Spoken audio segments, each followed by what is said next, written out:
Book 3 of Words. Analytical Contents. Chapter 1 of Words or Language in General. Man fitted to form articulate sounds. 2. To make them signs of ideas. 3, 4. To make general signs. 5.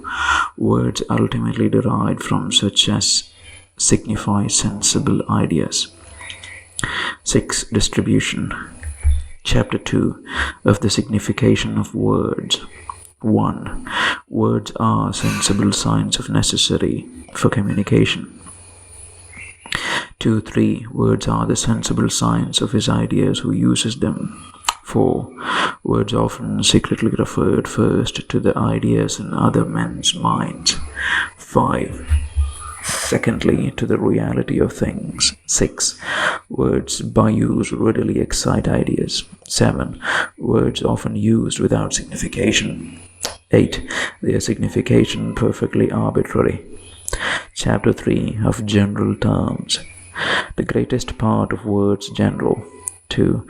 For every particular thing to have a name is impossible. 3. And useless. 4. A distinct name for every particular not of great use for improvement of knowledge. 5. What things have proper names. 6 to 8. How general words are made. 9. General natures are nothing but abstract ideas. 10. Why the genus is ordinarily made use of in definitions. 11. General and universal are creatures of the understanding. 12. Abstract ideas are the essences of the genera and species. 13. They are the workmanship of the understanding but have their foundation in the similitude of things. 14. Each distinct abstract idea is a distinct essence. 15. Real and nominal essence. 16. Constant connection between the name and nominal essence. 17. Supposition that species are distinguished by their real essence, useless. 18. Real and nominal essence, the same in simple ideas and modes, different in substances. 19. Essences ingenerable and incorruptible. 20. Recapitulation. Chapter 4 of the names of simple ideas. Names of simple ideas, modes, and substances have each something peculiar. 2. First, names of simple ideas and substances intimate real existence. 3. Secondly, names of simple ideas and modes signify always both real and nominal essence. 4. Thirdly, names of simple ideas undefinable. 5. If all were definable, it would be a process in infinitum.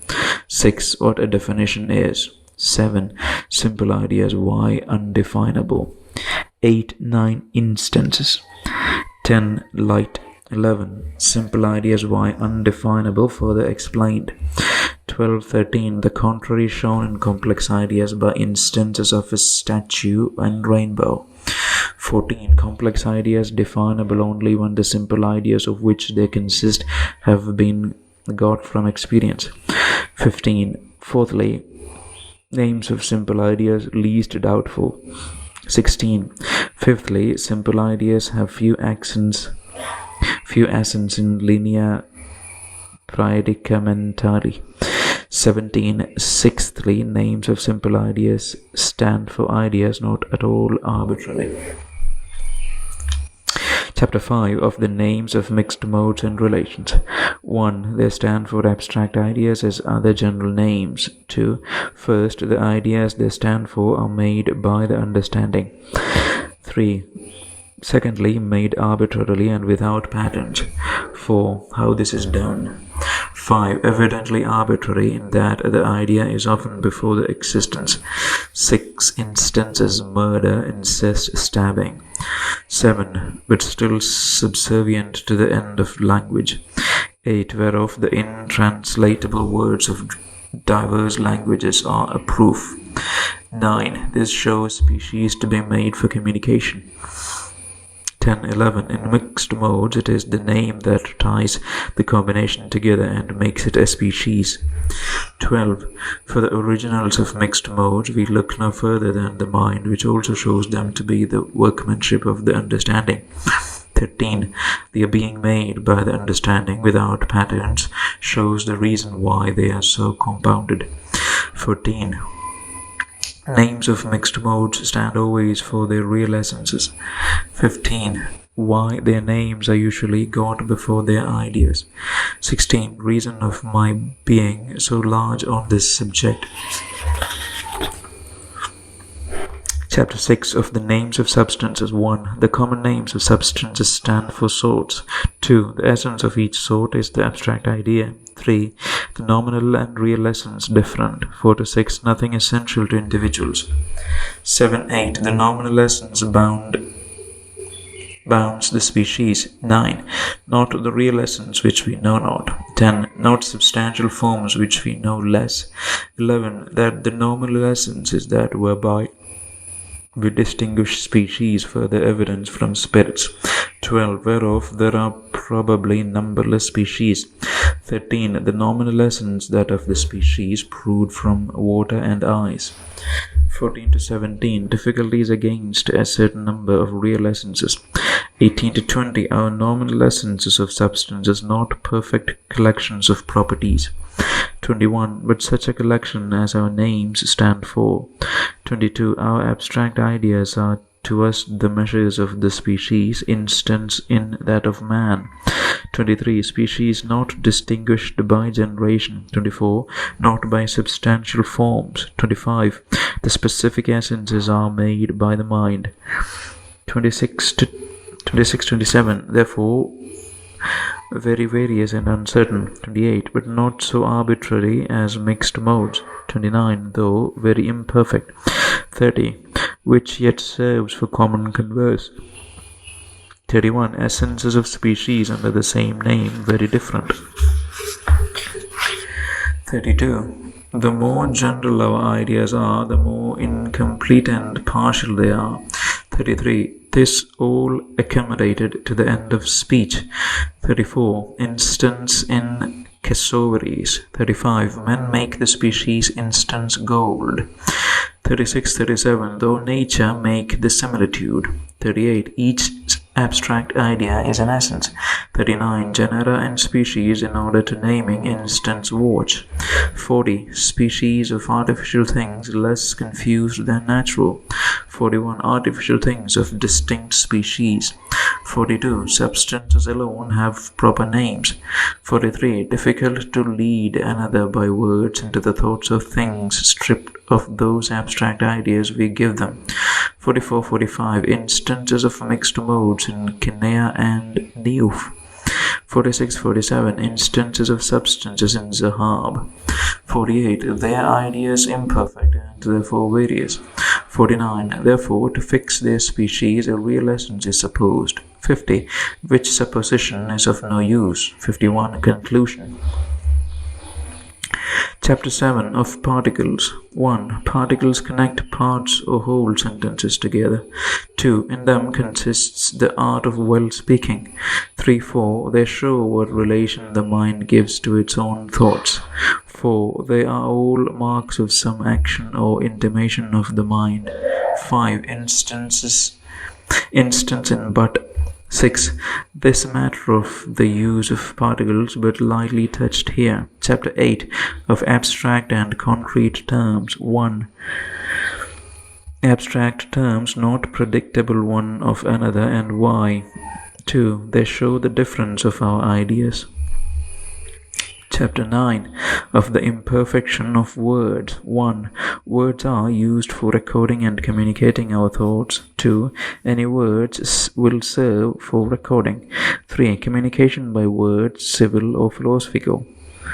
4. The imperfection of words is the doubtfulness of their signification. 5. Causes of their imperfection. 6. The names of mixed modes doubtful. First, because the ideas they stand for are so complex. 7. Secondly, because they have no standards. 8. Propriety not a sufficient remedy. 9. The way of learning these names contributes also to their doubtfulness. 10. Hence unavoidable obscurity in ancient authors. 11 to 12. Names of substances referred first to real essences that cannot be known. 13-14. Secondly, to coexisting qualities which are known but imperfectly. 15. With this imperfection they may serve for civil but not well for philosophical use. 16. Instance liquor of nerves. 17. Instance gold. 18. The names of simple ideas the least doubtful. 19. And next to them simple modes. 20. The most doubtful are the names of very compounded mixed modes and substances. 21. Why this imperfection charged upon words. 22-23. This should teach us moderation in imposing our own sense of old authors. Chapter 10 of the abuse of words. 1. Abuse of words. 2, 3. First, words without any or without clear ideas. 4. Occasioned by men learning names before the ideas they belong to. 5. Secondly, unsteady application of them. 6. Thirdly, affected obscurity by wrong application. 7. Logic and dispute have much contributed to this. 8. Calling it subtlety. 9. This learning very little benefits society.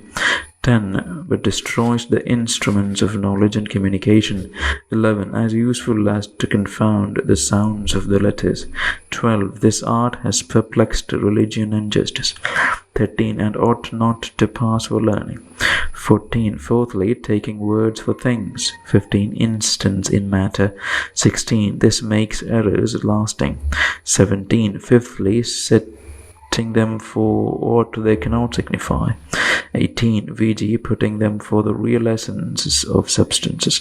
19. Hence we think every change of our idea in substance is not to change the species. 20. The cause of this abuse is a position of nature's working always, regularly. 21. This abuse contains twofold suppositions. 22. Sixthly, a supposition that words have a certain and evident signification. 23. The ends of language, first, to convey our ideas. 24. Secondly, to do it with quickness. 25. Thirdly, therewith to convey the knowledge of things. 26-31. How men's words fail in all these. 32. How in substances. 33. How in modes and relations. 34. Seventhly, figurative speech, also an abuse of language. Chapter 11 of the remedies of the foregoing imperfections and abuses. 1. They are worth seeking. 2. Are not easy to find. 3. But yet necessary to philosophy. 4. Misuse of words, the cause of great errors. 5. Obstinacy. 6. And wrangling. 7. Instance, bat and bird. First, remedy to use no word without an idea. 9. Secondly, to have distinct ideas annexed to them in modes. 10. And distinct and confirmable in substances. 11. Thirdly, propriety. 12. Fourthly, to make known their meaning. 13. And that 3 ways. 14. First, in simple ideas by synonymous terms or showing. 15. Secondly, in mixed modes by definition. 16. Morality capable of demonstration. 17. Definitions can make moral discourses clear. 18. And is the only way. 19. Thirdly, in substances by showing and defining. 20-21. Ideas of the leading qualities of substances are best got by showing. 22. The ideas of their powers best by definition.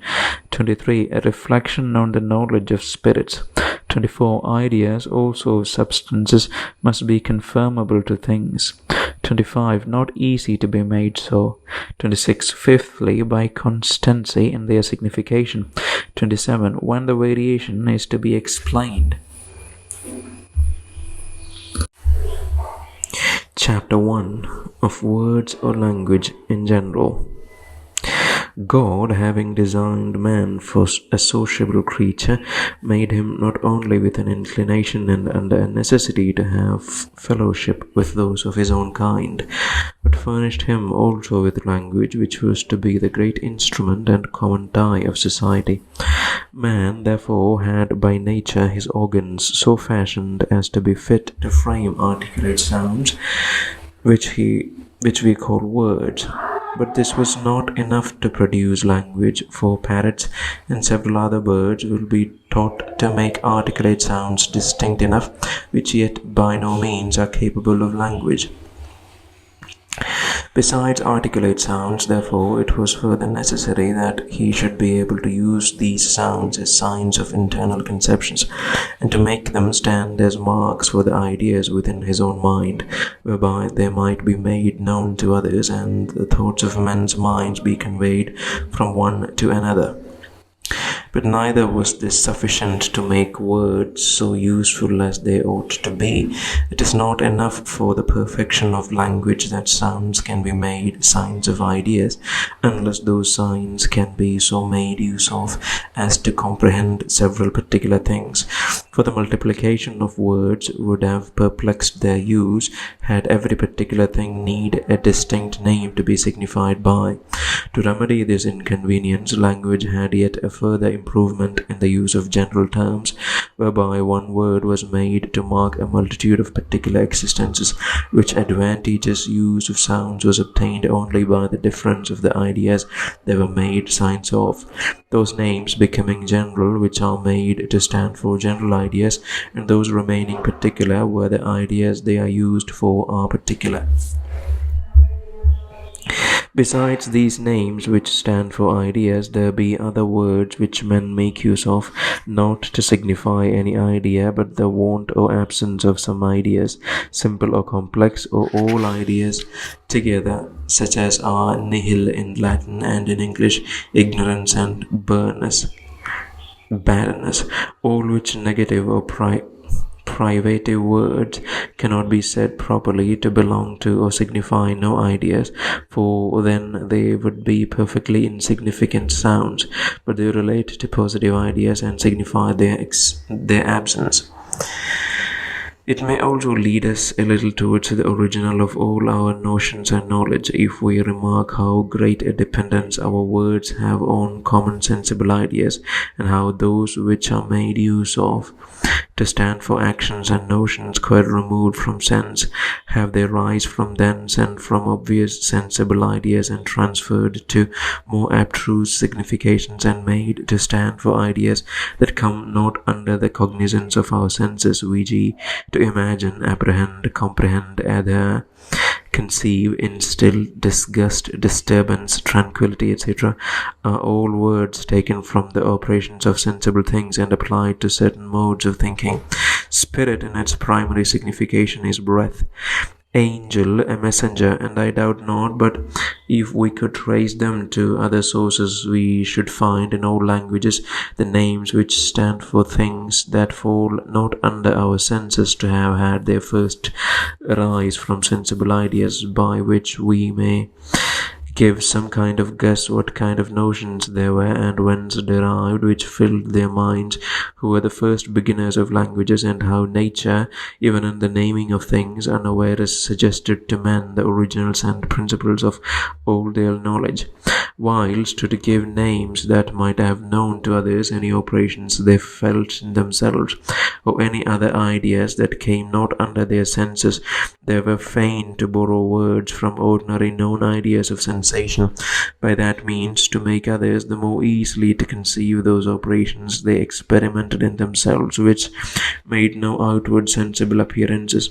And then, when they had got known and agreed names to signify those internal operations of their own minds, they were sufficiently furnished to make known by words all their other ideas, since they could consist of nothing but either of outward sensible perceptions or of the inward operations of their minds about them, we having, as has been proved, no ideas at all, but what originally come either from sensible object without, or what we feel within ourselves from the inward workings of our own spirits, of which we are conscious to ourselves within. But to understand better the use and force of language as subservient to instruction and knowledge, it will be convenient to consider first to what it is that names in the use of language are immediately applied. Secondly, since all except proper names are general and so stand not particularly for this or that single thing, but for sorts and ranks of things, it will be necessary to consider in the next place what the sorts and kinds, or if you rather like the Latin names, what the species and genera of things are, wherein they consist, and how they come to be made. These being, as they ought, well looked into, we shall the better come to find the right use of words, the natural advantages and defects of language, and the remedies that ought to be used to avoid the inconveniences of obscurity or uncertainty in the signification of words, without which it is impossible to discourse with any clearness or order concerning knowledge, which, being conversant about propositions, and those most commonly universal ones, has greater connection with words than perhaps is suspected. These considerations, therefore, shall be the matter of the following chapters. Chapter 2 of the signification of words. Man, though he have great variety of thoughts, and such from which others as well as himself might receive profit and delight, yet they are all within his own breast, invisible and hidden from others, nor can of themselves be made to appear. The comfort and advantage of society not being to be had without communication of thoughts, it was necessary that man should find out some external sensible signs whereof those invisible ideas which his thoughts are made up of might be made known to others. For this purpose nothing was so fit either for plenty or quickness as those articulate sounds which with so much ease and variety he found himself able to make. Thus we may conceive how words, which were by nature so well adapted to that purpose, came to be made use of by men as the signs of their ideas, not by any natural connection that there is between particular articulate sounds and certain ideas, for then there would be but one language amongst all men, but by a voluntary imposition whereby such a word is made arbitrarily the mark of such an idea. The use, then, of words is to be sensible marks of ideas, and the ideas they stand for are their proper and immediate signification. The use men have of these marks being either to record their own thoughts for the assistance of their own memory, or, as it were, to bring out their ideas and lay them before the view of others. Words, in their primary or immediate signification, stand for nothing but the ideas in the mind of him that uses them, how imperfectly soever or carelessly those ideas are collected from the things which they are supposed to represent. When a man speaks to another, it is that he may be understood, and the end of speech is that those sounds as marks may make known his ideas to the hearer. That then which words are the marks of are the ideas of the speaker, nor can anyone apply them as marks immediately to anything else but the ideas that he himself hath. For this would be to make them signs of his own conceptions, and yet apply them to other ideas, which would be to make them signs and not signs of his ideas at the same time, and so in effect to have no signification at all. Words being voluntary signs, there cannot be voluntary signs imposed by him on things he knows not. That would be to make them signs of nothing, sounds without signification. A man cannot make his words the signs either of qualities and things, but of conceptions in the mind of another, whereof he has none in his own. Till he has some ideas of his own, he cannot suppose them to correspond with the conceptions of another man, nor can he use any signs for them. For thus they would be the signs of he knows not aught, which is in truth to be the signs of nothing. But when he represents to himself other men's ideas by some of his own, if he consent to give them the same names that other men do, it is still to his own ideas, to ideas that he has, and not to ideas that he has not. This is so necessary in the use of language that in this respect the knowing and the ignorant, the learned and the unlearned, use the words they speak with any meaning at all alike. They, in every man's mouth, stand for the ideas he has and which he would express by them. A child, having taken notice of nothing in the metal he hears called gold, but the bright shining yellow color, he applies the word gold only to his own idea of that color and nothing else, and therefore calls the same color in a peacock's tail gold. Another, that hath better observed, adds to shining yellow great weight, and then the sound gold, when he uses it, stands for a complex idea of a shining yellow and a very weighty substance. Another adds to those qualities fusibility, and then the word gold signifies to him a body bright yellow, fusible and very heavy. Another adds malleability. Each of these uses equally the word gold when they have occasion to express the idea which they have applied it to, but it is evident that each can apply it only to his own idea, nor can he make it stand as a sign of such a complex idea as he has not. But though words, as they are used by men, can properly and immediately signify nothing but the ideas that are in the mind of the speaker, yet they in their thoughts give them a secret reference to two other things. First, they suppose their words to be marks of the ideas in the minds also of other men with whom they communicate, for else they should talk in vain and could not be understood if the sounds they applied to one idea were such as by the hearer were applied to another, which is to speak two languages. But in this men stand not usually to examine whether the idea they and those they discourse with have in their minds be the same, but think it enough that they use the word as they imagine, and the common acceptation of that language, in which they suppose that the idea they make it a sign of is precisely the same to which the understanding men of that country apply that name. Secondly, because men would not be thought to talk barely of their own imagination, but of things as really they are. Therefore, they often suppose the words to stand also for the reality of things. But this relating more particularly to substances and their names, as perhaps the former does to simple ideas and modes. We shall speak of these two different ways of applying words more at large when we come to treat of the names of mixed modes and substances in particular, though give me leave here to say that it is a perverting the use of words and brings unavoidable obscurity and confusion into their signification whenever we make them stand for anything but those ideas we have in our own minds.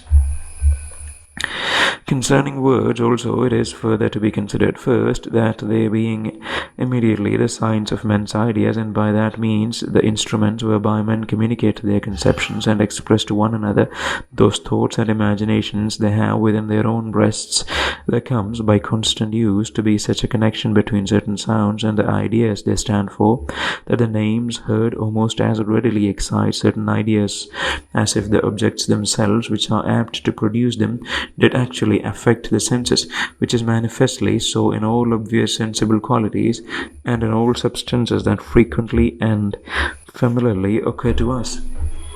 Secondly, that though the proper and immediate signification of words are ideas in the mind of the speaker, yet because by familiar use from our cradles we come to learn certain articulate sounds very perfectly and have them readily on our tongues and always at hand in our memories, but yet are not always careful to examine or settle their significations perfectly, it often happens that men, even when they would apply themselves to an attentive consideration, do set their thoughts more on words than things, nigh because words are many of them learned before the ideas are known for which they stand. Therefore some, not only children but men, speak several words no otherwise than parrots do, only because they have learned them and have been accustomed to those sounds. But so far as words are of use and signification, so far is there a constant connection between the sound and the idea and designation that the one stands for the other, without which application of them they are nothing but so much insignificant noise. Words, by long and familiar use, as has been said, come to excite in men certain ideas so constantly and readily that they are apt to suppose a natural connection between them, but that they signify only men's peculiar ideas, and that by a perfect arbitrary imposition is evident, in that they often fail to excite in others, even that use the same language, the same ideas, we take them to be signs of, and every man has so inviolable a liberty to make words stand for what ideas he pleases, that no one hath the power to make others have the same ideas in their minds that he has, when they use the same words that he does. And therefore the great Augustus himself, in the possession of that power which ruled the world, acknowledged he could not make a new Latin word, which was as much as to say that he could not arbitrarily appoint what idea any sound should be a sign of in the mouths and common language of his subjects. It is true, common use, by a tacit consent, appropriates certain sounds to certain ideas in all languages, which so far limits the signification of that sound that unless a man applies it to the same idea, he does not speak properly. And let me add that unless a man's words excite the same ideas in the hearer which he makes them stand for in speaking, he does not speak intelligibly. But whatever be the consequence of any man's using of words differently, either from their general meaning or the particular sense of the person to whom he addresses them, this is certain: their signification in his use of them is limited to his ideas, and there can be signs of nothing else. Chapter 3 of General Terms. All things that exist being particulars, it may perhaps be thought reasonable that words, which ought to be confirmed to things, should be so too, I mean in their signification. But yet we find quite the contrary. The far greatest part of words that make all languages are general terms, which has not been the effect of neglect or chance, but of reason and necessity. First, it is impossible that every particular thing should have a distinct peculiar name, for the signification and use of words, depending on that connection which the mind makes between its ideas and the sounds it uses as signs of them, it is necessary, in the application of names to things, that the mind should have distinct ideas of the things, and retain also the particular name that belongs to everyone, with its peculiar appropriation to that idea. But it is beyond the power of human capacity to frame and retain distinct ideas of all the particular things we meet with. Every bird and beast men saw, every tree and plant that affected the senses, could not find a place in the most capacious understanding. If it be looked on as an instance of a prodigious memory, that some general have been able to call every soldier in their army by his proper name, we may easily find a reason why men have never attempted to give names to each sheep in their flock, or crow that flies over their heads, much less to call every leaf of plant or grain of sand that came in their way by a peculiar name. Secondly, if it were possible, it would yet be useless, because it would not serve to the chief end of language. Men would in vain heap up names of particular things that would not serve them to communicate their thoughts. Men learn names and use them in talk with others only that they may be understood, which is then only done when, by use or consent, the sound I make by the organs of speech excites in another man's mind who hears it. The idea I apply it to in mind when I speak it. This cannot be done by names applied to particular things, whereof I alone having the ideas in my mind, the names of them could not be significant or intelligible to another who was not acquainted with all those very particular things which had fallen under my notice. Thirdly, but yet granting this also feasible, which I think is not, yet a distinct name for every particular thing would not be of any great use for the improvement of knowledge, which, though founded in particular things, enlarges itself by general views, to which things reduced into sorts under general names are properly subservient. These, with the names belonging to them, come within some compass and do not multiply every moment beyond what either the mind can contain or use inquiries. And therefore, in these, men have for the most part stopped, but yet not so as to hinder themselves from distinguishing particular things by appropriated names where convenience demands it. And therefore, in their own species, which they have most to do with, and wherein they have often occasion to mention particular persons, they make use of proper names, and their distinct individuals have distinct denominations.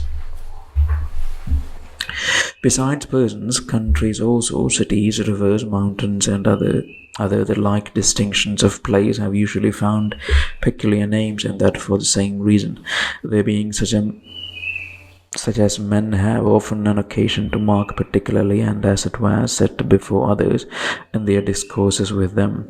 And I doubt not but if we had reason to mention particular horses as often as we have to mention particular men, we should have proper names for the one as familiar as for the other, as Bucephalus would be a word as much in use as Alexander.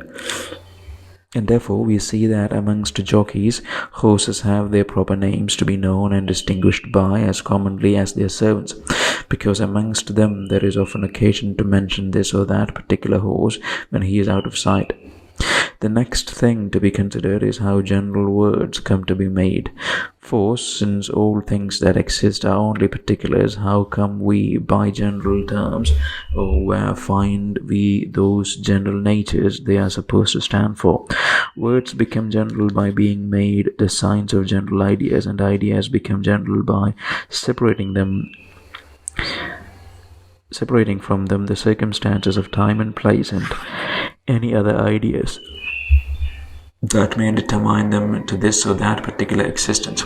By this way of abstraction, they are made capable of representing more individuals than one, each of which having in it a conformity to that abstract idea, is, as we call it, of that sort. But to deduce this a little more distinctly, it will not perhaps be amiss to trace our notions and names from their beginning, and observe by what degrees we proceed and by what steps we enlarge our ideas from our first infancy. There is nothing more evident than that the ideas of the persons children converse with, to instance in them alone, are like the persons themselves, only particular. The ideas of the nurse and the mother are well framed in their minds, and like pictures of them there represent only those individuals.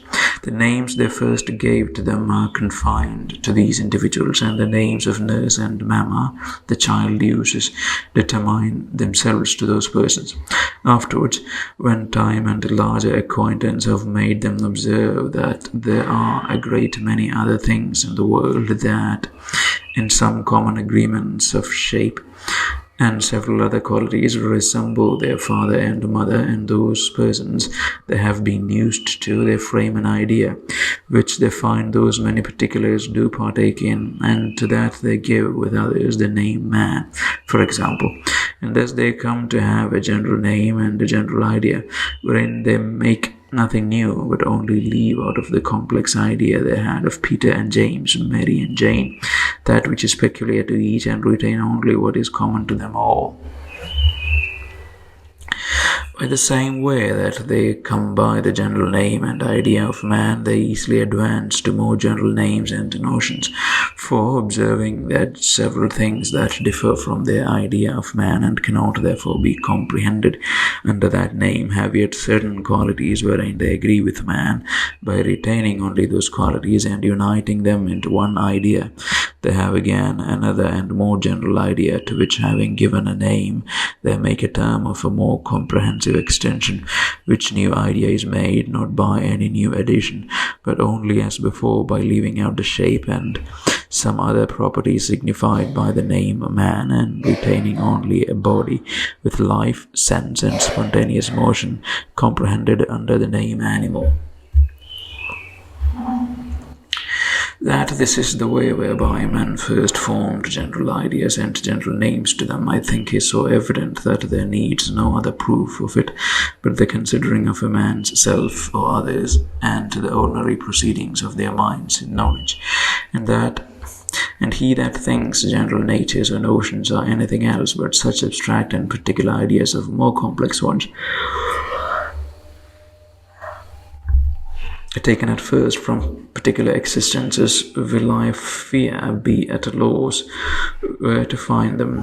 For let anyone reflect and then tell me wherein does his idea of man differ from that of Peter and Paul, or his idea of horse from that of Bucephalus, but in the leaving out something that is peculiar to each individual and retaining so much of those particular complex ideas of several particular existences as they are found to agree in, of the complex ideas signified by the names man and horse, leaving out but those particulars wherein they differ and retaining only those wherein they agree, and of those making a new distinct complex idea and giving the name animal to it, one has a more general term that comprehends with man several other creatures.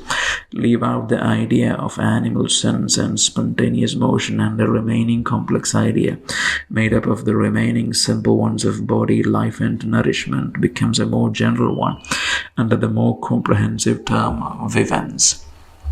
And not to dwell longer upon this particular, so evident in itself, by the same way the mind proceeds to body, substance, and at last to being, thing, in such universal terms which stand for any of our ideas whatsoever.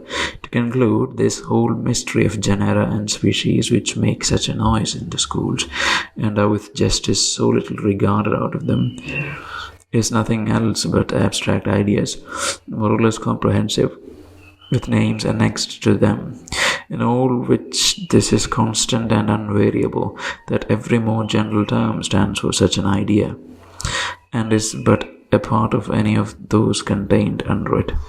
This may show us the reason why the defining of words, which is nothing but declaring their signification, we make use of the genus, or next general word that comprehends it, which is not out of necessity, but only to save the labor of enumerating the several simple ideas which the next general word or genus stands for, or perhaps sometimes the shame of not being able to do it. But though defining by genus and differentia, I crave leave to use these terms of art, though originally Latin, since they most properly suit those notions they are applied to. I say, though defining by the genus to be the shortest way, yet I think it may be doubted whether it be the best. This I am sure it is not the only, and so not absolutely necessary. For definition being nothing but making another understand by words what idea the term defined stands for, a definition is best made by enumerating those simple ideas that are combined in the signification of the term defined. And if, instead of such an enumeration, men have accustomed themselves to use the next general term, it has not been out of necessity or for greater clearness, but for quickness and dispatch sake. For I think that to one who desired to know what idea the word man stood for, if it should be said that man was a solid extended substance having life, sense, spontaneous motion, and the faculty of reasoning, I doubt not but the meaning of the term man would be as well understood, and the idea it stands for be at least as clearly made known, as when it is defined to be a rational animal, which by the several definitions of animal, vivens, and corpus, resolves itself into those enumerated ideas. I have, in explaining the term man, followed here the ordinary definition of the schools, which, though perhaps not the most exact, it serves well enough to my present purpose. And one may, in this instance, see what gave occasion to the rule that a definition must consist of genus and differentia, and it suffices to show us the little necessity there is of such a rule, or advantage in this strict observing of it. For definitions, as has been said, being only the explaining of one word by several others, so that the meaning or idea it stands for may be certainly known, languages are not always so made according to the rules of logic, that every time term can have its signification exactly and clearly expressed by two others. Experience sufficiently satisfies us to the contrary, or else those who have made this rule have done ill, that they have given us so few definitions conformable to it. But of definitions more in the next chapter. To return to general words, it is plain by what has been said that general and universal belong not to the real existence of things, but are the inventions and creatures of the understanding made by it for its own use, and concern only signs, whether words or ideas. Words are general, as has been said, when used for signs of general ideas, and so are applicable indifferently to many particular things.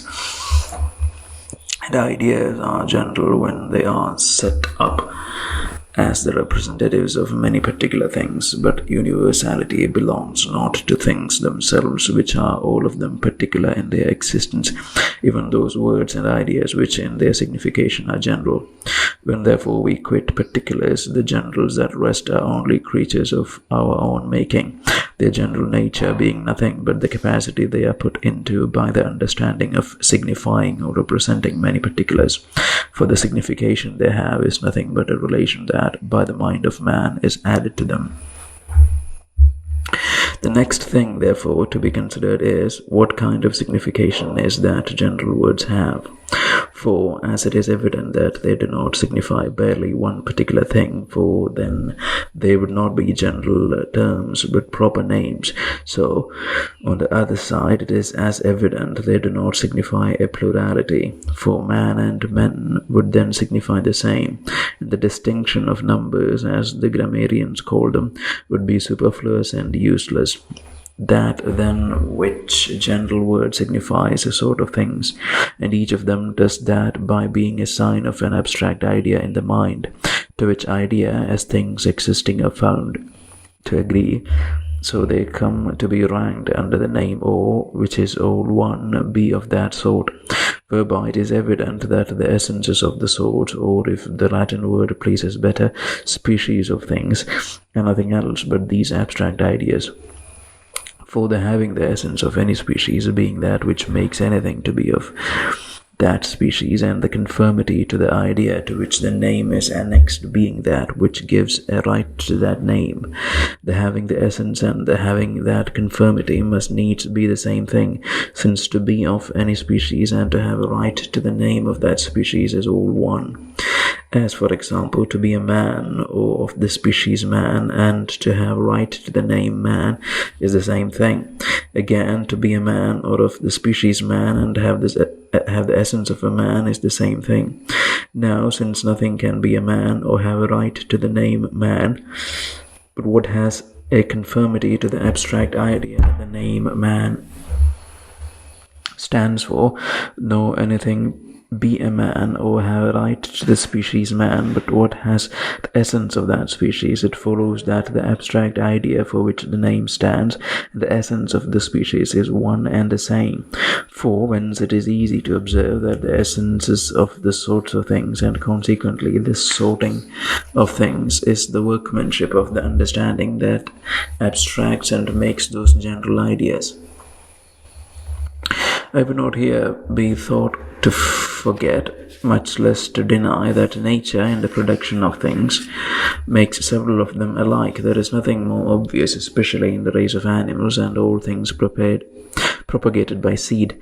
But yet I think we may say the sorting of them under names is the workmanship of the understanding, taking occasion from the similitude it observes amongst them to make abstract general ideas and set them up in the mind with names annexed to them as patterns or forms. For in that sense the word form has a very proper signification, to which as particular things existing are found to agree, so they come to be of that species, have that denomination, or are put into that classes. For when we say this is a man, that a horse, this justice, that cruelty, this a watch, that a jack, what do we else but rank things under different specific names as agreeing to those abstract ideas of which we have made those names the signs? And what are the essences of those species set out and marked by names but those abstract ideas in the mind, which are, as it were, the bonds between particular things that exist and the names they are to be ranked under. And when general names have any connection with particular things, these abstract ideas are the medium that unites them, so that the essences of species, as distinguished and denominated by us, neither are nor minds, neither are nor can be anything but those precise abstract ideas we have in our minds. And therefore the supposed real essences of substances, if different from our abstract ideas, cannot be the essences of the species we rank things into. For two species may be one as rationally as two different essences may be the essence of one species. And I demand, what are the alterations which may or may not be made in a horse or lead without making either of them to be of another species? In determining the species of things by our abstract ideas, this is easy to resolve. But if anyone will regulate himself herein by supposed real essences, he will, I suppose, be at a loss, and he will never be able to know when anything precisely ceases to be of the species of a horse or lead. Nor will anyone wonder that I say these essences of or abstract ideas, which are the measures of name and the boundaries of species, are the workmanship of the understanding, who considers that at least the complex ones are often in several men different collections of simple ideas, and therefore that is covetousness to one man which is not so to another. Now, even in substances where their abstract ideas seem to be taken from the things themselves, they are not constantly the same. No, not in that species which is most familiar to us and with which we have the most intimate acquaintance, it having been more than once doubted whether the fetus born of a woman were a man, even so far as it hath been debated whether it were or were not to be nourished and baptized, which could not be if the abstract idea or essence to which the name man belonged were of nature's making, and were not the uncertain and various collection of simple ideas which the understanding put together, and then abstracting it affixed a name to it, so that in truth every distinct abstract idea is a distinct essence, and the names that stand for such distinct ideas are the names of things essentially different. Thus a circle is as essentially different from an oval as a sheep from a goat, and rain is as essentially different from snow as water from earth. That abstract idea which is the essence of one being impossible to be communicated to the other, and thus any two abstract ideas that in any part vary one from another, with two distinct names annexed to them, constitute two distinct sorts, or, if you please, species, as essentially different as any two the most remote or opposite in the world. But since the essences of things are thought by some, and not without reason, to be wholly unknown, it may not be amiss to consider the several significations of the word essence. First, essence may be taken for the very being of anything, whereby it is what it is, and thus the real internal, but generally in substances unknown, constitution of things whereon their discoverable qualities depend may be called their essence. This is the proper original signification of the word, as is evident from the formation of it. Essentia in its primary notation signifying properly being, and in this sense it is still used when we speak of the essence of particular things without giving them any name. Secondly, the learning and disputes of the schools having been much busied about genus and species, the word essence has almost lost its primary signification, and instead of the real constitution of things has been almost wholly applied to the artificial constitution of genus and species. It is true there is ordinarily supposed a real constitution of the sorts of things, and it is past doubt there must be some real constitution on which any collection of simple ideas coexisting must depend. But it being evident that things are ranked under names into sorts or species only as they agree to certain abstract ideas to which we have annexed those names, the essence of such genus or sort comes to be nothing but that abstract idea which the general or sortal, if I may have leave so to call it for some sort, call it from sort, as I do general from genus, name stands for. And this is we shall find to be that which the word essence imports in its most familiar use. These two sorts of essences, I suppose, may not unfitly be termed the one the real, the other nominal essence. Between the nominal essence and the name there is so near a connection that the name of any sort of things cannot be attributed to any particular being, but what has this essence whereby it answers that abstract idea whereof that name is the sign. Concerning the real essences of corporeal substances, to mention these only, there are, if I mistake not, two opinions. The one is of those two using the word essence, for they know not what. Suppose a certain number of those essences, according to which all natural things are made, and wherein they do exactly every one of them partake, and so become of this or that species. The other and more rational opinion is of those who look on all natural things to have a real but unknown constitution of their insensible parts, from which flow those sensible qualities which serve us to distinguish them one from another, according as we have occasion to rank them into sorts under common denominations. The former of these opinions, which supposes these essences as a certain number of forms or molds, wherein all natural things that exist are cast and do equally partake, has, I imagine, very much perplexed the knowledge of natural things. The frequent productions of monsters in all the species of animals, and of changelings and other strange issues of human birth, carry with them difficulties not possible to consist with this hypothesis, since it is impossible that two things partaking exactly of the same real essence should have different properties, as that two figures partaking of the same real essence of a circle should have different properties. But were there no other reason against it, yet the supposition of essences that cannot be known, and the making of them nevertheless to be that which distinguishes the species of things, is so wholly useless and unserviceable to any part of our knowledge, that alone were sufficient to make us lay it by and content ourselves with such essences of the sort of species of things as come within the reach of our knowledge, which, when seriously considered, will be found, as I have said, to be nothing else but those abstract complex ideas to which we have annexed distinct general names. Essences being thus distinguished into nominal and real, we may further observe that in the species of simple ideas and modes, they are always the same, but in substance is always quite different. Thus, a figure, including a space between three lines, is the real as well as nominal essence of a triangle, it being not only the abstract idea to which the general name is annexed, but the very essentia or being of the thing itself, that foundation from which all its properties flow, and to which they are all inseparably annexed.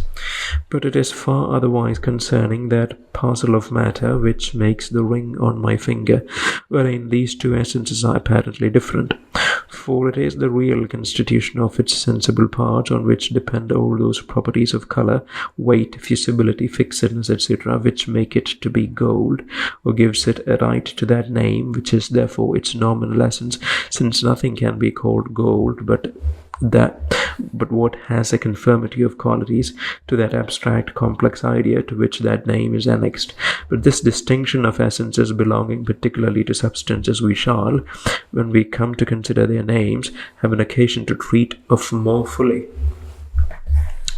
That such abstract ideas with names to them as we have been speaking of essences may further appear by what we are told concerning essences, viz. That they are all ingenerable and incorruptible, which cannot be true of the real constitutions of things which begin and perish with them.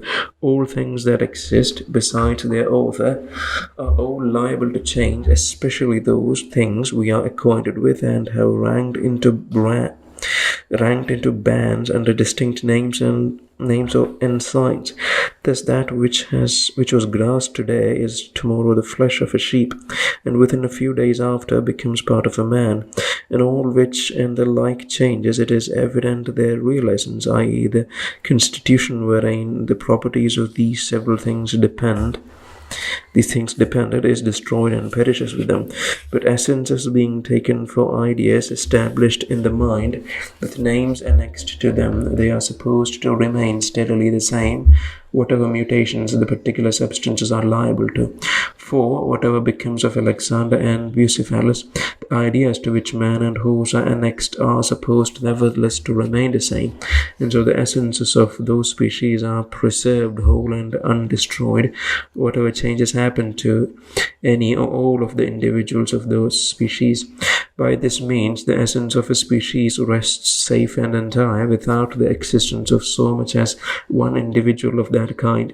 For were there now no circle existing anywhere in the world, as perhaps that figure exists not anywhere exactly marked out, yet the idea annexed to that name would not cease to be what it is, nor cease to be as a pattern to determine which of the particular figures we meet with have or have not a right to the name circle, and so to show which of them, by having that essence, was of that species. And though there neither were nor had been in nature such a beast as an unicorn or such a fish as a mermaid, yet supposing those names to stand for complex abstract ideas that contained no inconsistency in them, the essence of a mermaid is as intelligible as that of a man, and the idea of an unicorn as certain, steady, and permanent as that of a horse. From what has been said, it is evident that the doctrine of the immutability of essences proves them to be only abstract ideas, and is founded on the relation established between them and certain sounds as signs of them, and will always be true as long as the same name can have the same signification. To conclude, this is that which, in short, I would say, was that all the great business of genera and species and their essences amounts to no more but this, that men making abstract ideas and settling them in their minds with names annexed to them, do thereby enable themselves to consider things and discourse of them as it were in bundles, for the easier and readier improvement and communication of their knowledge, which would advance but slowly were their words and thoughts confined only to particulars.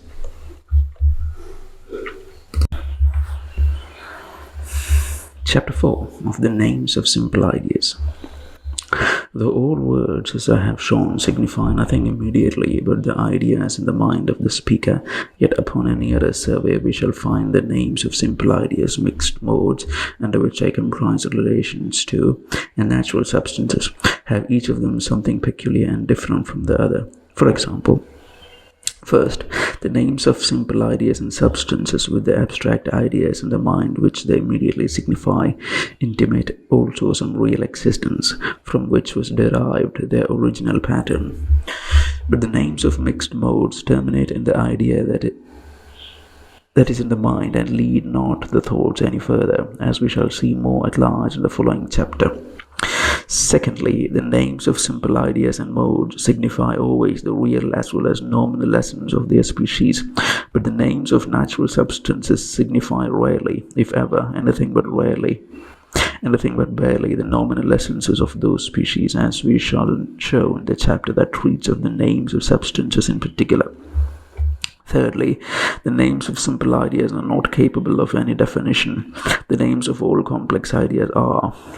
It has not, that I know, been yet observed by anybody what words are and what are not capable of being defined. The want thereof is, as I am apt to think, not seldom the occasion of great wrangling and obscurity in men's discourses, whilst some demand definitions of terms that cannot be defined, and others think they ought not to rest satisfied in an explication made by a more general word and its restriction, or to speak in terms of art by a genus and difference. And even after such definition, made according to rule, those who hear it have often no more a clear conception of the meaning of the word than they had before. This at least I think, that the showing what words are and what are not capable of definitions, and wherein consists a good definition, is not wholly besides our present purpose, and perhaps will afford so much light to the nature of these signs and our ideas as to deserve a more particular consideration.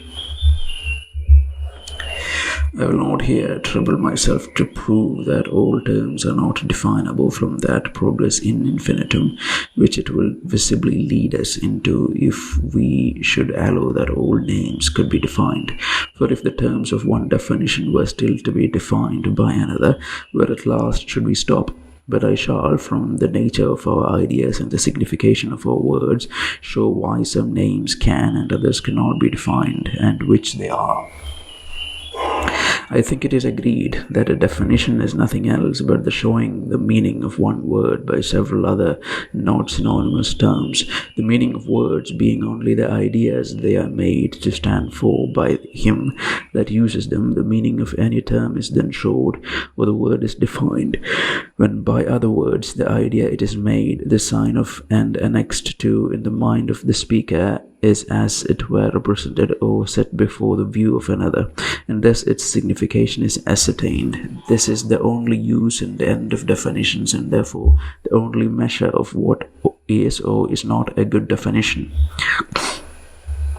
This being premised, I say that the names of simple ideas, and those only, are incapable of being defined. The reason whereof is this, that the several terms of a definition signifying several ideas, they can altogether by no means represent an idea which has no composition at all, and therefore a definition which is properly nothing but the showing the meaning of one word by several others, not signifying each the same thing, can, in the names of simple ideas, have no place. The not observing this difference in our ideas and their names has produced that eminent trifling in the schools, which is so easy to be observed in the definitions they give us of some few of these simple ideas. For, as to the greatest part of them, even those masters of definitions were fain to leave them untouched, merely by the impossibility they found in it. What more exquisite jargon could the wit of man invent than this definition, the act of being in power, as far forth as in power, which would puzzle any rational man to whom it was not already known by its famous absurdity to guess what word it could never be supposed to be the explication of. If Tully, asking a Dutchman what buging was, should have received this explication in his own language, that it was actus entis in potentia, continus in potentia, I ask whether any one can imagine he could thereby have understood what the word buging signified, or have guessed what idea a Dutchman ordinarily had in his mind and would signify to another when he used that sound. Nor have the modern philosophers, who have endeavored to throw off the jargon of the schools and speak intelligibly, much better succeeded in defining simple ideas, whether by explaining their causes or any otherwise. The atomists, who define motion to be a passage from one place to another, what do they more than put one synonymous word for another? For what is passage other than motion? And if they were asked what passage was, how would they better define it than by motion? For is it not at least as proper and significant to say passage is a motion from one place to another as to say motion is a passage, etc.? This is to translate and not to define, when we change two words of the same signification, one for another, which, when one is better understood than the other, may serve to discover what idea the unknown stands for, but is very far from a definition, unless we will say every English word in the dictionary is the definition of the Latin word it answers, and that motion is a definition of motus. Nor will the successive application of the parts of the superficies of one body to those of another, which the Cartesians give us, prove a much better definition of motion when well examined. The act of perspicuous as far forth as perspicuous is another peripatetic definition of a simple idea, which, though not more absurd than the former of motion, yet betrays its uselessness and insignificancy more plainly, because experience will easily convince anyone that it cannot make the meaning of the word light, which it pretends to define, at all understood by a blind man. But the definition of motion appears not at first sight to use sight so useless because it escapes this way of trial.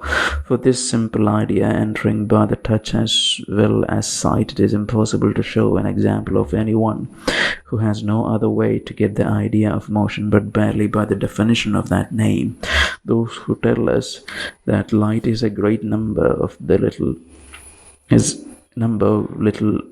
globules striking briskly on the bottom of the eye speak more intelligibly than the schools, but yet these words, never so well understood, would make the idea the word light stands for no more known to a man that understands it not before than if one should tell him that the light was nothing but a company of little tennis balls which fairies all day long struck with rackets against some men's foreheads whilst they passed by others.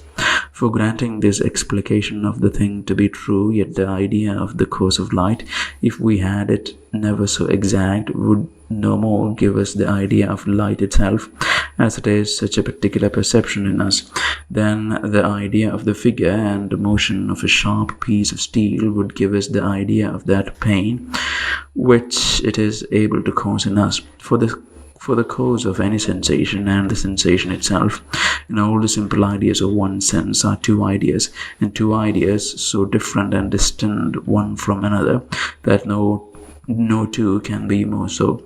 And therefore, should Descartes' globules strike never so long on the retina of a man who is blind by a gutta serena, he would thereby never have any idea of light or anything approaching it, though he understood never so well what little globules were and what striking on another body was.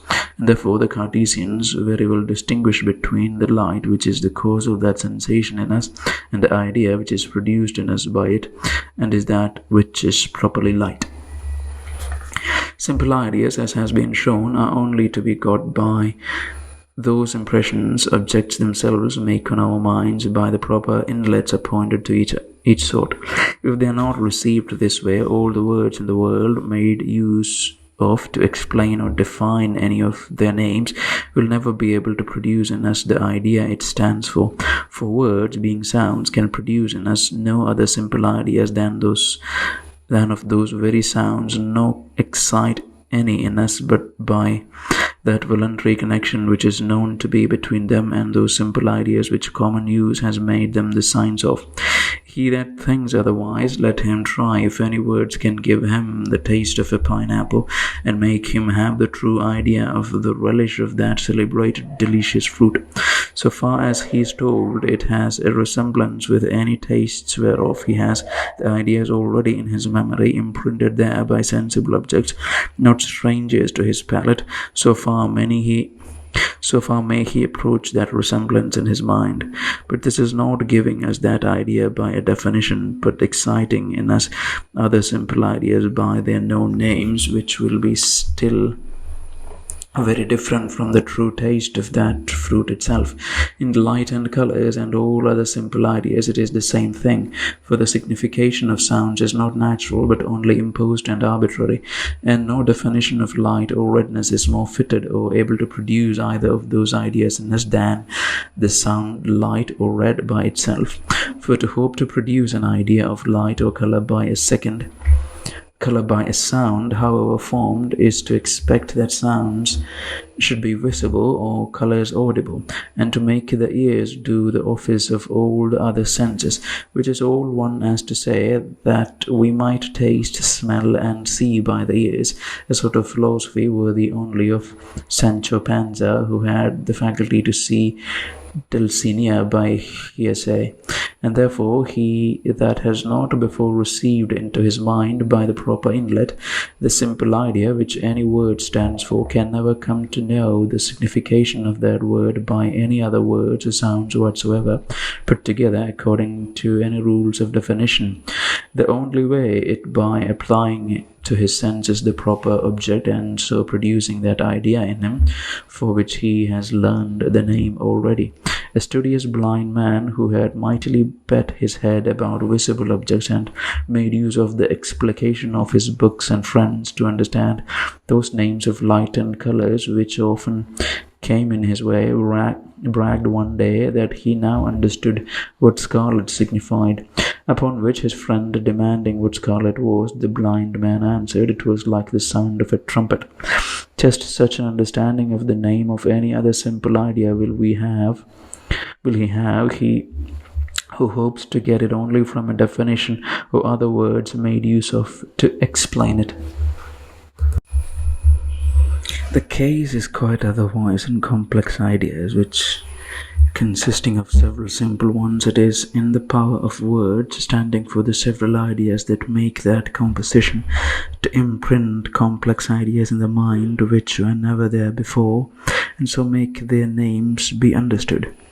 In such collections of ideas passing under one name, definition, or the teaching the signification of one word by several others has place, and may make us understand the names of things which never came within the reach of our senses, and frame ideas suitable to those in other men's minds when they use those names, provided that none of the terms of the definition stand for any such simple ideas which he to whom the explication is made has never yet had in his thought. Thus the word statue may be explained to a blind man by other words than when picture cannot, his senses having given him the idea of figure but not of colors, which therefore words cannot excite in him. This gained the prize to the painter against the statuary, each of which contending for the excellency of his art, and the statuary bragging that his was to be preferred because it reached further, and even those who had lost their eyes could yet perceive the excellency of it. The painter agreed to refer himself to the judgment of a blind man, who being brought where there was a statue made by the one and a picture drawn by the other, he was first led to the statue, in which he traced with his hands all the lineaments of the face and body, and with great admiration applauded the skill of the workman. But being led to the picture, and having his hands laid upon it, was told that now he touched the head, and then the forehead, eyes, nose, etc., as his hand moved over the parts of the picture on the cloth without finding any the least distinction, whereupon he cried out that certainly he must needs be a very admirable and divine piece of workmanship which could represent to them all those parts where he could neither feel nor perceive anything. He that reduced the word rainbow to one who knew all those colors, but yet had never seen that phenomenon, would, by enumerating the figure, largeness, position, and order of the colors, so well define that word that it might be perfectly understood. But yet that definition, how exact and perfect soever, would never make a blind man understand it, because several of the simple ideas that make that complex one being such as he never received by sensation and experience, no words are able to excite them in his mind. Simple ideas, as has been shown, can only be got by experience from those objects which are proper to produce in us those perceptions. When, by this means, we have our minds stored with them and know the names for them, then we are in a condition to define and by definition to understand the names of complex ideas that are made up of them. But when any term stands for a simple idea that a man has never yet had in his mind, it is impossible by any words to make known its meaning to him. When any term stands for an idea a man is acquainted with, but is ignorant that that term is the sign of it, then another name of the same idea which has been accustomed to may make him understand its meaning. But in no case whatsoever is any name of any simple idea capable of a definition. Fourthly, but though the names of simple ideas have not the help of definition to determine their signification, yet their hint is not but that they are generally less doubtful and uncertain than those of mixed modes and substances, because they standing only for one simple perception, men for the most part easily and perfectly agree in their signification, and there is little room for mistake and wrangling about their meaning. He that knows once that whiteness is the name of that color he has observed in snow or milk, will not be apt to misapply that word as long as he retains that idea, which when he has quite lost, he is not apt to mistake the meaning of it, but perceives he understands it not. There is neither a multiplicity of simple ideas to be put together,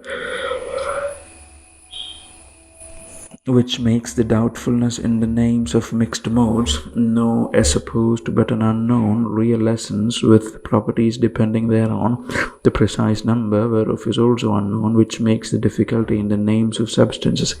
But on the contrary, in simple ideas the whole signification of the name is known at once, and consists not of parts, whereof more or less being put in, the idea may be varied, and so the signification of its name be obscure or uncertain. Fifthly, this further may be observed concerning simple ideas in their names, that they have but few accents in linea predicamentali, as they call it, from the lowest species to the summum genus. The reason whereof is that the lowest species being but one simple idea, nothing can be left out of it, so the difference being taken away, it may agree with some other thing in one idea common to them both, which having one name is the genus of the other two, v.g. there is nothing can be left out of the idea of white and red to make them agree in one common appearance, and so have one general name, as rationality being left out of the complex idea of man makes it agree with brute in the more general idea and name of animal. And therefore when, to avoid unpleasant enumerations, men would comprehend both white and red and several other such simple ideas under one general name, they have been fain to do it by a word which denotes only the way they get into the mind. For when white, red, and yellow are all comprehended under the genus or name color, it signifies no more but such ideas as are produced in the mind only by the sight and have entrance only through the eyes. And when they would frame yet a more general term to comprehend both colors and sounds and the like simple ideas, they do it by a word that signifies all such as come into the mind only by one sense. And so the general term quality in its ordinary acceptation comprehends colors, sounds, tastes, smells, and tangible qualities, with distinction from extension, number, motion, pleasure, and pain, which make impressions on the mind and introduce their ideas by more senses than one. Sixthly, the names of simple ideas, substances, and mixed modes have also this difference, that those of mixed modes stand for ideas perfectly arbitrary. Those of substances are not perfectly so, but refer to a pattern, though with some latitude, and those of simple ideas are perfectly taken from the existence of things and are not arbitrary at all, what difference it makes in the significations of their names we shall see in the following chapters. The names of simple modes differ little from those of simple ideas.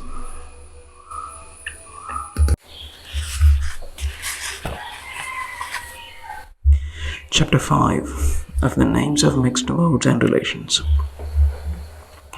The names of mixed modes being general, they stand, as has been shown, for sorts of species of things, each of which has its peculiar essence. The essences of these species also, as has been shown, are nothing but the abstract ideas in the mind to which the name is annexed. Thus far, the names and essences of mixed modes have nothing but what is common to them with other ideas. But if we take a little nearer survey of them, we shall find that they have something peculiar which perhaps may deserve our attention. The first particularity I shall observe in them is that the abstract ideas, or, if you please, the essences of the several species of mixed modes, are made by the understanding, wherein they differ from those of simple ideas, in which sort the mind has no power to make any one, but only receives such as are presented to it by the real existence of things operating upon it. In the next place, these essences of the species of mixed modes are not only made by the mind, but made very arbitrarily, made without patterns or reference to any real existence, wherein they differ from those of substances which carry with them the supposition of some real being from which they are taken and to which they are conformable. But in its complex ideas of mixed modes, the mind takes a liberty not to follow the existence of things exactly. It unites and retains certain collections and as so many distinct specific ideas, whilst others that as often occur in nature and are as plainly suggested by outward things pass neglected without particular names or specifications. Nor does the mind, in these of mixed modes, as in the complex idea of substances, examine them by the real existence of things, or verify them by patterns containing such peculiar compositions in nature, to know whether his idea of adultery or incest be right. Will a man seek it anywhere amongst things existing? Or is it true because any one has been witness to such an action? No, but it suffices here that men have put together such a collection into one complex idea that makes the archetype and specific idea, whether ever any such action were committed in rerum natura or no. To understand this right, we must consider wherein this making of these complex ideas consists. That is not in the making any new idea, but putting together those which the mind had before. Wherein the mind does these three things. First, it chooses a certain number. Secondly, it gives them connection and makes them into one idea. Thirdly, it ties them together by a name. If we examine how the mind proceeds in these and what liberty it takes in them, we shall easily observe how these essences of the species of mixed modes are the workmanship of the mind, and consequently that the species themselves are of men's making. Nobody can doubt but that these ideas of mixed modes are made by a voluntary collection of ideas put together in the mind, independent from any original patterns in nature, who will reflect that this sort of complex ideas may be made, abstracted, and have names given them, and so a species be constituted before any one individual of that species ever existed. Who can doubt but the ideas of sacrilege or adultery might be framed in the minds of men, and have names given them, and so these species of mixed modes be constituted before either of them was ever committed, and might be as well discoursed of and reasoned about, and as certain truths discovered of them, whilst yet they had no being but in the understanding, as well as now that they have but too frequently a real existence, whereby it is plain how much the sorts of mixed modes are the creatures of the understanding, where they have a being as subservient to all the ends of real truth and knowledge as when they really exist. And we cannot doubt but lawmakers have often made laws about species of actions which were only the creatures of their own understandings, being that had no other existence but in their own minds. And I think nobody can deny but that the resurrection was a species of mixed modes in the mind before it really existed.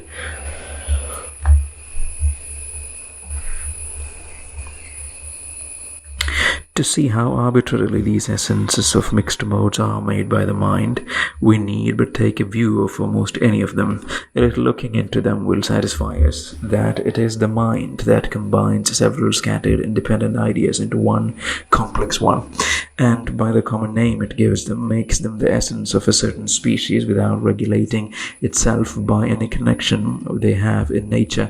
For what greater connection in nature has the idea of a man than the idea of a sheep? sheep with killing, that this is made a particular species of action signified by the word murder and the other not?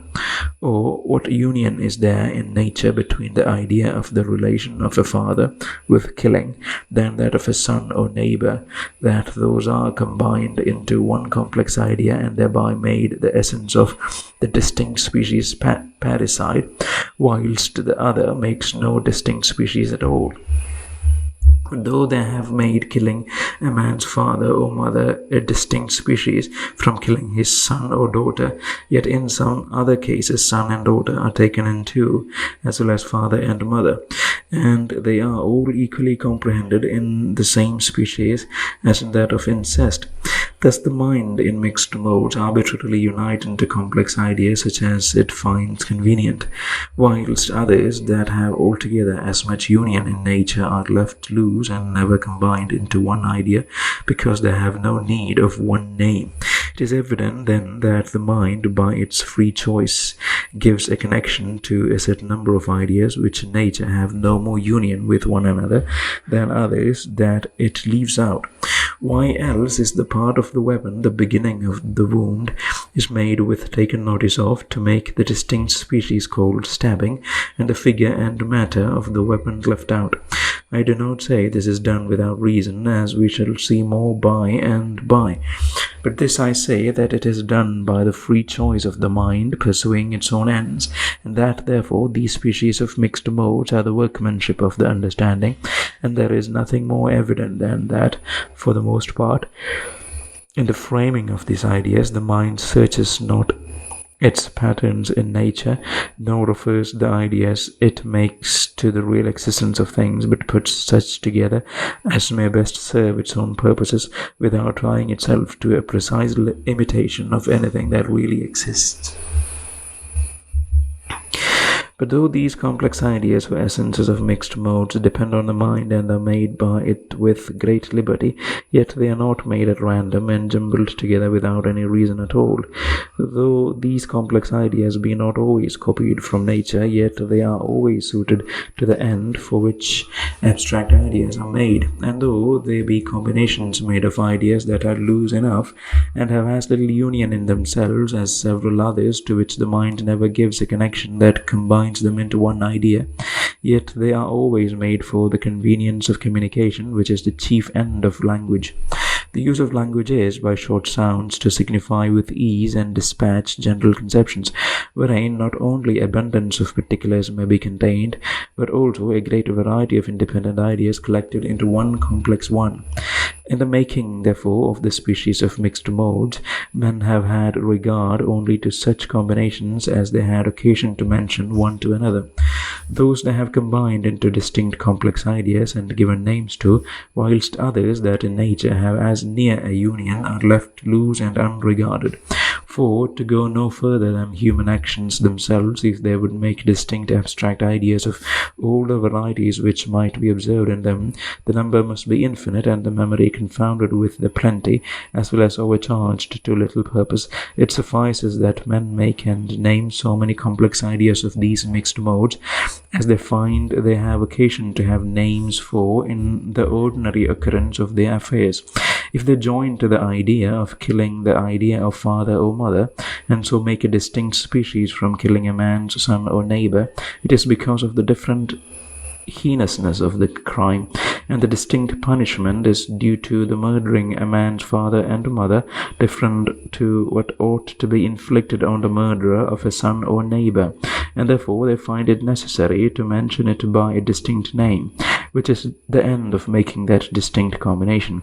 But though the idea of mother and daughter are so differently treated in reference to the idea of killing, that the one is joined with it to make a distinct abstract idea with a name, and so a distinct species, and the other not, yet in respect of carnal knowledge they are both taken in under incest, and that still for the same convenience of expressing under one name and reckoning of one species such unclean mixtures as have a peculiar turpitude beyond others, and this to avoid circumlocutions and tedious descriptions. A moderate skill in different languages will easily satisfy one of the truth of this, it being so obvious to observe great store of words in one language which have not any that answer them in another, which plainly shows that those of one country, by their customs and manners of life, have found occasion to make several complex ideas and given names to them, which others never collected into specific ideas. This could not have happened if these species were the steady workmanship of nature and not collections made and abstracted by the mind in order to naming and for the convenience of communication. The terms of our law, which are not empty sounds, will hardly find words that answer them in the Spanish or Italian, no scanty languages. Much less, I think, could anyone translate them into the Caribbee or Westo tongues. And the Vesura of the Romans or Coben of the Jews have no words in other languages to answer them. The reason whereof is plain from what has been said. Now, if we look a little more nearly into this matter and exactly compare different languages, we shall find that though they have words which in translations and dictionaries are supposed to answer one another, yet there is scarce 1 of 10 amongst the names of complex ideas, especially of mixed modes, that stands for the same precise idea which the word does that in dictionaries it is rendered by. There are no ideas more common and less compounded than the measures of time, extension, and weight, and the Latin names hora, pes, libra are without difficulty rendered by the English names hour, foot, and pound.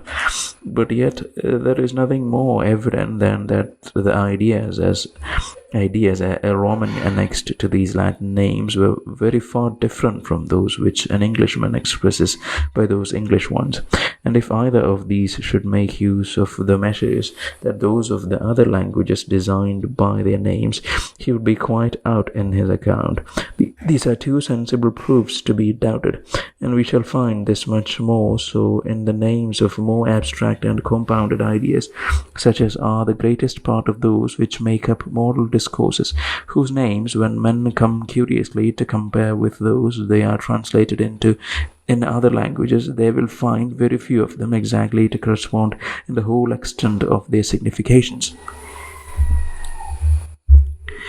The reason why I take so particular notice of this is that we may not be mistaken about genera and species and their essences as if they were things regularly and constantly made by nature and had a real existence in things, when they appear upon a more varied survey to be nothing else but an artifice of the understanding for the easier signifying such collections of ideas as it should often have occasion to communicate by one general term, under which diverse particulars, as far forth as they agreed to that abstract idea, might be comprehended.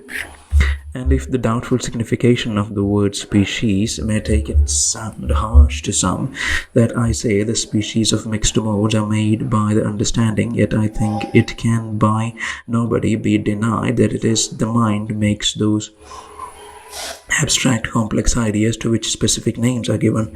And if it be true, as it is, that the mind makes the patterns for sorting and naming of things, I leave it to be considered who makes the boundaries of the sort of species, since with me species and sort have no other difference than that of a Latin and English idiom. The near relation that there is between species, essences, and their general name, at least in mixed modes, will further appear when we consider that it is the name that seems to preserve those essences and give them their lasting duration, for the connection between the loose parts of those complex ideas being made by the mind, this union, which has no particular foundation in nature, would cease again, were there not something that did, as it were, hold it together and keep the parts from scattering. Though therefore it be the mind that makes the collection, it is the name which is, as it were, the knot that ties them fast together. What a vast variety of different ideas does the word triumphus hold together and deliver to us as one species. Had this name been never made or quite lost, we might no doubt have had descriptions of what passed in that solemnity. But yet I think that which holds those different parts together in the unity of one complex idea is that very word annexed to it, without which the several parts of that would no more be thought to make one thing than any other show, which, having never been made but once, had never been united into one complex idea under one denomination. How much, therefore, in mixed modes the unity necessary to any essence depends on the mind, and how much the continuation and fixing of that unity depends on the name in common use annexed to it, I leave to be considered by those who look upon essences and species as real established things in nature. Suitable to this, we find that men speaking of mixed modes seldom imagine nor take any other for species of them, but such as are set out by name, because their being of man's making only, in order to naming, no such species are taken notice of, or supposed to be, unless a name be joined to it as the sign of man's having combined into one idea several loose ones, and by that name giving a lasting union to the parts, which would otherwise cease to have any as soon as the mind laid by that abstract idea and ceased actually to think on it. But when a name is once annexed to it, wherein the parts of that complex idea have a settled and permanent union, then is the essence, as it were, established, and the species looked on as complete. For to what purpose should the memory charge itself with such compositions, unless it were by abstraction to make them general? And to what purpose make them general, unless it were that they might have general names for the convenience of discourse and communication? Thus we see that killing a man with a sword or a hatchet are looked on as no distinct species of action, but if the point of the sword first enter the body, it passes for a distinct species, where it has a distinct name, as in England, in whose language it is called stabbing. But in another country, where it has not happened to be specified under a peculiar name, it passes not for a distinct species, but in the species of corporeal substances, though it be the mind that makes the nominal essence. Yet since those ideas which are combined in it are supposed to have an union in nature, whether the mind joins them or not, therefore those are looked on as distinct species, without any operation of the mind either abstracting or giving a name to that complex idea. Conformable also to what has been said concerning the essences of the species of mixed modes, that they are the creatures of the understanding rather than the works of nature, conformable, I say, to this, we find that their names lead our thoughts to the mind, and no further. When we speak of justice or gratitude, we frame to ourselves no imagination of anything existing which we would conceive, but our thoughts terminate in the abstract ideas of those virtues, and look not further, as they do when we speak of a horse or iron, whose specific ideas we consider not as barely in the mind, but as in things themselves, which afford the original patterns of those ideas. But in mixed modes, at least the most considerable parts of them, which are moral beings, we consider the original patterns as being in the mind, and to those we refer for the distinguishing of particular beings under names. And hence I think it is that these essences of the species of mixed modes are by a more peculiar name called notions, as by a peculiar right appertaining to the understanding.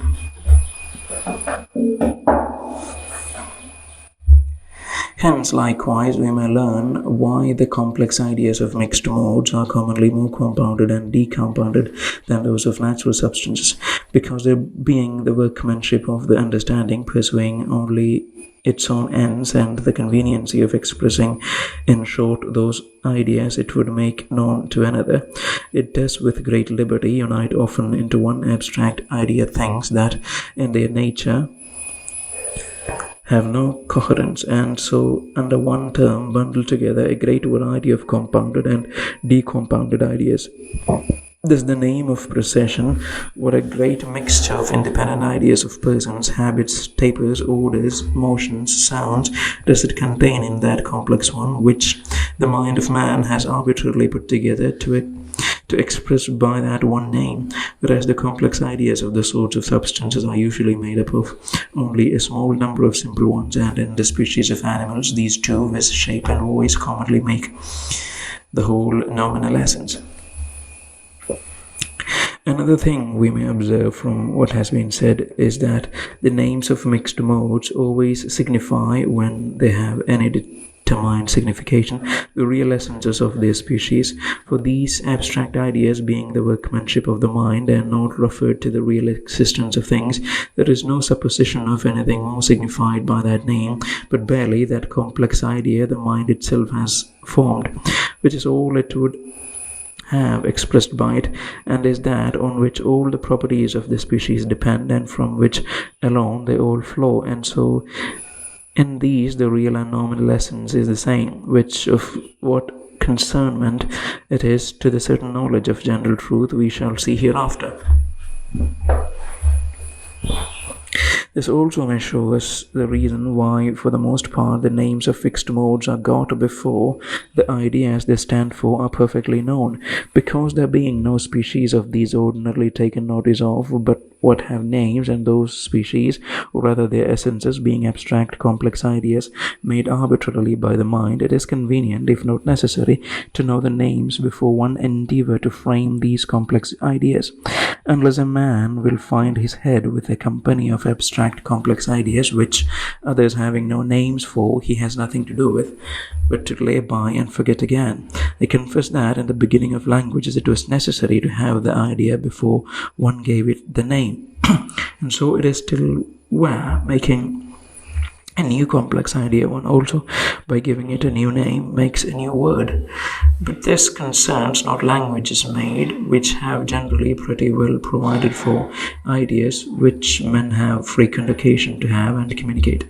And in such I ask whether it be not the ordinary method that children learn the names of mixed modes before they have their ideas. What one of 1,000 ever frames the abstract ideas of glory and ambition before he has heard the names of them? In simple ideas and substances I grant it is otherwise, which being such ideas as have a real existence and union in nature, the ideas and names are got one before the other as it happens. What has been said here of mixed modes is, with very little difference, applicable also to relations, which, since every man himself may observe, I may spare myself the pains to enlarge on, especially since what I have here said concerning words in this third book will possibly be thought by some to be much more than what so slight a subject required. I allow it might be brought into a narrower compass, but I was willing to stay my reader on an argument that appears to me new and a little out of the way. I am sure it is one I thought not of when I began to write, that by searching it to the bottom and turning it on every side, some part or other might meet with everyone's thoughts and give occasion to the most averse or negligent to reflect on a general miscarriage which, though of great consequences, is little taken notice of, when it is considered that a pudder is made about essences, and how much all sorts of knowledge, discourse, and conversation are pestered and disordered by the careless and confused use and application of words. It will perhaps be thought worthwhile thoroughly to lay it open, and I shall be pardoned if I have dwelt long on an argument which I think, therefore, needs to be inculcated, because the faults men are usually guilty of in this kind are not only the greatest hindrances of true knowledge, but are so well thought of as to pass for it.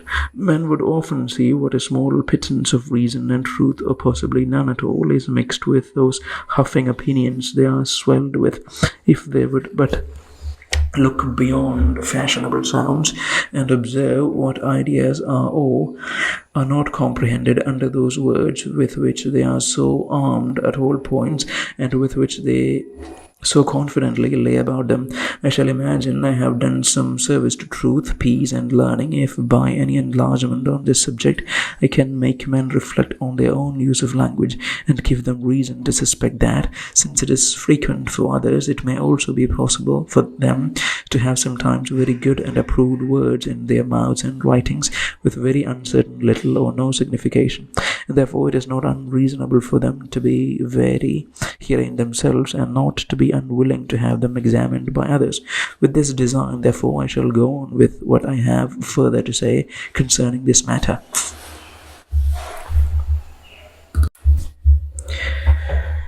Chapter 6 of the names of substances. The common names of substances, as well as other general terms, stand for sorts, which is nothing else but the being made signs of such complex ideas wherein several particular substances do or might agree, by virtue of which they are capable of being comprehended in one common conception and signified by one name. I say do or might agree, for though there be but one sun existing in the world, yet the idea of it being abstracted so that more substances, if there were several, might each agree in it, it is as much a sort as if there were as many suns as there are stars.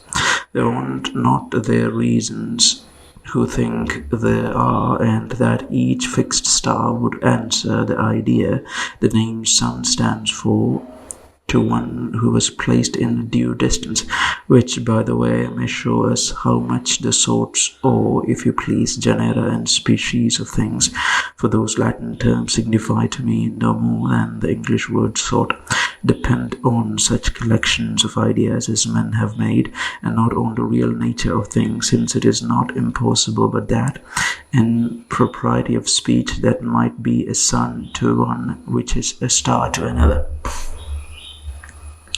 The measure and boundary of such sort of species, whereby it is constituted that particular sort and distinguished from others, is that we call its essence, which is nothing but that abstract idea to which the name is annexed, so that everything contained in that idea is essential to that sort.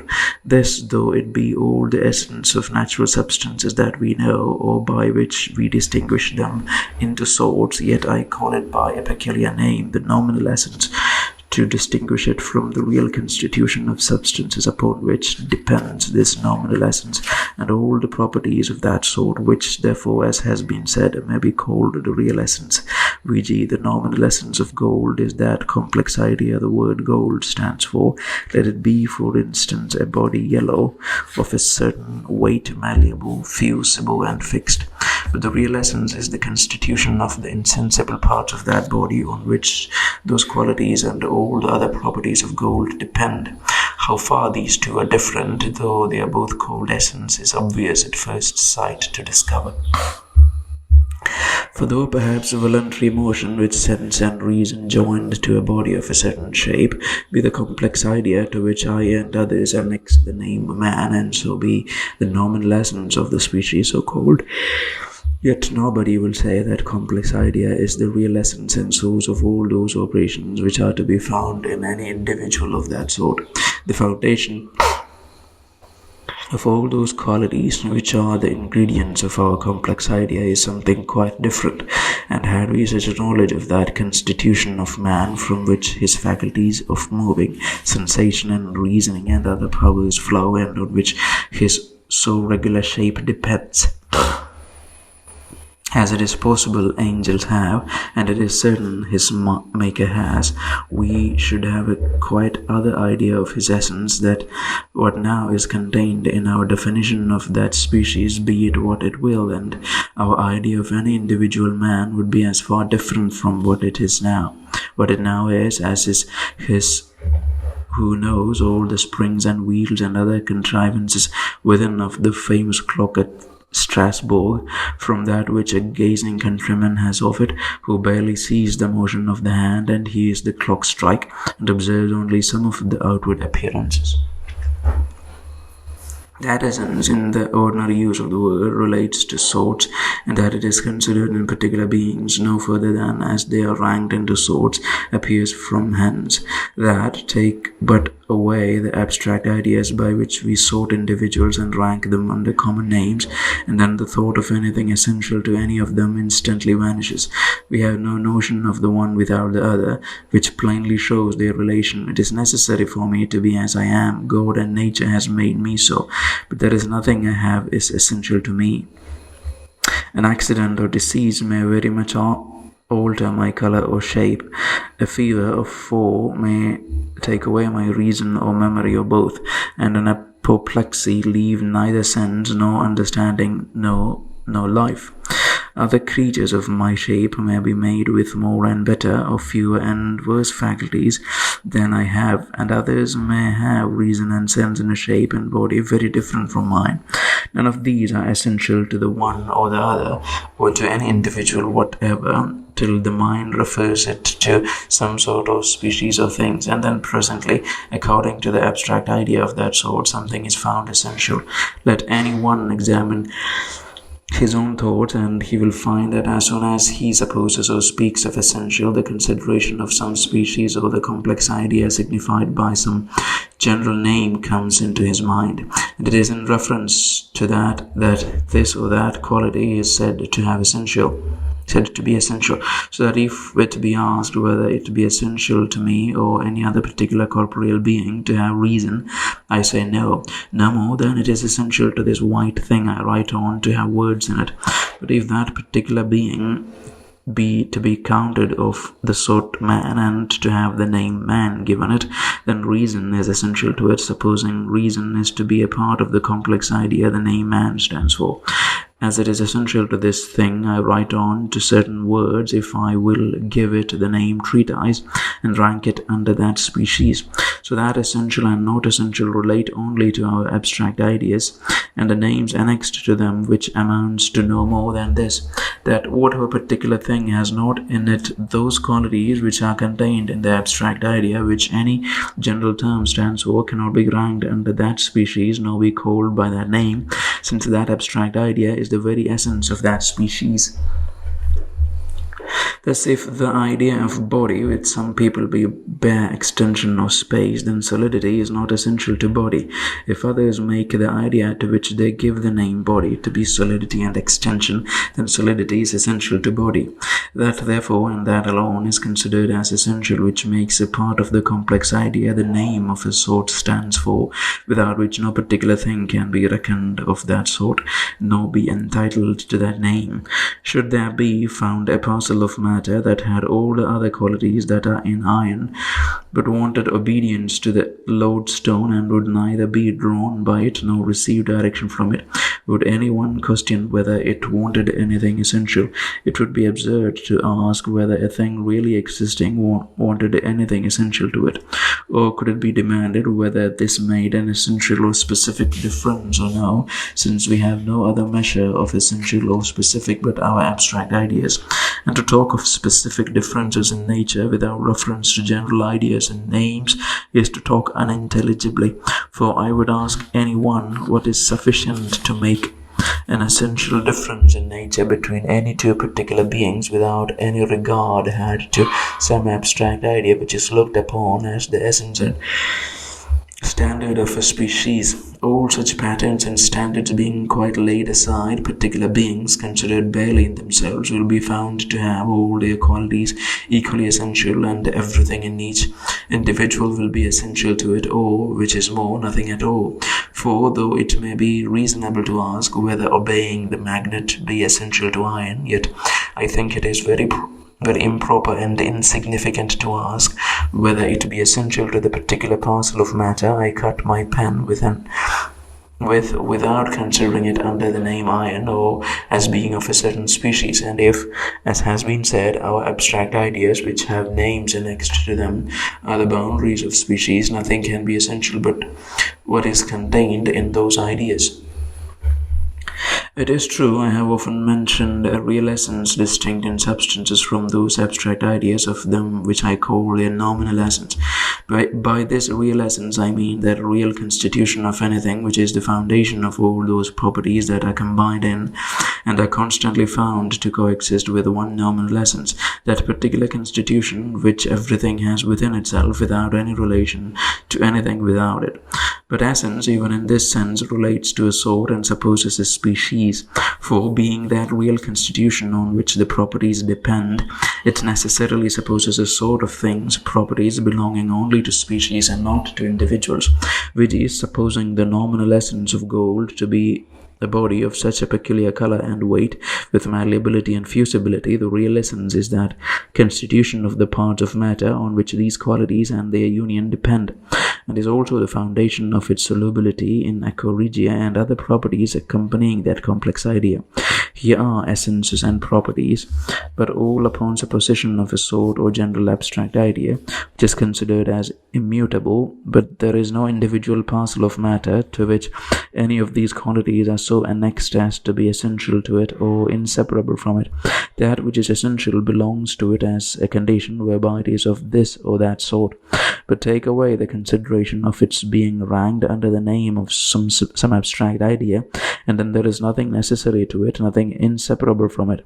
Indeed, as to the real essences of substances, we only suppose their being without precisely knowing what they are. But that which annexes them still to this species is the nominal essence of which they are supposed foundation and cause. The next thing to be considered is by which those essences it is that substances are determined into sorts or species, and that it is evident is by the nominal essence, for it is that alone that the name, which is the mark of the sort, signifies.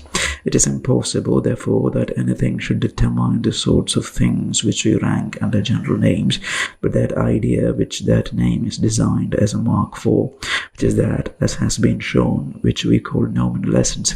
Why do we say this is a horse and that a mule, this is an animal, that an herb? How comes any particular thing to be of this or that sort but because it has that nominal essence, or which is all one, agrees to that abstract idea that name is annexed to? And I desire any one but to reflect on his own thoughts when he hears or speaks any of those or other names of substances, to know what sort of essences they stand for, and that the species of things to us are nothing but the ranking them under distinct names according to the complex ideas in us, and not according to precise, distinct, real essences in them, is plain from hence that we find many of the individuals that are ranked into one sort, called by one common name, and so received as being of one species, have yet qualities depending on their real constitutions as far different one from another as from others from which they are accounted to differ specifically. This, as it is easy to be observed by all who have to do with natural bodies, so chemists especially are often, by sad experience, convinced of it when they, sometimes in vain, seek for the same qualities in one parcel of sulphur, antimony, or vitriol, which they have found in others, for though they are bodies of the same species, having the same nominal essence, under the same name, yet do they often, upon severe ways of examination, betray qualities so different one from another as to frustrate the expectation and labor of very wary chemists. But if things were distinguished into species according to their real essences, it would be as impossible to find different properties in any two individual substances of the same species as it is to find different properties in two circles or two equilateral triangles. That is properly the essence to us which determines every particular to this or that classes, or which is the same thing to this or that general name. What can that be else but that abstract idea to which that name is annexed, and so has in truth a reference not so much to the being of particular things as to their general denominations? Nor indeed can we rank and sort things, and consequently, which is the end of sorting, denominate them by their real essences, because we know them not. Our faculties carry us no further towards the knowledge and distinction of substances than a collection of those sensible ideas which we observe in them, which, however, made with the greatest diligence and exactness we are capable of, yet is more remote from the true internal constitution from which those qualities flow than, as I said, a countryman's idea is from the inward contrivance of that famous clock at Strasbourg, whereof he only sees the outward figure and motions. There is not so contemptible a plant or animal that does not confound the most enlarged understanding. Though the familiar use of things about us take off our wonder, yet it cures not our ignorance. When we come to examine the stones we tread on, or the iron we daily handle, we presently find we know not their make and can give no reason of the different qualities we find in them. It is evident that the internal constitution whereon their properties depend is unknown to us, for to go no further than the greatest and most obvious we can imagine amongst them, what is that texture of parts, that real essence that makes lead and antimony fusible, wood and stones not? What makes lead and iron malleable, antimony and stones not? And yet how infinitely these come short of the fine contrivances and inconceivable real essences of plants or animals, everyone knows. The workmanship of the all-wise and powerful God in the great fabric of the universe, and every part thereof further exceeds the capacity and comprehension of the most inquisitive and intelligent man.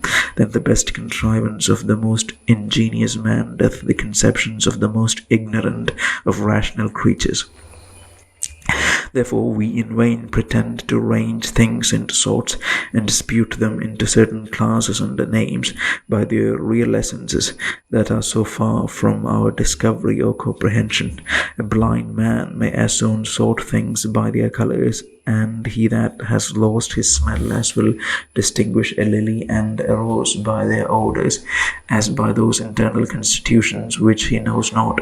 He that thinks he can distinguish sheep and goats by their real essences that are unknown to him may be pleased to try his skill in those species called cassowary and Quercincio, and by their internal real essences determine the boundaries of those species, without knowing the complex idea of sensible qualities that each of those names stand for in the countries where those animals are to be found.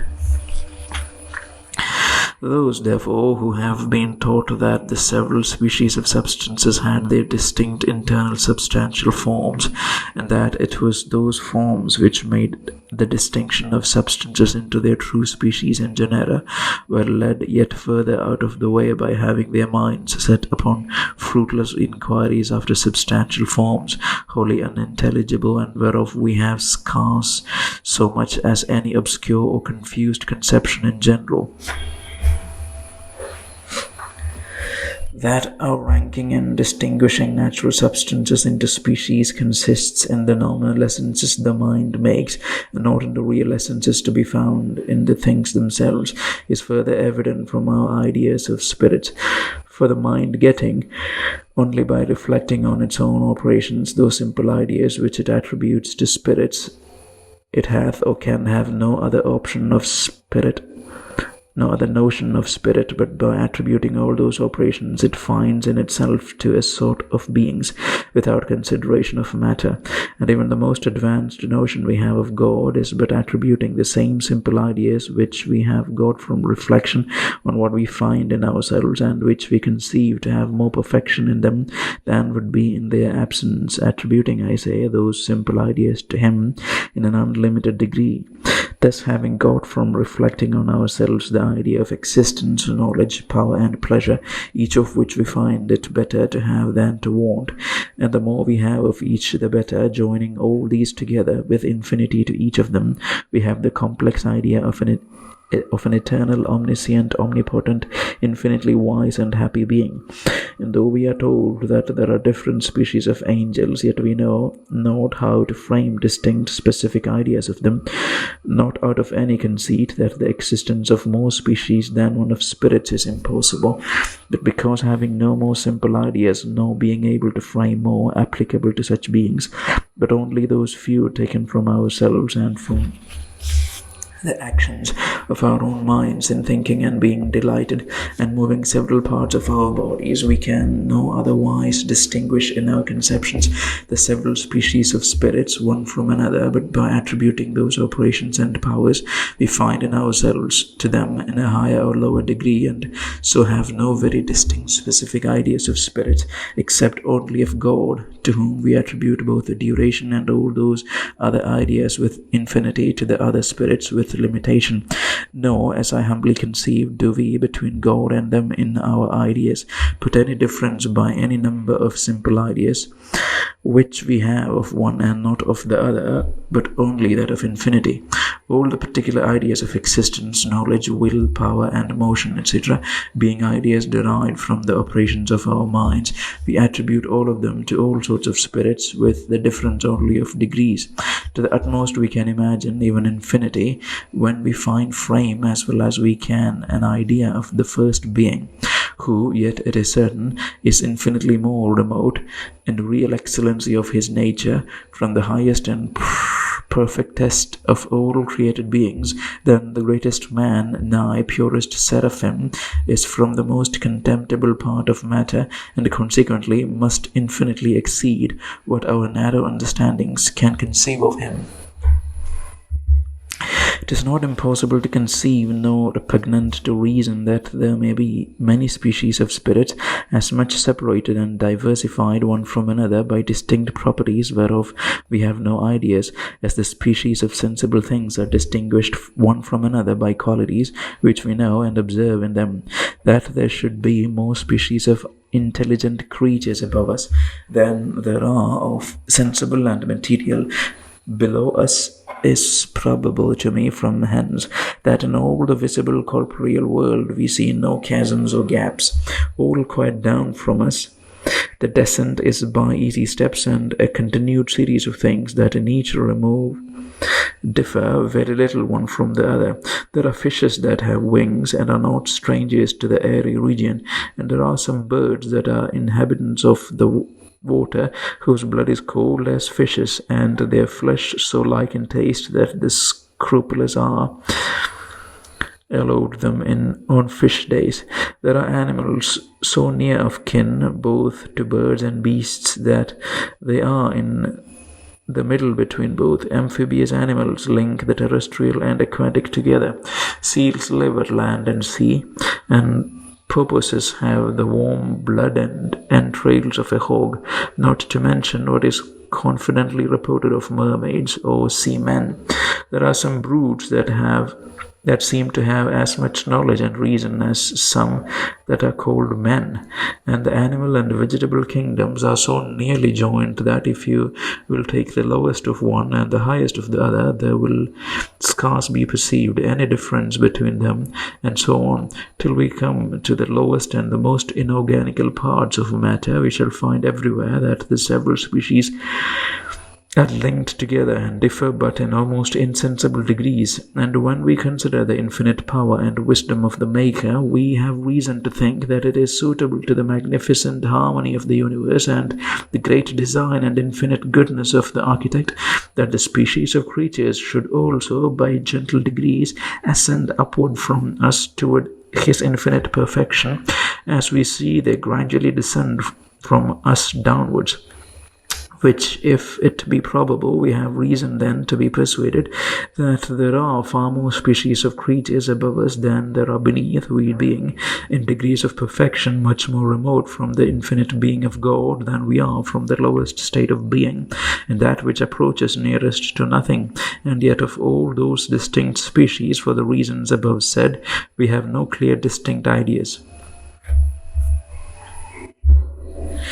But to return to the species of corporeal substances, if I should ask any one whether ice and water were two distinct species of things, I doubt not, but I should be answered in the affirmative, and it cannot be denied but he that says they are two distinct species is in the right. But if an Englishman bred in Jamaica, who perhaps had never seen nor heard of ice, coming into England in the winter, find the water he put in his basin at night, in a great part frozen in the morning, and not knowing any peculiar name it had, should call it hardened water, I ask whether this would be a new species to him different from water. And I think it would be answered here, it would not be to him a new species no more than congealed jelly, when it is cold, is a distinct species from the same jelly, fluid and warm, or than liquid gold in the furnace is a distinct species from hard gold in the hands of a workman. And if this be so, it is plain that our distinct species are nothing but distinct complex ideas with distinct names annexed to them. It is true, every substance that exists has its peculiar constitution, whereon depend those sensible qualities and powers we observe in it. But the ranking of things into species, which is nothing but sorting them under several titles, is done by us according to the ideas that we have of them, which, though sufficient to distinguish them by names, so that we may be able to discourse of them when we have them not present before us, yet if we suppose it to be done by their real internal constitutions, and that things existing are distinguished by nature into species by real essences, according as we distinguish them into species by names, we shall be liable to great mistakes. To distinguish substantial beings into species according to the usual supposition that there are certain precise essences or forms of things whereby all the individuals existing are, by nature, distinguished into species, these things are necessary. First, to be assured that nature in the production of things always designs them to partake of certain regulated established essences which are to be the models of all things to be produced. This, in that crude sense it is usually proposed, would need some better explication before it can fully be assented to. Secondly, it would be necessary to know whether nature always attains that essence it designs in the production of things. The irregular and monstrous birds that in diverse sorts of animals have been observed will always give us reason to doubt of one or both of these. Thirdly, it ought to be determined whether those we call monsters be really a distinct species according to the scholastic notion of the word species, since it is certain that everything that exists has its particular constitution, and yet we find that some of these monstrous productions have few or none of those qualities which are supposed to result from and accompany the essence of that species from whence they derive their originals, and to which by their descent they seem to belong. Fourthly, the real essences of those things which we distinguish into species, and as so distinguished we name, ought to be known, i.e., we ought to have ideas of them. But since we are ignorant in these 4 points, the supposed real essences of things stand us not in stead for the distinguishing substances into species. Fifthly, the only imaginable help in this case would be that, having framed perfect complex ideas of the properties of things flowing from their different real essences, we should thereby distinguish them into species. But neither can this be done, for being ignorant of the real essence itself, it is impossible to know all those properties that flow from it, and are so annexed to it that any one of them being away, we may certainly conclude that that essence is not there, and so the thing is not of that species. We can never know what is the precise number of properties depending on the real essence of gold, and one of which failing the real essence of gold, and consequently gold would not be there unless we knew the real essence of gold itself, and by that determined that species. By the word gold here I must be understood to design a particular piece of matter, e.g. the last guinea that was coined. For if it should stand here in its ordinary signification for that complex idea which I or anyone else calls gold, i.e. for the nominal essence of gold, it would be jargon. So hard is it to show the various meaning and imperfection of words when we have nothing else but words to do it by. By all which it is clear that our distinguishing substances into species by names is not at all founded on their real essences, nor can we pretend to range and determine them exactly into species according to internal essential differences. But since, as has been remarked, we have need of general words, though we know not the real essences of things, all we can do is to collect such a number of simple ideas as, by examination, we find to be united together in things existing, and thereof to make one complex idea, which, though it be not the real essence of any substance that exists, is yet the specific essence to which our name belongs and is convertible with it, by which we may at least try the truth of these nominal essences.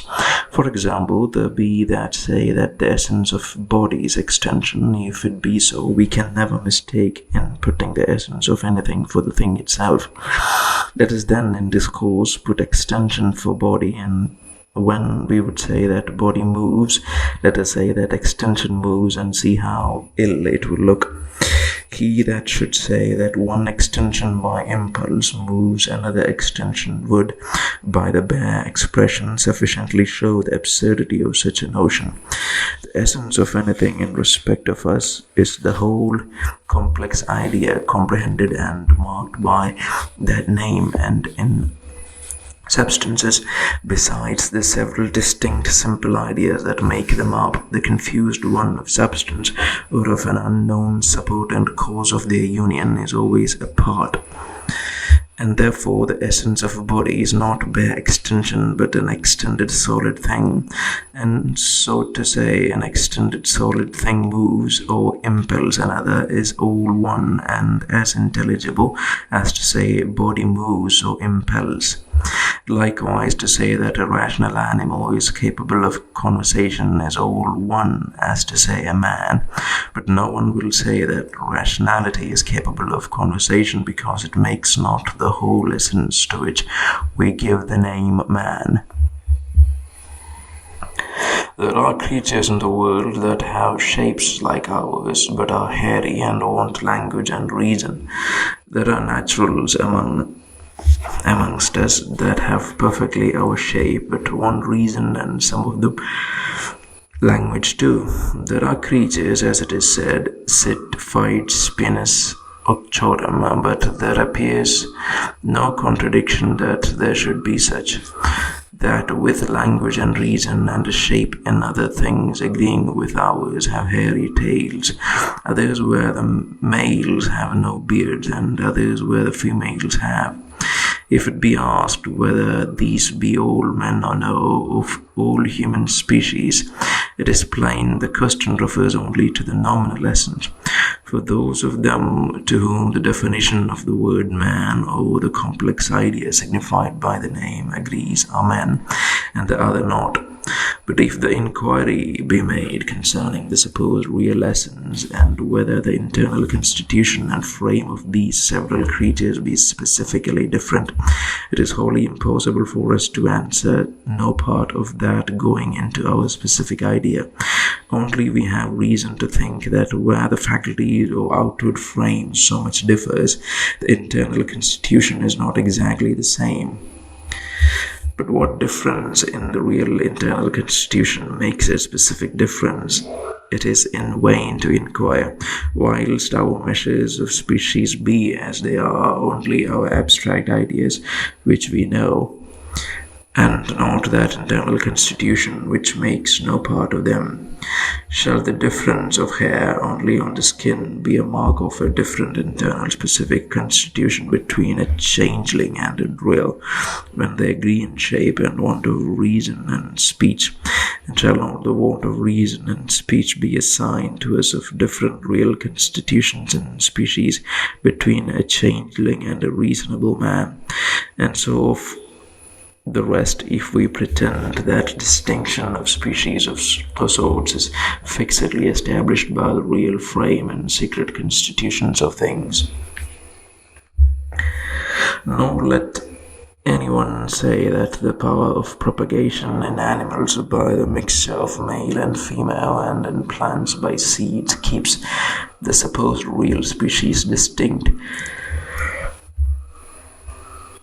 and entire. For granting this to be true, it would help us in the distinction of the species of things no further than the tribes of animals and vegetables.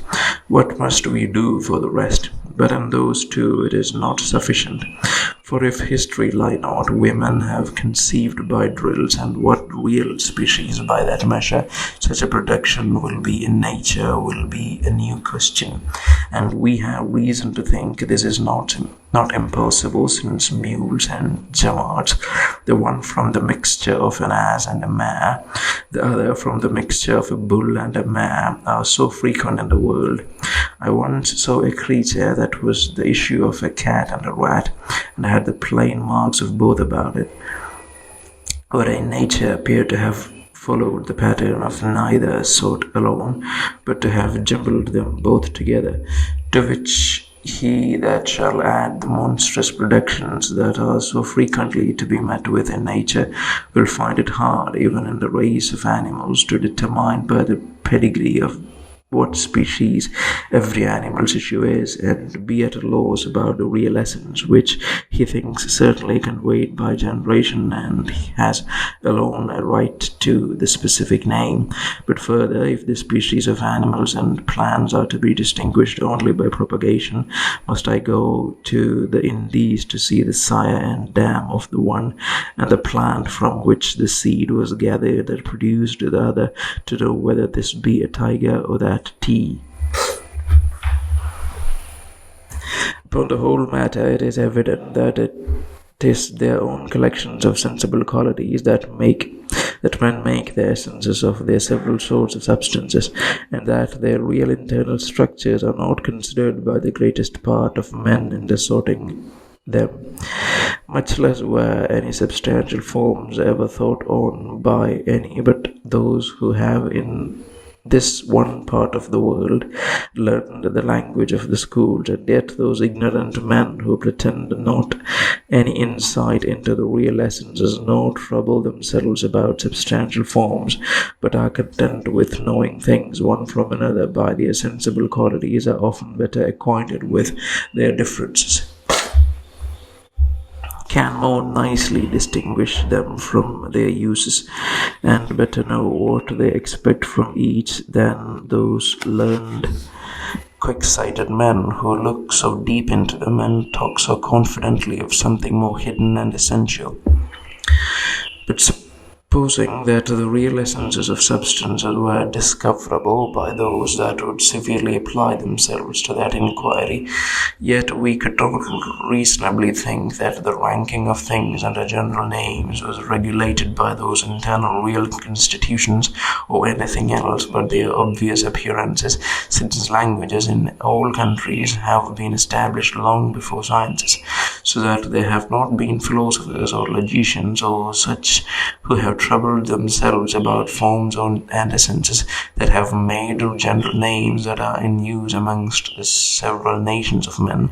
But those more or less comprehensive terms have, for the most part in all languages, received their birth and signification from ignorant and illiterate people who sorted and denominated things by those sensible qualities they found in them, thereby to signify them when absent to others, whereby they had an occasion to mention a sort or a particular thing.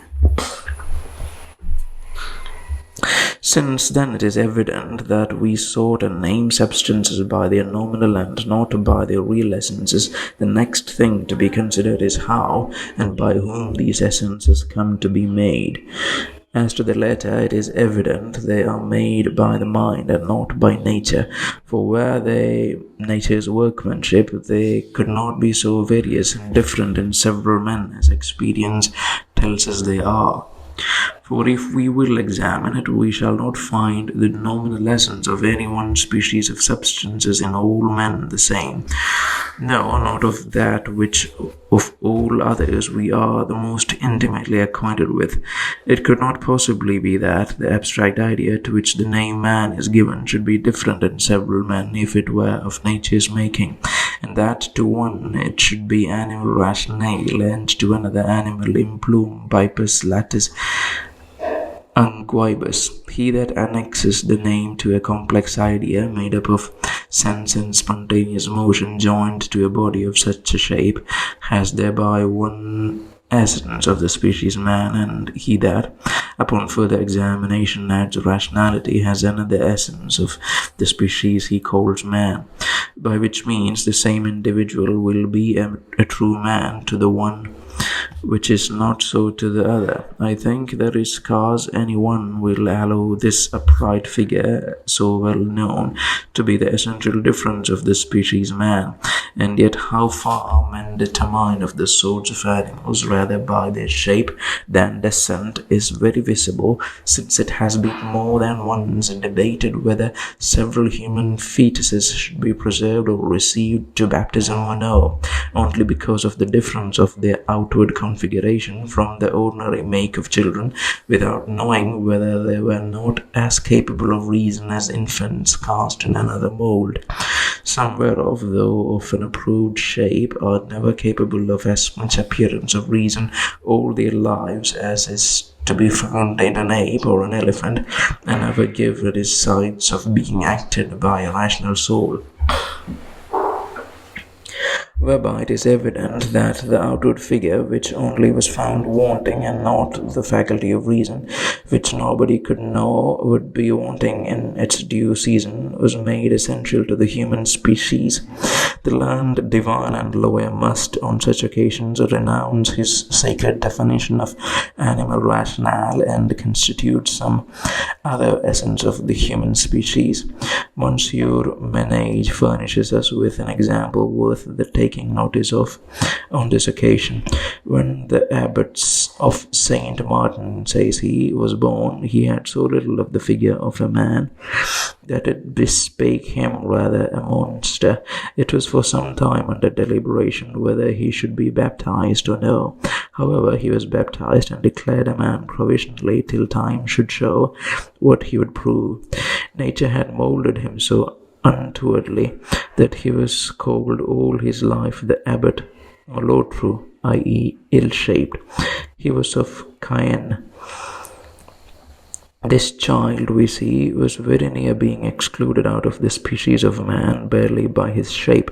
He escaped very narrowly as he was, and it is certain a figure a little more oddly turned had cast him, and he had been executed as a thing not to be allowed to pass for a man. And yet there can be no reason given why, if the lineaments of his face had been a little altered, a rational soul could not have been lodged in him.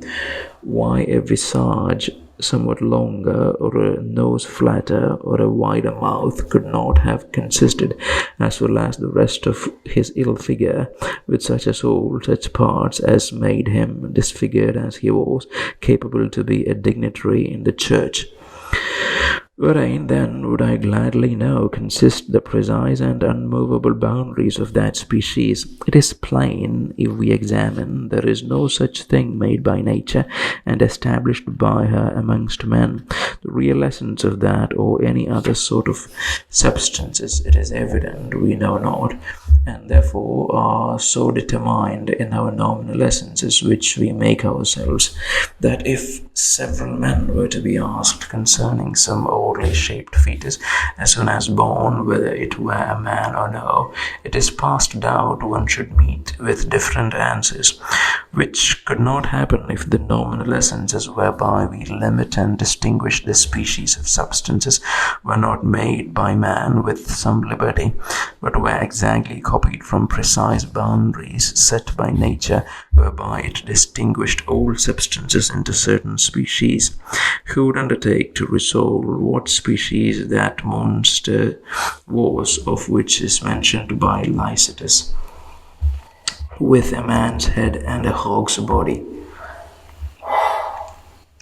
or those other which to the bodies of men had the heads of beasts and dogs, horses, etc. If any of these creatures had lived and could have spoke, it would have increased the difficulty. Had the upper part to the middle been of human shape, and all below swine, had it been murder to destroy it? Or must the bishop have been consulted whether it were man enough to be admitted to the font or no? As I have been told, it happened in France some years since in somewhat a like case. So uncertain are the boundaries of species of animals to us, who have no other measures than the complex ideas of our own collecting, and so far are we from certainly knowing what a man is, though perhaps it will be judged great ignorance to make any doubt about it. And yet I think I may say that the certain boundaries of that species are so far from being determined, and the precise number of simple ideas which make the nominal essence so far from being settled and perfectly known, that very material doubts may still arise about it. And I imagine none of the definitions of the word man, which we yet have no descriptions of that sort of animal, are so perfect and exact as to satisfy a considerate, inquisitive person, much less to obtain a general consent and to be that which men would everywhere stick by in the decision of cases and determining of life and death, baptism or no baptism, in productions that might happen.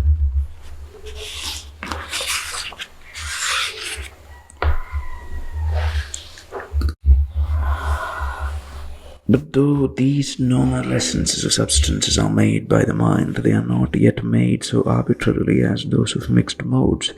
To the making of any nominal essence it is necessary, first, that the ideas whereof it consists have such a union as to make but one idea, how compounded soever. Secondly, that the particular ideas so united be exactly the same, neither more nor less. For if two abstract complex ideas differ either in number or sorts of their component parts, they make two different and not one and the same essence. The first of these, the mind, in making its complex ideas of substances, only follows nature, and puts none together which are not supposed to have a union in nature. Nobody joins the voice of a sheep with the shape of a horse, nor the color of lead with the weight and fixedness of gold, to be the complex ideas of any real substances, unless he has a mind to fill his head with chimeras and his discourse with unintelligible words. Men observing certain qualities always joined and existing together, therein copied nature, and of ideas so united made their complex ones as substances.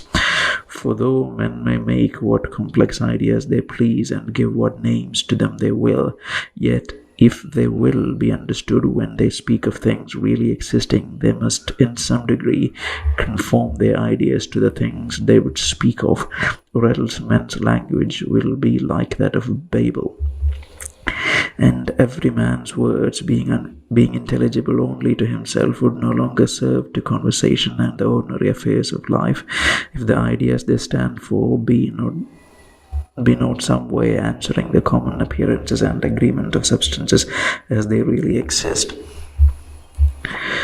Secondly, though the mind of man, in making its complex ideas of substances, never puts any together that do not really or are not supposed to coexist, and so it truly borrows that union from nature, yet the number it combines depends upon the various care, industry, or fancy of him that makes it. Men generally content themselves with some few sensible obvious qualities, and often, if not always, leave out others as material and as firmly united as those that they take.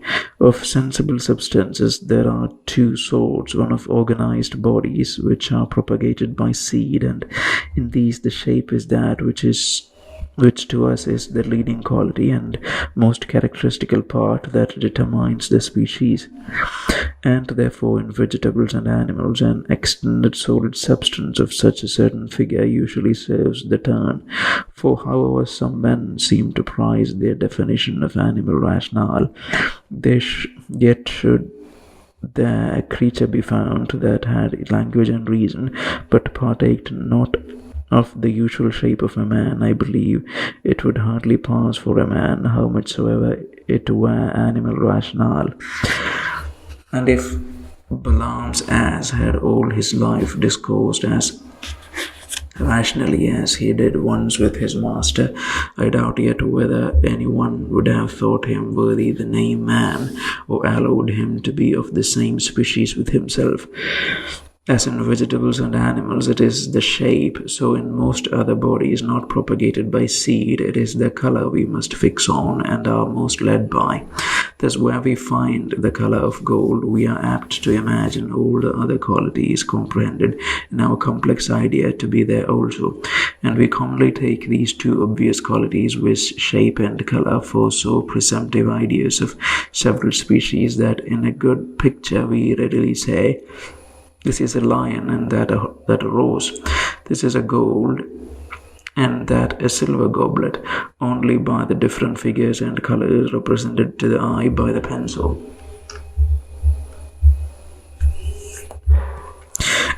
But though this serves well enough for gross and confused conceptions and inaccurate ways of talking and thinking, yet men are far enough from having agreed on the precise number of simple ideas or qualities belonging to any sort of things signified by its name. Now is it a wonder, since it requires much time, pains, and skill, strict inquiry, and long examination to find out what and how many those simple ideas are which are constantly and inseparably united in nature and are always to be found together in the same subject. Most men, wanting either time, inclination, or industry enough for this, even to some tolerable degree, content themselves with some few obvious and outward appearances of things, thereby readily to distinguish and sort them for the common affairs of life, and so, without further examination, give them names, or take up the names already in use, which, though in common conversation they pass well enough for the signs of some few obvious qualities coexisting, are yet far enough from comprehending, in a settled signification, a precise number of simple ideas, much less all those which are united in nature. He that shall consider, after so much stir about genus and species and such a deal of talk of specific differences, how few words we have yet settled definitions of, may with reason imagine that those forms which there hath been so much noise made about are only chimeras, which give us no light into the specific natures of things. And he that shall consider how far the names of substances are from having significations wherein all who use them do agree, will have reason to conclude that though the nominal essences of substances are all supposed to be copied from nature, yet they are all, or most of them, very imperfect, since the composition of those complex ideas are, in several men, very different. Therefore, that these boundaries of species are as men and not as nature makes them, if at least there are in nature any such prefixed bounds. It is true that many particular substances are so made by nature that they have agreement and likeness one with another, and so afford a foundation of being ranked into sorts. But the sorting of things by us, or the making of determinate species being in order to naming and comprehending them under general terms, I cannot see how it can be properly said that nature sets the boundaries of the species of things, or if it be so, our boundaries of species are not exactly conformable to those in nature. For we, having need of general names for present use, stay not for a perfect discovery of all those qualities which would best show us their most material differences and agreements, but we ourselves divide them by certain obvious appearances into species, that we may the easier under general names communicate our thoughts about them. For having no other knowledge of any substance but of the simple ideas that are united in it, and observing several particular things to agree with others in several of those simple ideas, we make that collection our specific idea and give it a general name, that in recording our thoughts and in our discourse with others, we may in one short word designate all the individuals that agree in that complex idea, without enumerating the simple ideas that make it up, and so not waste our time and breath in tedious descriptions, which we see they are fain to do who would discourse of any new sort of things they have not yet a name for. But however these species of substances pass well enough in ordinary conversation, it is plain that this complex idea wherein they observe several individuals to agree is by different men made very differently. by some more and others less accurately. In some, this complex idea contains a greater and in others a smaller number of qualities, and so is apparently such as the mind makes it. The yellow shining color makes gold to children, others add weight, malleableness, and fusibility, and others yet other qualities which they find joined with that yellow color as constantly as its weight and fusibility. For in all these and the like qualities, one has as good a right to be put into the complex idea of that substance wherein they're all joined as another, and therefore different men leaving out or putting in several simple ideas which others do not, according to their various examination, skill, or observation of that subject, have different essences of gold, which must therefore be of their own and not of nature's making. If the number of simple ideas that make the nominal essence of the lowest species or first sorting of individuals depends on the mind of man variously collected them, it is much more evident that they do so in the more comprehensive classes which by the masters of logic are called genera. These are complex ideas designedly imperfect, and it is visible at first sight that several of those qualities that are to be found in the things themselves are purposely left out of general ideas, for as the mind, to make general ideas comprehending several particulars, leaves out those of time and place, and such others that make them incommunicable to more than one individual, so to make other yet more general ideas that may comprehend different sorts, it leaves out those qualities that distinguish them, and puts into its new collection only such ideas as are common to several sorts. The same convenience that made men express several parcels of yellow matter coming from Guinea and Peru under one name sets them also upon making of one name that may comprehend both gold and silver and some other bodies of different colors. This is done by leaving out those qualities which are peculiar to each sort and retaining a complex idea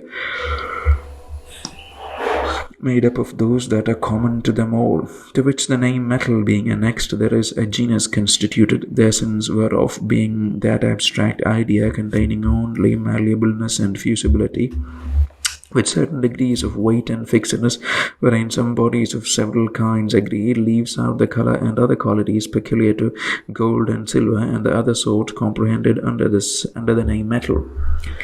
Whereby it is plain that men follow not exactly the patterns set them by nature when they make their general ideas of substances, since there is no body to be found which has barely malleableness and fusibility in it, without other qualities as inseparable as those. But men, in making their general ideas, seeking more the convenience of language and quick dispatch by short and comprehensive signs than the true and precise nature of things as they exist, have, in the framing their abstract ideas, chiefly pursued that end which was to be furnished with store of general and variously comprehensive names, so that in this whole business of genera and species, the genus, or more comprehensive, is but a partial conception of what is in the species, and the species but a partial idea of what is to be found in each individual. If therefore anyone will think that a man and a horse and an animal and a plant, etc., are distinguished by real essences made by nature, he must think nature to be very liberal of these real essences, making one for body, another for an animal, and another for a horse, and all these essences liberally bestowed upon Bucephalus. But if we would rightly consider what is done in all these genera and species or sorts, we should find that there is no new thing made, but only more or less comprehensive signs whereby we may be enabled to express in a few syllables great numbers of particular things, as they agree in more or less general conceptions which we have framed to that purpose, in all which we may observe that the more general term is always the name of a less complex idea, and that each genus is but a partial conception of the species comprehended under it, so that if these abstract general ideas be thought to be complete, it can only be in respect of a certain established relation between them and certain names which are made use of to signify them, and not in respect of anything existing as made by nature. this is adjusted to the true end of speech, which is to be the easiest and shortest way of communicating our notions. For thus he that would discourse of things as they agreed in the complex idea of extension and solidity needed but use the word body to denote all such. He that to these would join others, signified by the words life, sense, and spontaneous motion, needed but use the word animal to signify all which partake of those ideas. And he that had made a complex idea of a body with life, sense, and motion, with the faculty of reasoning, and a certain shape joined to it, needed but use the short monosyllable man to express all particulars that correspond to that complex idea. This is the proper business of genus and species, and this men do without any consideration of real essences or substantial forms, which come not within the reach of our knowledge when we think of those things, nor within the signification of our words when we discourse with others.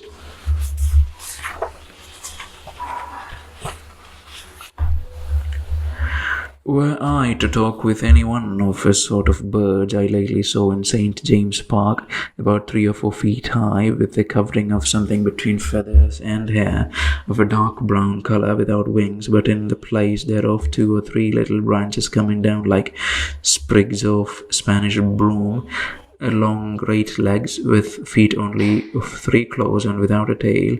I must make this description of it, and so many make others understand me.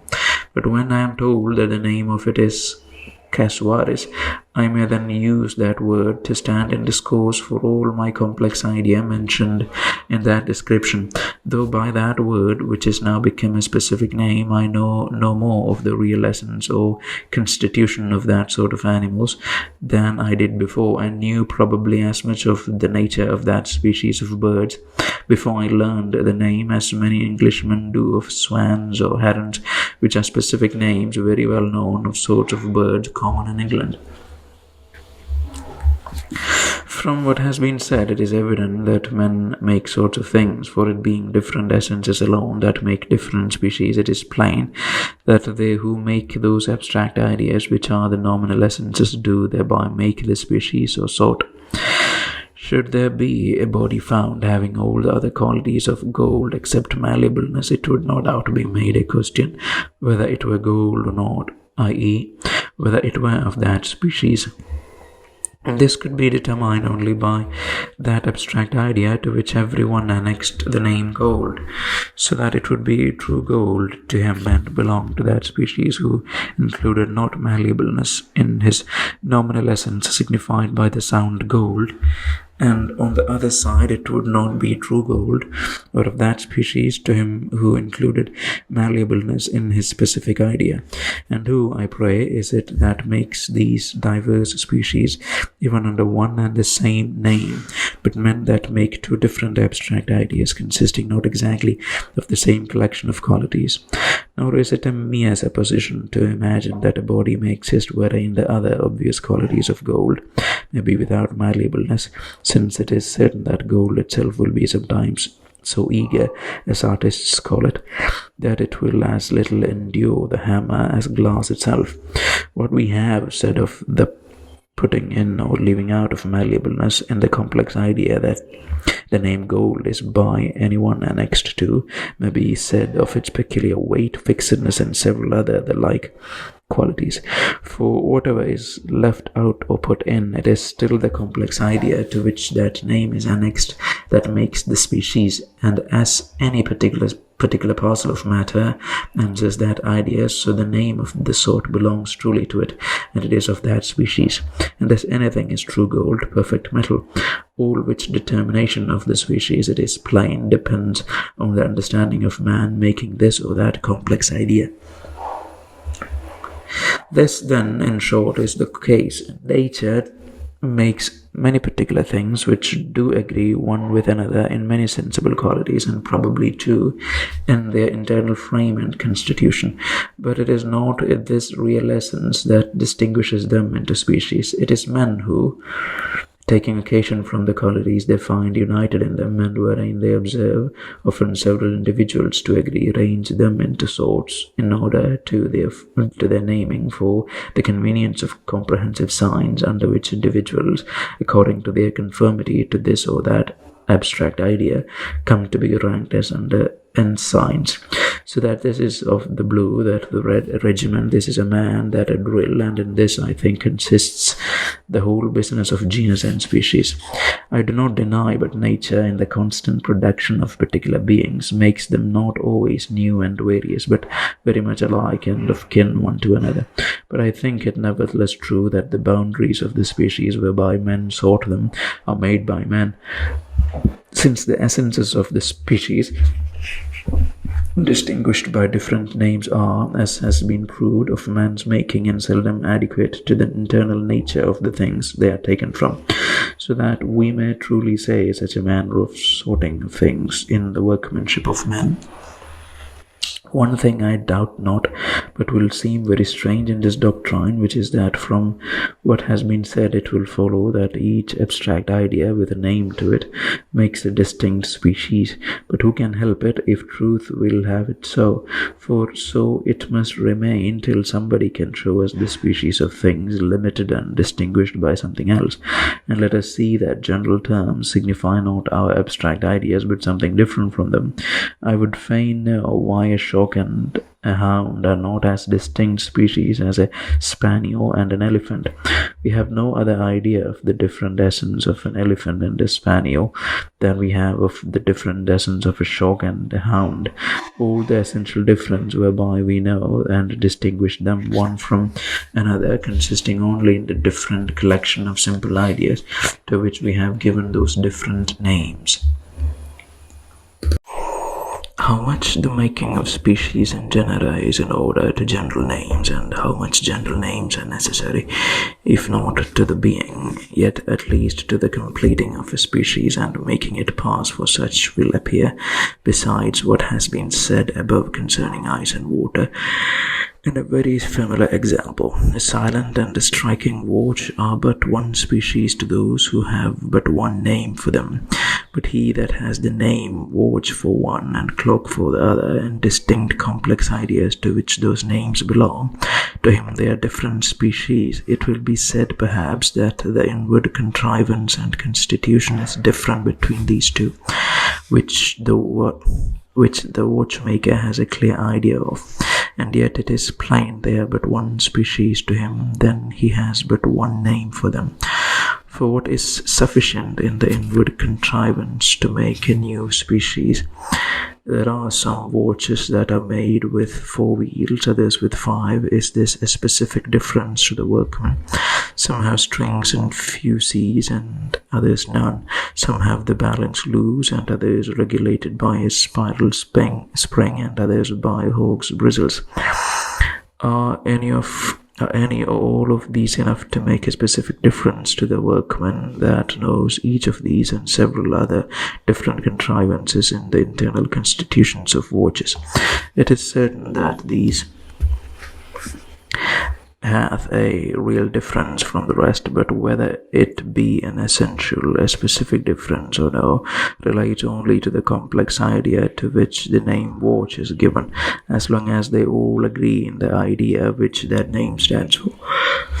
That name does not, as a generical name, comprehend different species under it. They are not essentially nor specifically different. But if anyone will make minuter divisions from differences that he knows in the internal frame of watches, and to such precise complex ideas give names that all shall prevail, there will then be new species to them who have those ideas with names to them, and can by those differences distinguish watches into these several sorts. Then watch will be a generical name, but yet there would be no distinct species to men ignorant of clockwork and the inward contrivances of watches, who had no other idea but the outward shape and bulk with the marking of the hours by the hand. For to them all those other names would be but synonymous terms for the same idea, and signify no more, no other thing but a watch. Just thus I think it is in natural things. Nobody will doubt that the wheels or springs, if I may so say, within are different in rotational different in a rational man and a changeling. No more than that there is a difference in the frame between a drill and a changeling, but whether one or both these differences be essential or superficial is only to be known to us by the agreement or disagreement with the complex idea that the name man stands for by that alone can it be determined whether one or both or neither of those be a man. From what has been before said, we may see the reason why in this species of artificial things there is generally less confusion and uncertainty than in natural, because an artificial thing being a production of man with the artificer designed, and therefore well knows the idea of, the name of it is supposed to stand for no other idea, nor to import any other essence than what is certainly to be known and easy enough to be apprehended. For the idea or essence of the several sorts of artificial things, consisting for the most part in nothing but the determinate figure of sensible parts and sometimes motion depending thereon, which the artificer fashions in matter such as he finds for his turn, it is not beyond the reach of our faculties to attain a certain idea thereof, and so settle the signification of the names whereby the species of artificial things are distinguished with less doubt, obscurity, and equivocation than we can in things natural, whose differences and operations depend upon contrivances beyond the reach of our discoveries. I must be excused here if I think artificial things are of distinct species as well as natural, since I find they are as plainly and orderly ranked into sorts by different abstract ideas with general names annexed to them, as distinct one from another as those of natural substances. For why should we not think a watch and pistol as distinct species one from another as a horse and a dog, they being expressed in our minds by distinct ideas and to others by distinct appellations? This is further to be observed concerning substances, that they alone of all our several sorts of ideas have particular or proper names whereby one only particular thing is signified, because in simple ideas, modes, and relations it seldom happens that men have occasion to mention often this or that particular when it is absent. Besides, the greatest part of mixed modes, being actions which perish in their birth, are not capable of a lasting duration, as substances which are the actors and wherein the simple ideas that make up the complex ideas designed by the name have a lasting union. I must beg pardon of my reader for having dwelt so long upon this subject, and perhaps with some obscurity, but I desire it may be considered how difficult it is to lead another by words into the thoughts of things, stripped of those specific differences we give them, which things if I name not, I say nothing, and if I do name them, I thereby rank them into some sort or other, and suggest to the mind the usual abstract idea of that species, and so cross my purpose. For to talk of a man and to lay by at the same time the ordinary signification of the name man, which is our complex idea usually annexed to it, and bid the reader consider man as he is in himself, and as he is really distinguished from others in his internal constitution or real essence, that is, by something he knows not what, looks like trifling, and yet thus one must do who would speak of the supposed real essences and species of things as thought to be made by nature, if it be but only to make it understood that there is no such thing signified by the general names which substances are called by. But because it is difficult by known familiar names to do this, give me leave to endeavour by an example to make the different consideration the mind has of specific names and ideas a little more clear, and to show how the complex ideas of modes are referred sometimes to archetypes in the minds of other intelligent beings, or, which is the same, to the signification annexed by others to their received names, and sometimes to no archetypes at all. Give me leave also to show how the mind always refers its ideas of substances either to the substances themselves or to the signification of their names as to the archetypes, and also to make plain the nature of species or sorting of things as apprehended and made use of by us, and of the essences belonging to those species, which is perhaps of more moment to discover the extent and certainty of our knowledge than we at first imagine. Let us suppose Adam in the state of a grown man with a good understanding, but in a strange country with all things new and unknown about him, and no other faculties to attain the knowledge of them but what one of this age has now. He observes Lamech more melancholy than usual, and imagines it to be from a suspicion he has of his wife Ada, whom he most ardently loved, that she had too much kindness for another man. Adam discourses these his thoughts to Eve, and desires her to take care that Ada commit not folly. And in these discourses with Eve he makes use of these two new words, Kinea and Neoph.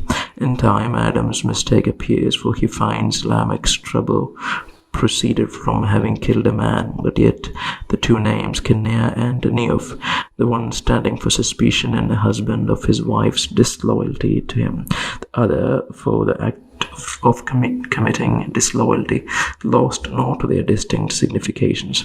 It is plain then that here were two distinct complex ideas of mixed modes, with names to them, two distinct species of actions essentially different.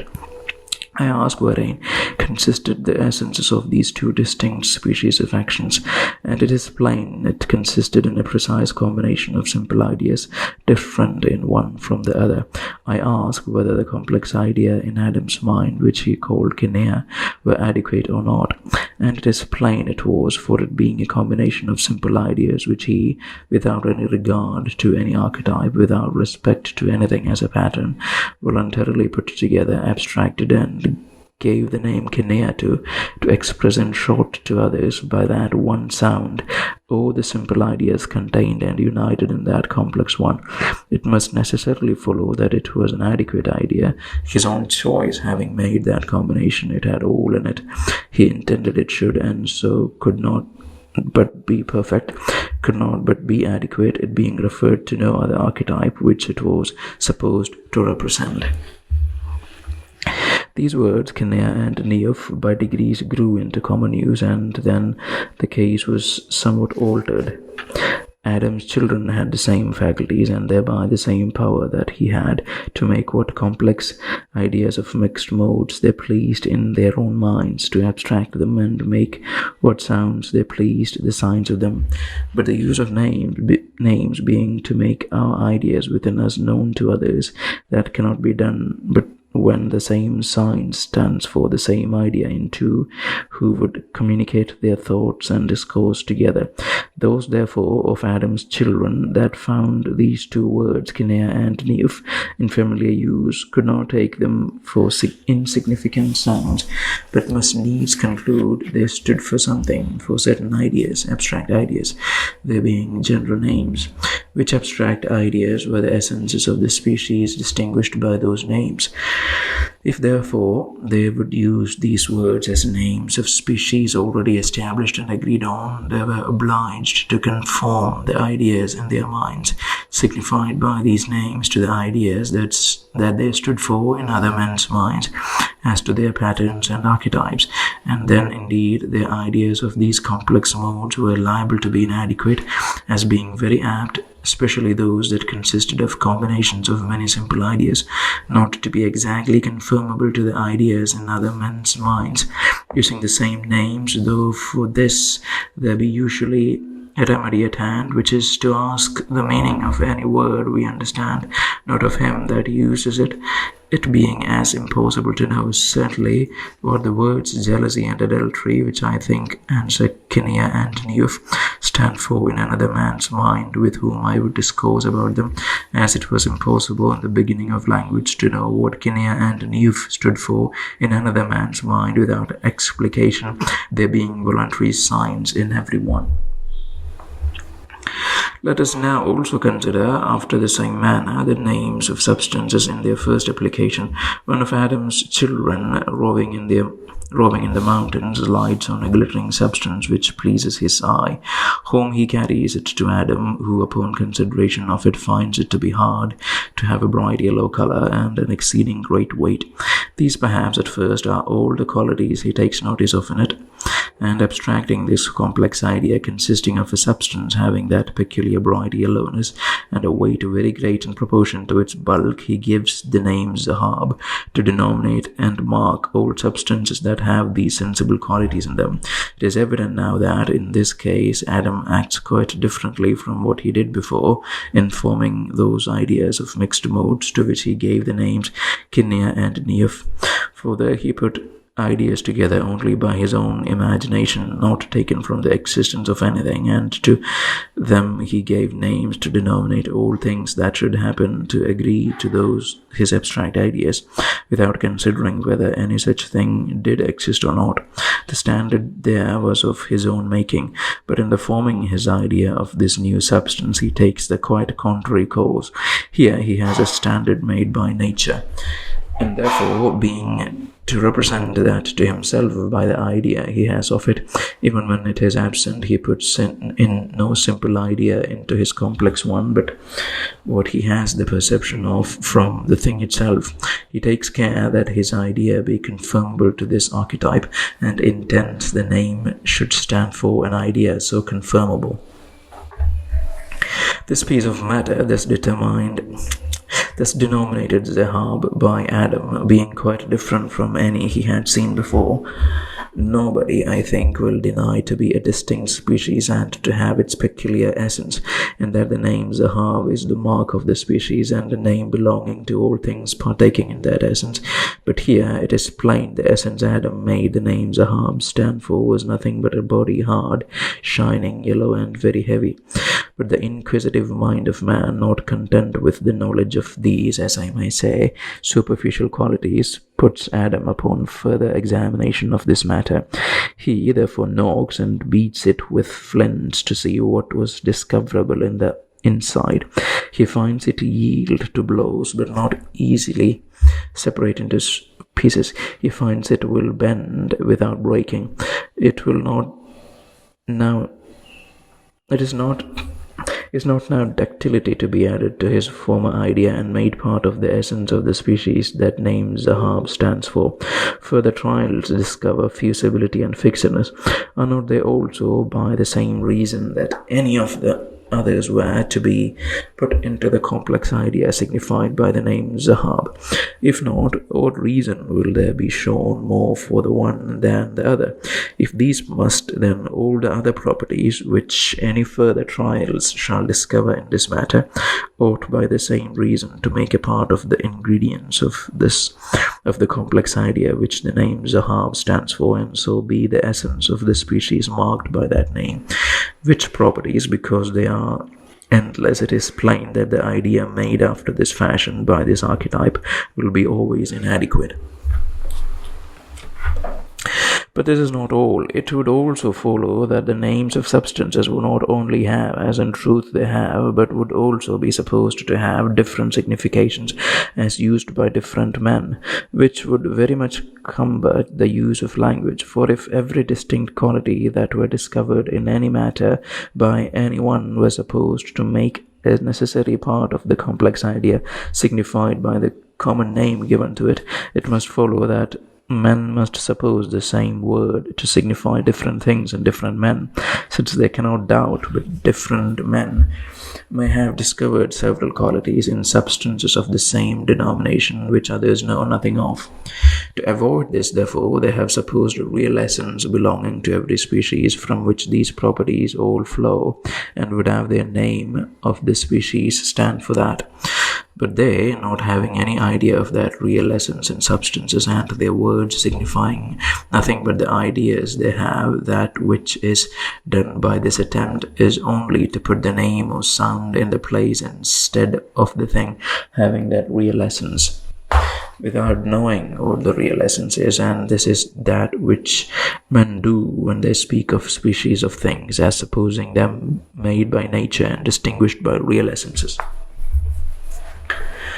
For let us consider, when we affirm that all gold is fixed, either it means that fixedness is a part of the definition, i.e., part of the nominal essence the word gold stands for, and so this affirmation, all gold is fixed, contains nothing but the signification of the term gold, or else it means that fixedness, not being a part of the definition of the gold, is a property of that substance itself, in which case it is plain that the word gold stands in the place of a substance having the real essence of a species of things made by nature, in which way of substitution it has so confused and uncertain a signification that, though this proposition, gold is fixed, be in that sense an affirmation of something real, yet it is a truth will always fail us in its particular application, and so is of no real use or certainty. For let it be never so true that all gold, i.e., all that has the real essence of gold, is fixed.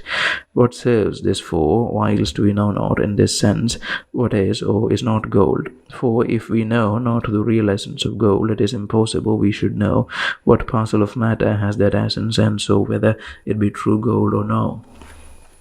To conclude, what liberty Adam had at first to make any complex ideas of mixed modes by no other pattern but by his own thoughts, the same have all men ever since had, and the same necessity of confirming his ideas of substances to things without him, as to archetypes made by nature, that Adam was under, if he would not wilfully impose upon himself, the same are all men ever since under too.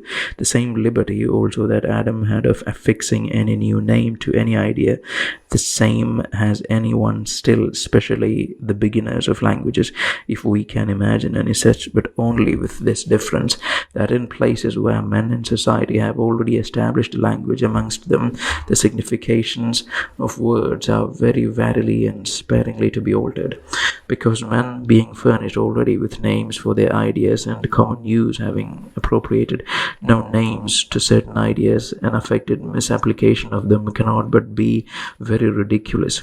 He that hath new notions will perhaps venture sometimes on the coming of new terms to express them, but men think it a boldness, and it is uncertain whether common use will ever make them pass for current. But in communication with others, it is necessary that we confirm the ideas we make. The vulgar words of any language stand for us to their known proper significations, which I have explained at large already, or else to make known that new signification we apply them to. Chapter 7 of Particles. Besides words, which are names of ideas in the mind, there are a great many others that are made use of to signify the connection that the mind gives to ideas or to propositions one with another. The mind, in communicating its thoughts to others, does not only need signs of the ideas it has then before it, but others also to show or intimate some particular actions of its own at that time relating to those ideas. This it does several ways, as is and is not are the general marks of the mind, affirming or denying. But besides affirmation or negation, without which there is in words no truth or falsehood, the mind does, in declaring its sentiments to others, connect not only the parts of propositions, but whole sentences one to another with their several relations and dependencies to make a coherent discourse. The words whereby it signifies what a connection it gives to the several affirmations and negations that it unites in one continued reasoning or narration are generally called particles, and it is in the right use of these that more particularly consists the clearness and beauty of a good style. To think well, it is not enough that a man has ideas clear and distinct in his thoughts, know that he deserves the agreement or disagreement of some of them, but he must think in train and observe the dependence of his thoughts and reasonings upon one another, and to express well such methodical and rational thoughts, he must have words to show what connection, restriction, distinction, opposition, emphasis, etc. he gives to each respective part of his discourse. To mistake in any of these is to puzzle instead of informing his hearer, and therefore it is that those words which are not truly by themselves the names of any ideas are of such constant and indispensable use in language, and do much contribute to men's well expressing themselves. This part of grammar has been perhaps as much neglected as some other over diligently cultivated. It is easy for men to write one after another of cases and genders, moods and tenses, gerunds and supines. In these and the like there has been great diligence used, and particles themselves in some languages have been with great show of exactness ranked into their several orders. But though prepositions and conjunctions, etc., are names well known in grammar, and the particles contained under them carefully ranked into their distinct subdivisions, yet he who would show the right use of particles and what significancy and force they have must take a little more pains, enter into his own thoughts, and observe nicely the several postures of his mind in discoursing.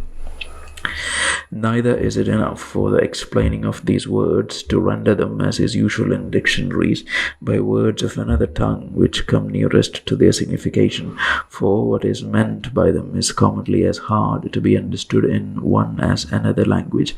They are all marks of some action or intimation of the mind, and therefore to understand them rightly the several views, postures, stands, turns, limitations and exceptions, and several other thoughts of the mind, for which we have either none or very deficient names, are diligently to be studied. Of these there is a great variety, much exceeding the number of particles that most languages have to express them by.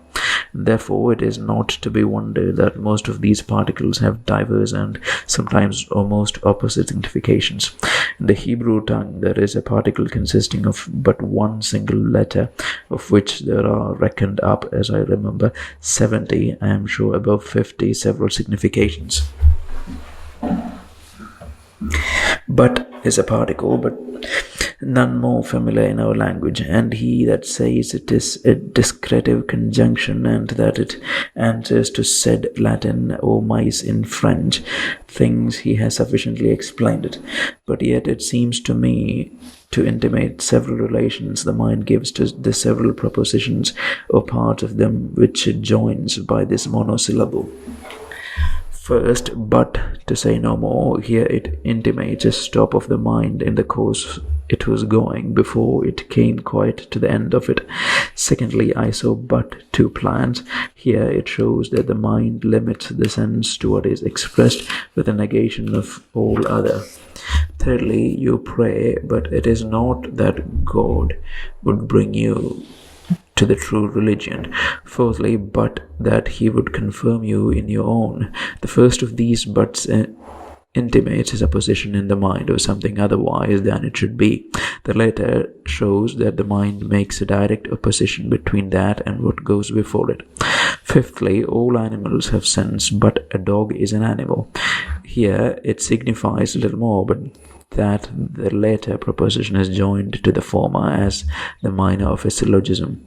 To these, I doubt not, might be added a great many other significations of this particle, if it were my business to examine it in its full latitude and consider it in all the places it is to be found, which if one should do, I doubt whether in all those manners it is made use of, it would deserve the title of descriptive, which grammarians give to it. But I intend not here a full explication of this sort of signs. The instances I have given in this one may give occasion to reflect on their use and force in language, and lead us into the contemplation of several actions of our minds in discoursing, which it has found a way to intimate to others by these particles, some whereof constantly and others in certain constructions have the sense of a whole sentence contained in them. Chapter 8 of Abstract and Concrete Terms.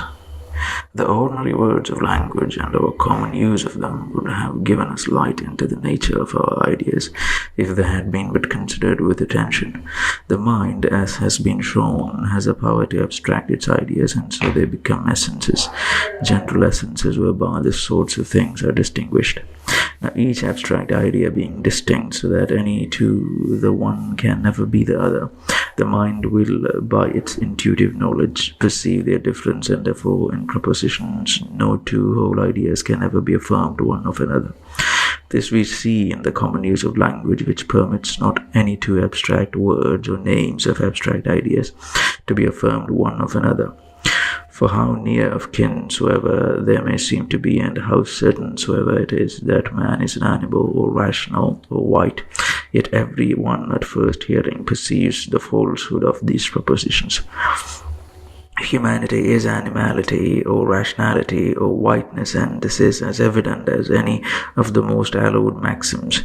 All our affirmations then are only in concrete, which is the affirming, not one abstract idea to be another, but one abstract idea to be joined to another, which abstract ideas in substances may be of any sort. In all the rest are little else but of relations, and in substances the most frequent are of powers, v.g. a man is white, signifies that the thing that has the essence of a man has also in it the essence of whiteness, which is nothing but a power to produce the idea of whiteness in one whose eyes can discover ordinary objects. Or a man is rational signifies that the same thing that hath the essence of a man hath also in it the essence of rationality, i.e. a power of reasoning.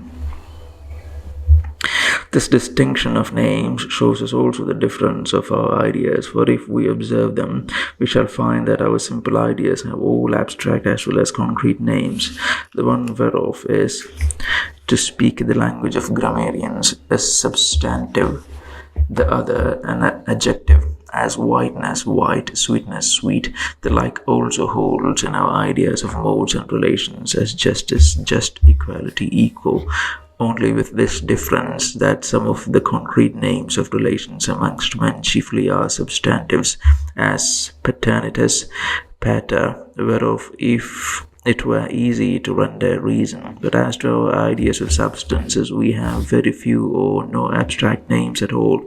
For though the schools have introduced animalitas, humanitas, corporitas, and some others, yet they hold no proportion with that infinite number of names of substances to which they never were ridiculous enough to attempt the coining of abstract ones, and those few that the schools forged and put into the mouths of their scholars could never yet get admittance into common use to obtain the license of public approbation, which seems to me at least to intimate the confession of all mankind that they have no ideas of the real essences of substances, since they have not names for such ideas, which no doubt they would have had not their consciousness to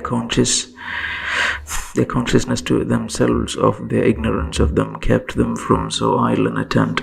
And therefore, though they had ideas enough to distinguish gold from a stone and metal from wood, yet they but timorously ventured on such terms as Oritus and Sexitus, Metallitus and Lignitus, or the like names, which should pretend to signify the real essences of those substances whereof they knew they had no ideas. And indeed it was only the doctrine of substantial forms and the confidence of mistaken pretenders to a knowledge that they had not, which first coined and then introduced animalitas and humanitas and the like, which yet went very little further than their own schools, and could never get to be current amongst understanding men. Indeed, humanitas was a word in familiar use amongst the Romans, but in a far different sense, and stood not for the abstract essence of any substance, but was the abstracted name of a mode, and its concrete humanus, not homo. Chapter 9 of the imperfection of words. From what has been said in the foregoing chapters, it is easy to perceive what imperfection there is in language, and how the very nature of words makes it almost unavoidable for many of them to be doubtful and uncertain in their significations. To examine the perfection or imperfection of words, it is necessary first to consider their use and end, for as they are more or less fitted to attain that, so they are more or less perfect. We have in the former part of this discourse often upon occasion mentioned a double use of words. First, one for the recording of our own thoughts. Secondly, the other for the communicating of our thoughts to others. As to the first of these, for the recording our own thoughts for the help of our own memories, whereby, as it were, we talk to ourselves, any words will serve the turn.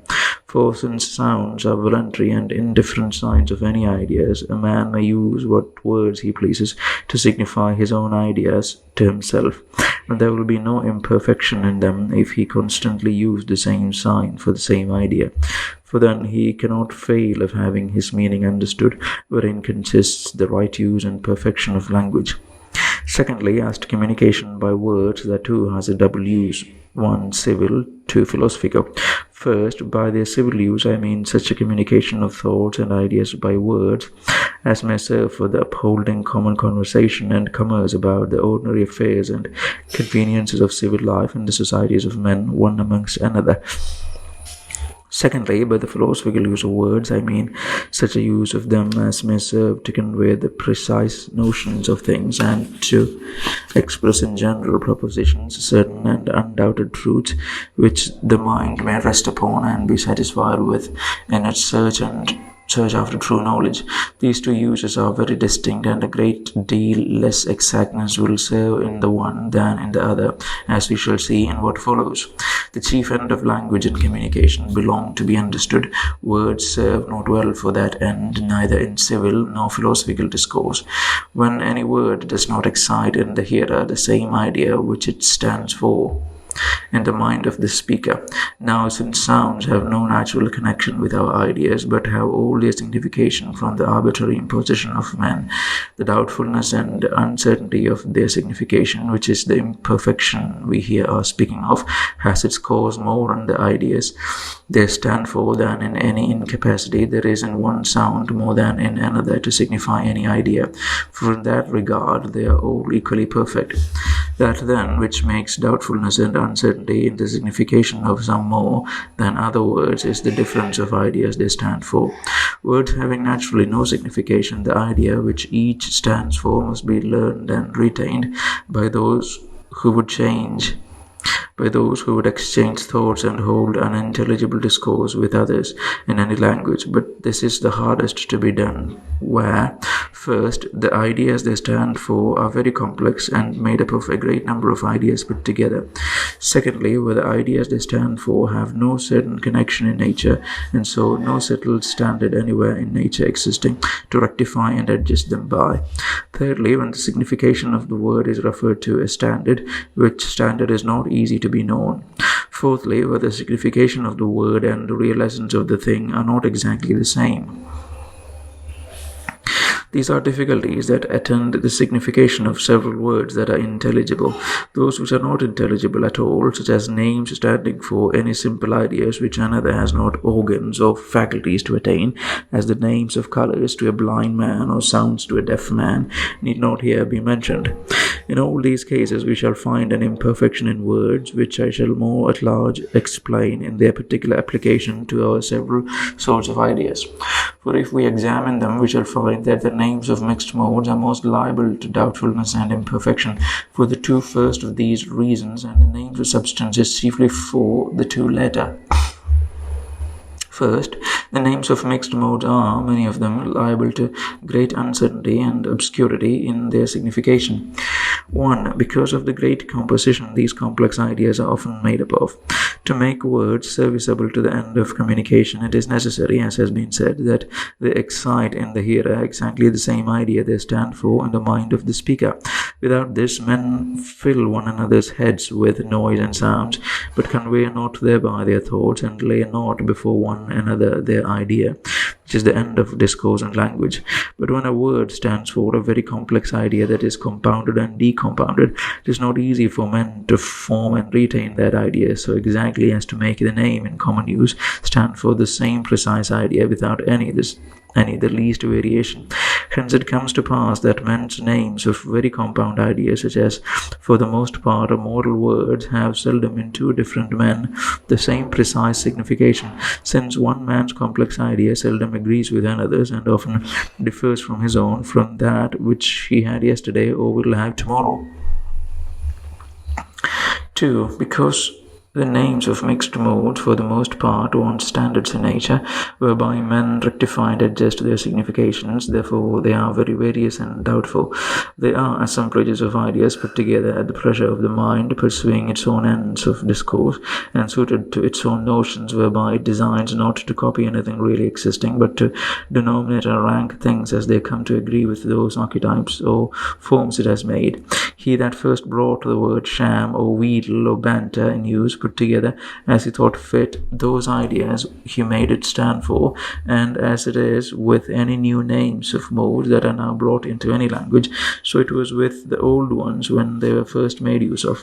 Names, therefore, that stand for collections of ideas which the mind makes at pleasure must needs be of doubtful signification when such collections are nowhere to be found, constantly united in nature, nor any patterns to be shown whereby men may adjust them.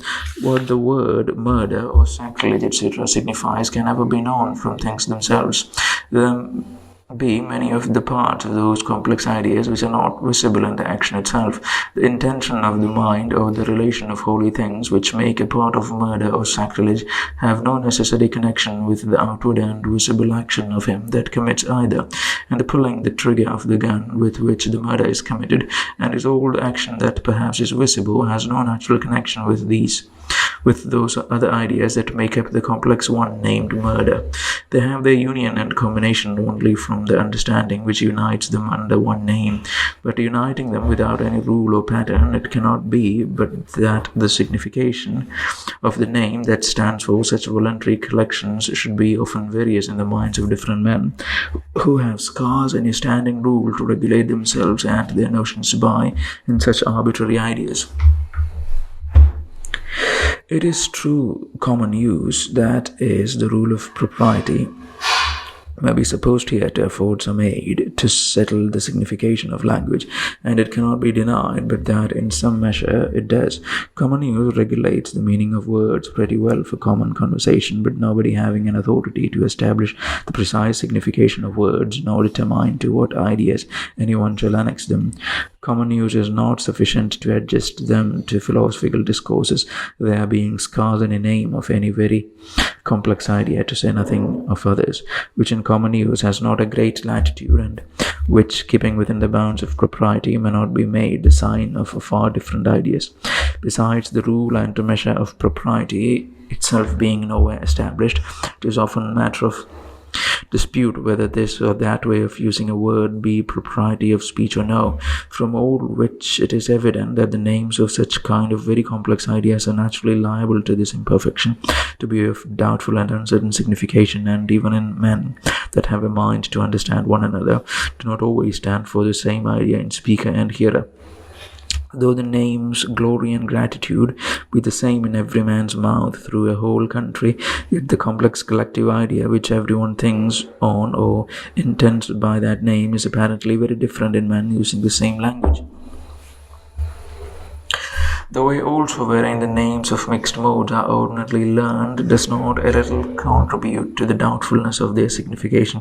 For if we will observe how children learn languages, we shall find that to make them understand what the names of simple ideas or substances stand for, people ordinarily show them the thing whereof they would have them have the idea, and then repeat to them the name that stands for it, as white, sweet, milk, sugar, cat, dog.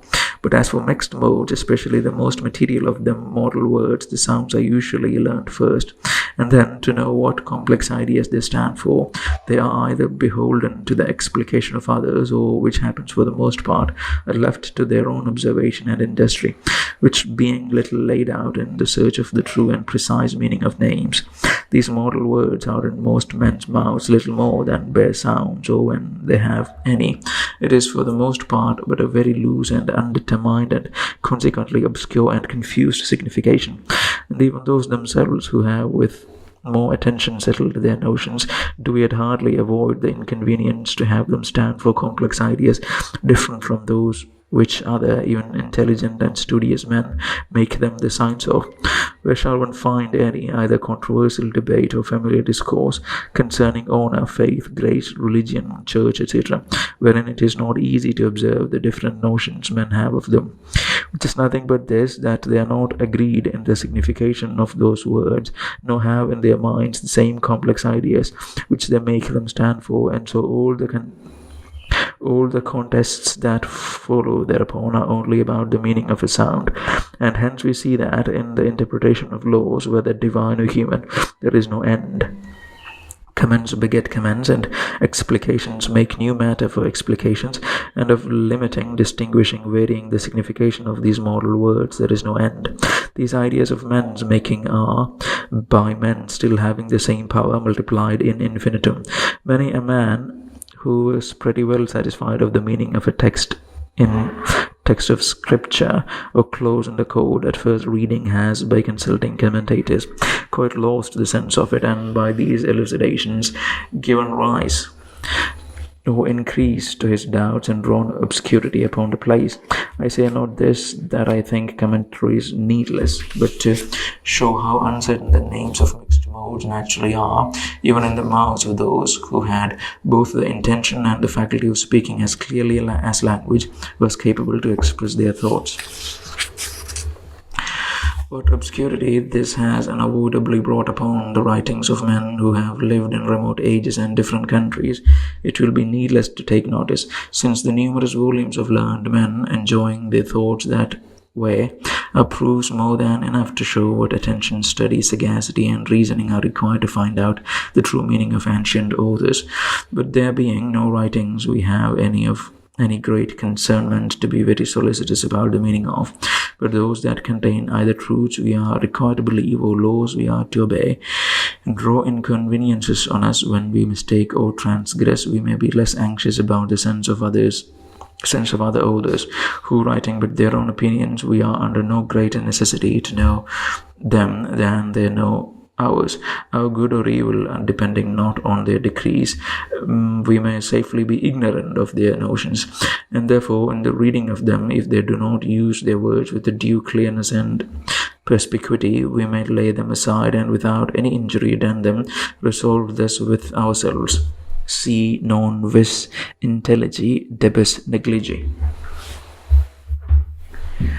If the signification of the names of mixed modes be uncertain, because there be no real standards existing in nature to which those ideas are referred, and by which they may be adjusted, the names of substances are of a doubtful signification for a contrary reason, viz., because the ideas they stand for are supposed conformable to the reality of things, and are referred to as standards made by nature.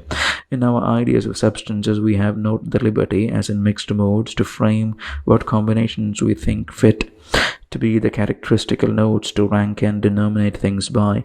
In these we must follow nature, suit our complex ideas to real essences, and regulate the signification of their names by the things themselves, if we will have our names to be signs of them and stand for them.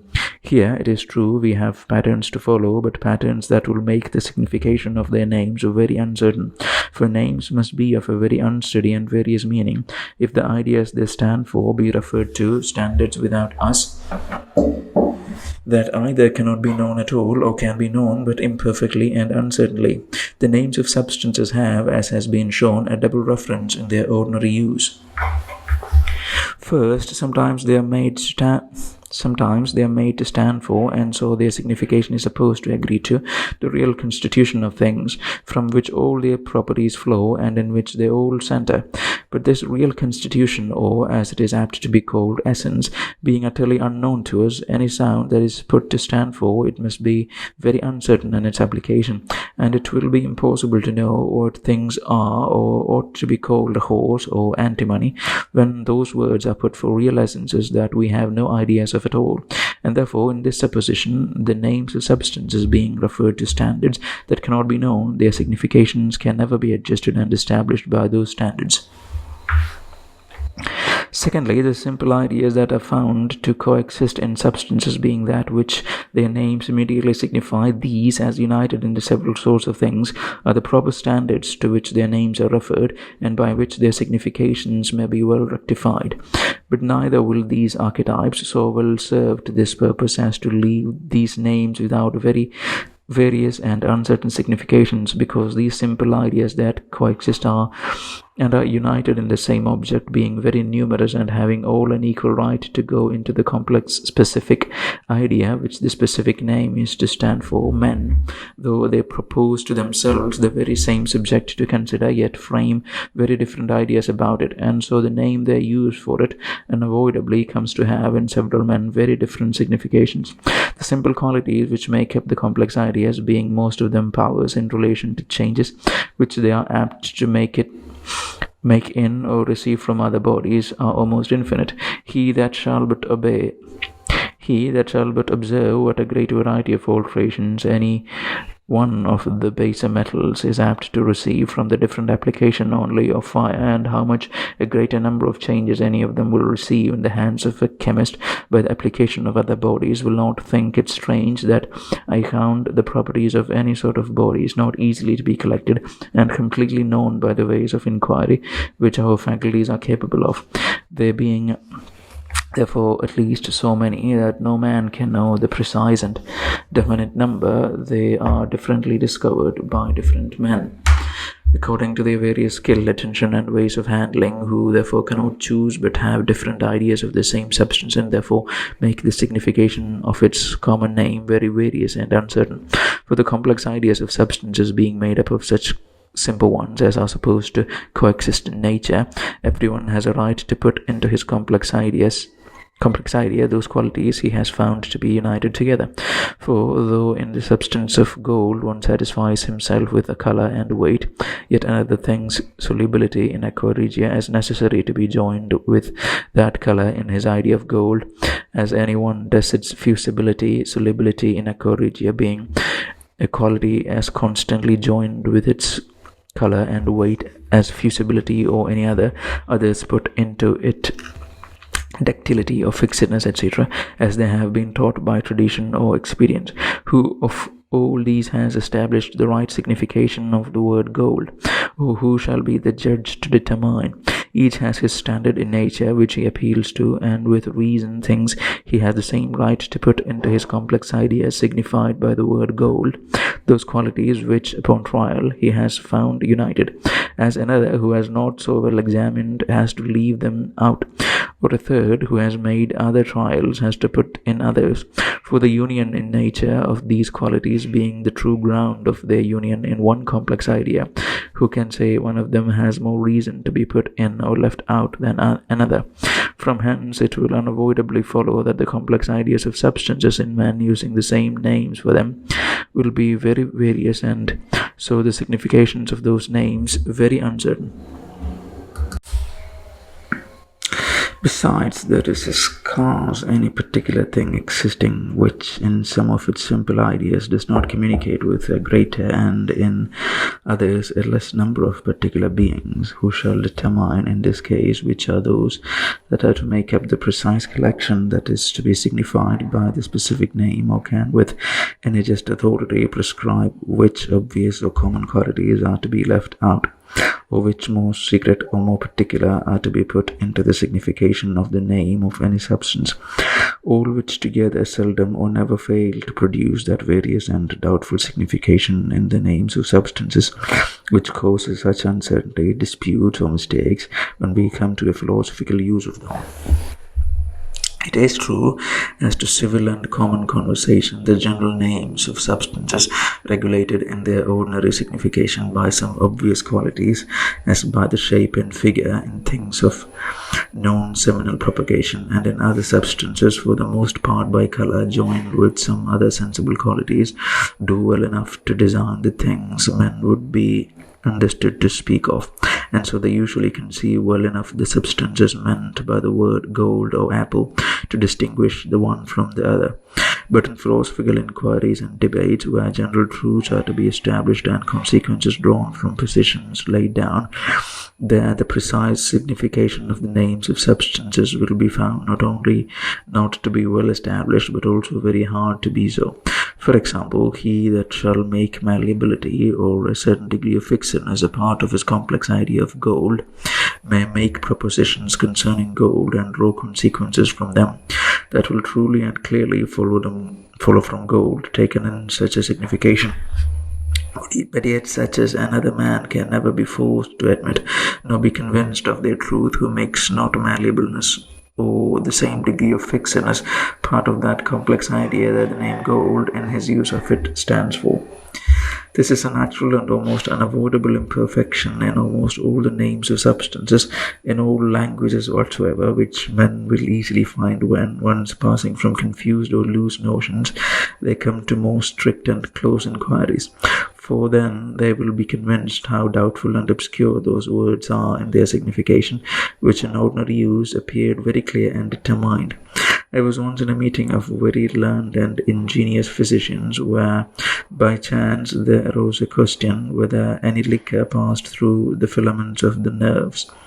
The debate having been managed a good while by a variety of arguments on both sides, I, who had been used to suspect that the greatest part of disputes were more about the signification of words than a real difference in the conception of things, desired that before they went any further on in this dispute, they would first examine and establish amongst them what the word liquor signified.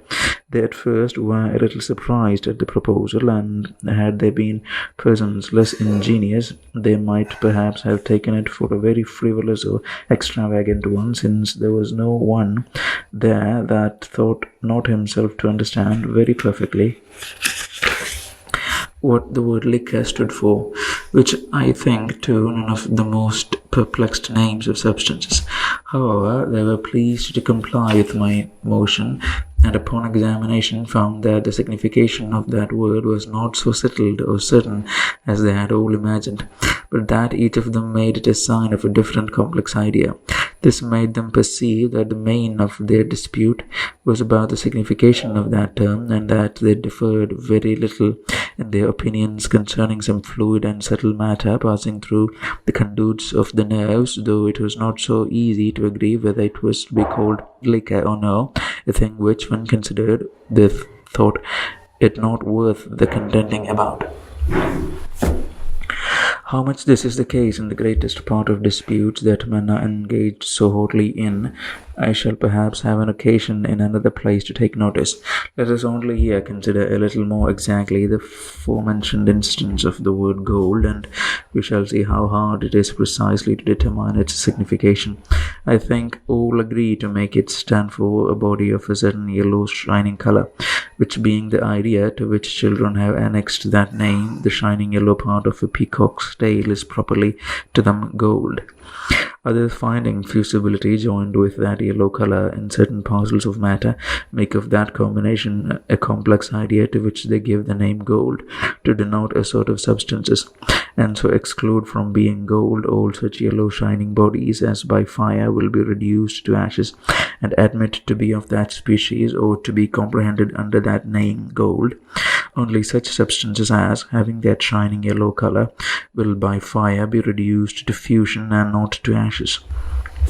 Another, by the same reason, adds the weight, which, being a quality as straightly joined with that color as its fusibility, he thinks, has the same reason to be joined in its idea and to be signified by its name. And therefore the other, made up of a body of such a color and fusibility to be imperfect, and so on, of all the rest, wherein no one can show a reason why some of the inseparable qualities that are always united in nature should be put into the nominal essence and others left out, or why the word gold, signifying that sort of body the ring on his finger is made of, should determine that sort rather by its color, weight, and fusibility than by its color, weight, and solubility in aqua regia, since the dissolving it by that liquor is as inseparable from it as the fusion by fire, and they are both of them nothing but the relation which that substance has no two other bodies which have a power to operate differently upon it. For by what right is it that fusibility comes to a comes to be a part of the essence signified by the word gold, and solubility but a property of it? Or why is its color part of the essence and its malleableness but a property? That which I mean is this, that these being all but properties depending on its real constitution and nothing but powers, either active or passive, in reference to other bodies, no one has authority to determine the signification of the word gold as referred to such a body existing in nature, more to one collection of ideas to be found in that body than to another, whereby the signification of that name must unavoidably be very uncertain, since, as has been said, several people observe several properties in the same substance, and I think I may say nobody at all, and therefore we have but very imperfect descriptions of things, and words have very uncertain significations.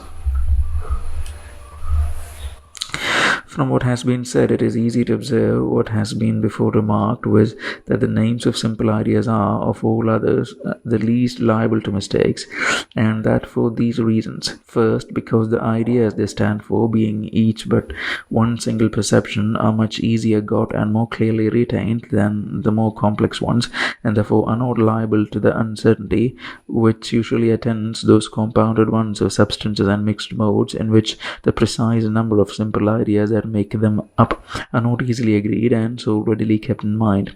And secondly, because they are never referred to any other essence, but barely that perception they immediately signify, which reference is that which renders the signification of the names of substances naturally so perplexed, and gives occasion to so many disputes. Men that do not perversely use their words or on purpose set themselves to cavil seldom mistake in any language which they are acquainted with the use and signification of the name of simple ideas. White and sweet, yellow and bitter carry a very obvious meaning with them, which everyone precisely comprehends or easily perceives he is ignorant of and seeks to be informed. But what precise collection of simple ideas modesty or frugality stand for in another's use is not so certainly known, and however we are apt to think we well enough know what is meant by gold or iron, yet the precise complex idea others make them the signs of is not so certain, and I believe it is very seldom that, in speaker and hearer, they stand for exactly the same collection, which must needs produce mistakes and disputes when they are made use of in discourses wherein men have to do with universal propositions and would settle in their minds universal truths and consider the consequences that follow from them.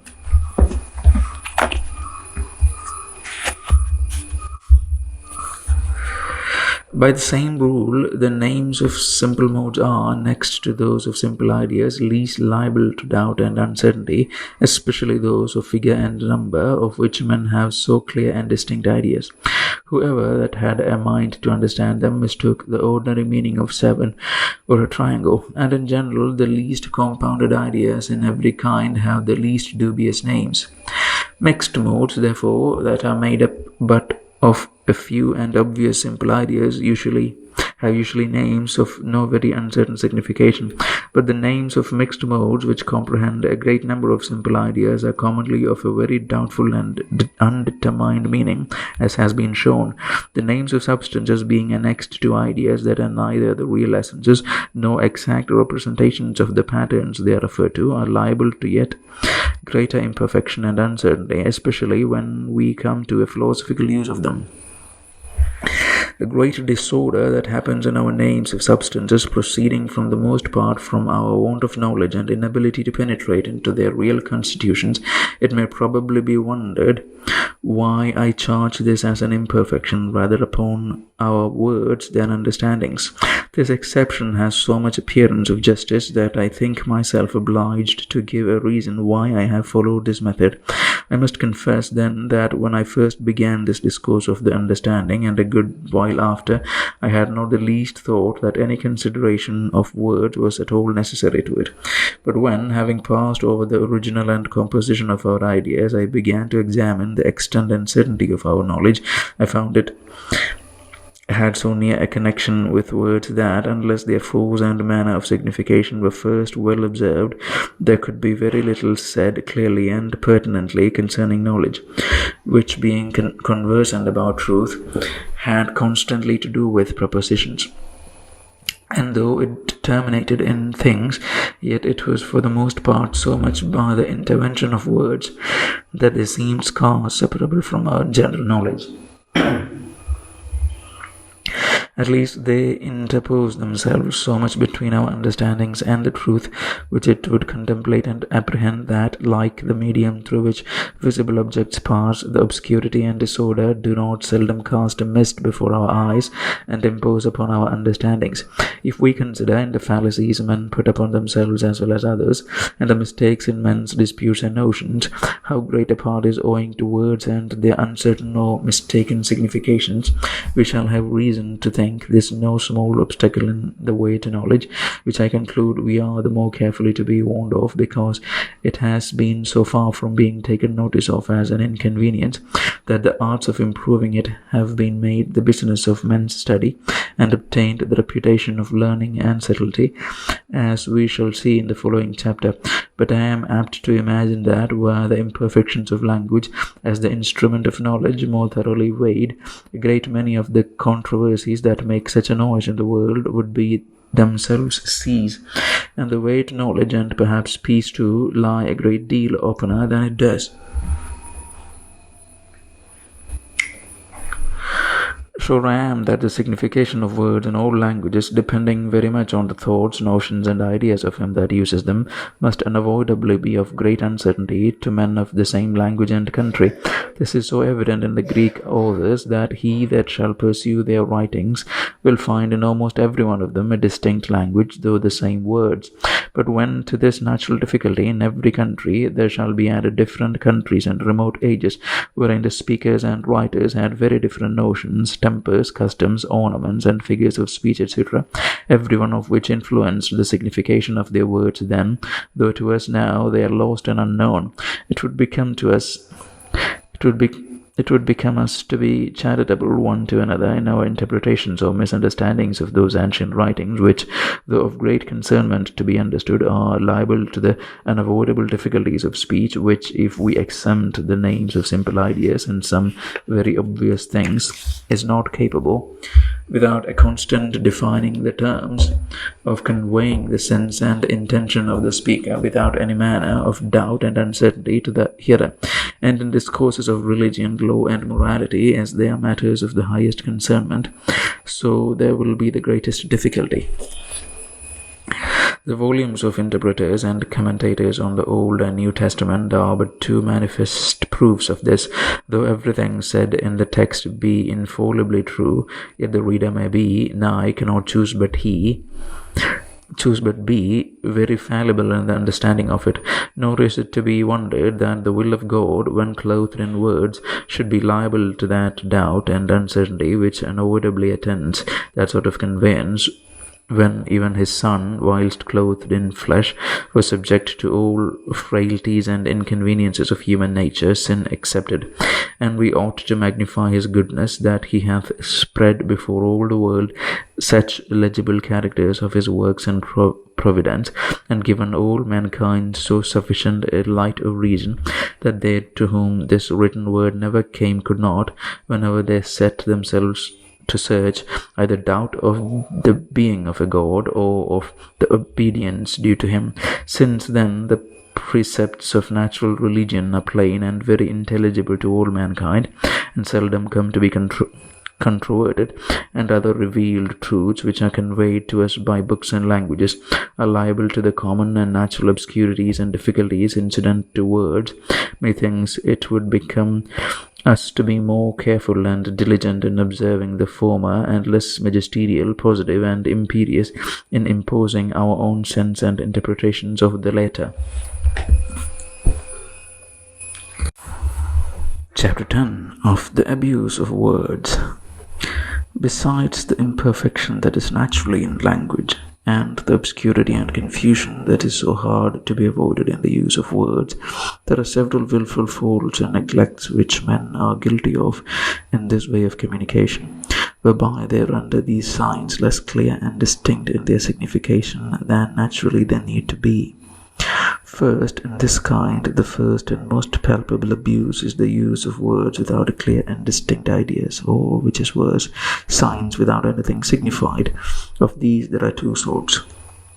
One may observe in all languages certain words that, if they be examined, will be found in their first original and their appropriated use, not to stand for any clear and distinct ideas.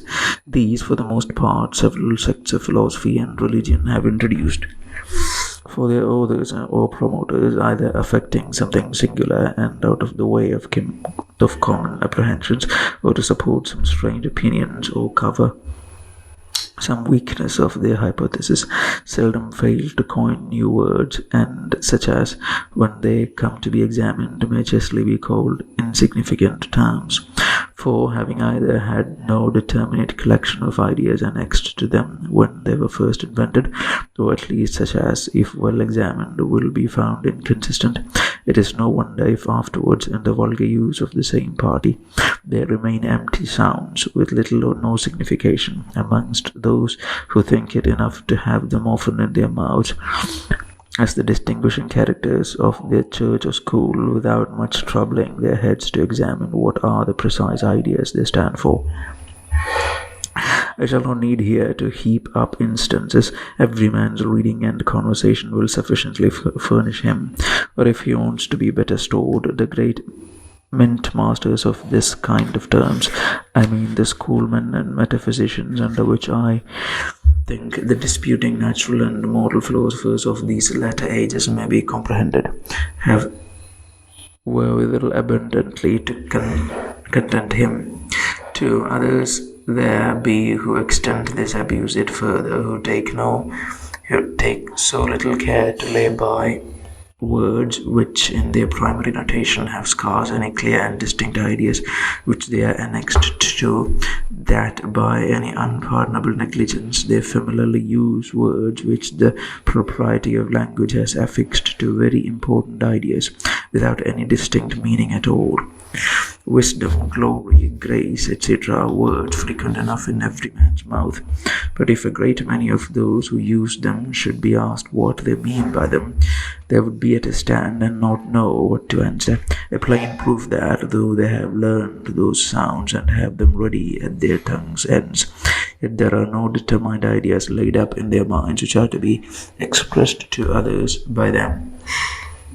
Men, having been accustomed from their cradles to learn words which are easily got and retained, before they knew or had framed the complex ideas to which they were annexed, or which were to be found in the things they were thought to stand for, they usually continue to do so all their lives, and without taking the pains necessary to settle in their minds determined ideas, they use their words for such unsteady and confused notions as they have, contenting themselves with the same words other people use, as if their very sound necessarily carried with it constantly the same meaning. This, though men make a shift within the ordinary occurrences of life, where they find it necessary to be understood, and therefore they make signs till they are so, yet this insignificancy in their words, when they come to reason concerning either their tenets or interest, manifestly fills their discourse with abundance of empty, unintelligible noise and jargon, especially in moral matters, where the words, for the most part standing for arbitrary and numerous collections of ideas not regularly and permanently united in nature, their bare sounds are often only thought on, or at least very obscure and uncertain notions annexed to them. Men take the words they find in use amongst their neighbours, and that they may not seem ignorant what they stand for, use them confidently, without much troubling their heads about a certain fixed meaning, whereby, besides the ease of it, they obtain this advantage, that as in such discourse they seldom are in the right, so they are as seldom to be convinced that they are in the wrong, it being all one to go about to draw those men out of their mistakes who have no settled notions as to dispossess a vagrant of his habitation, who has no settled abode. This I guess to be so, and every one may observe in himself and others whether it be so or not. Secondly, another great abuse of words is inconsistency in the use of them. It is hard to find a discourse written on any subject, especially of controversy, wherein one shall not observe, if If we read with attention the same words, and those commonly the most material in the discourse, and upon which the argument turns, used sometimes for one collection of simple ideas and sometimes for another, which is a perfect abuse of language, words being intended for signs of my ideas, to make them known to others, not by any natural signification, but by a voluntary imposition. It is plain cheat and abuse when I make them stand sometimes for one thing and sometimes for another.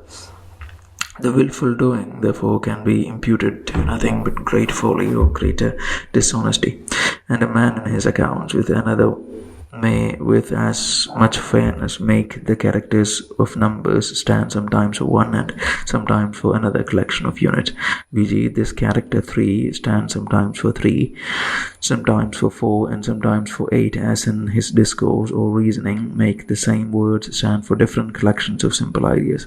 If men should do so in their reckonings, I wonder who would have to do with them, or who would speak thus in the affairs and business of the world, and call 8, sometimes 7, and sometimes 9, as best served his advantage, would presently have clapped upon him one of the two names men are commonly disgusted with, and yet in arguing and learned contests, the same sort of proceedings passes commonly for wit and learning.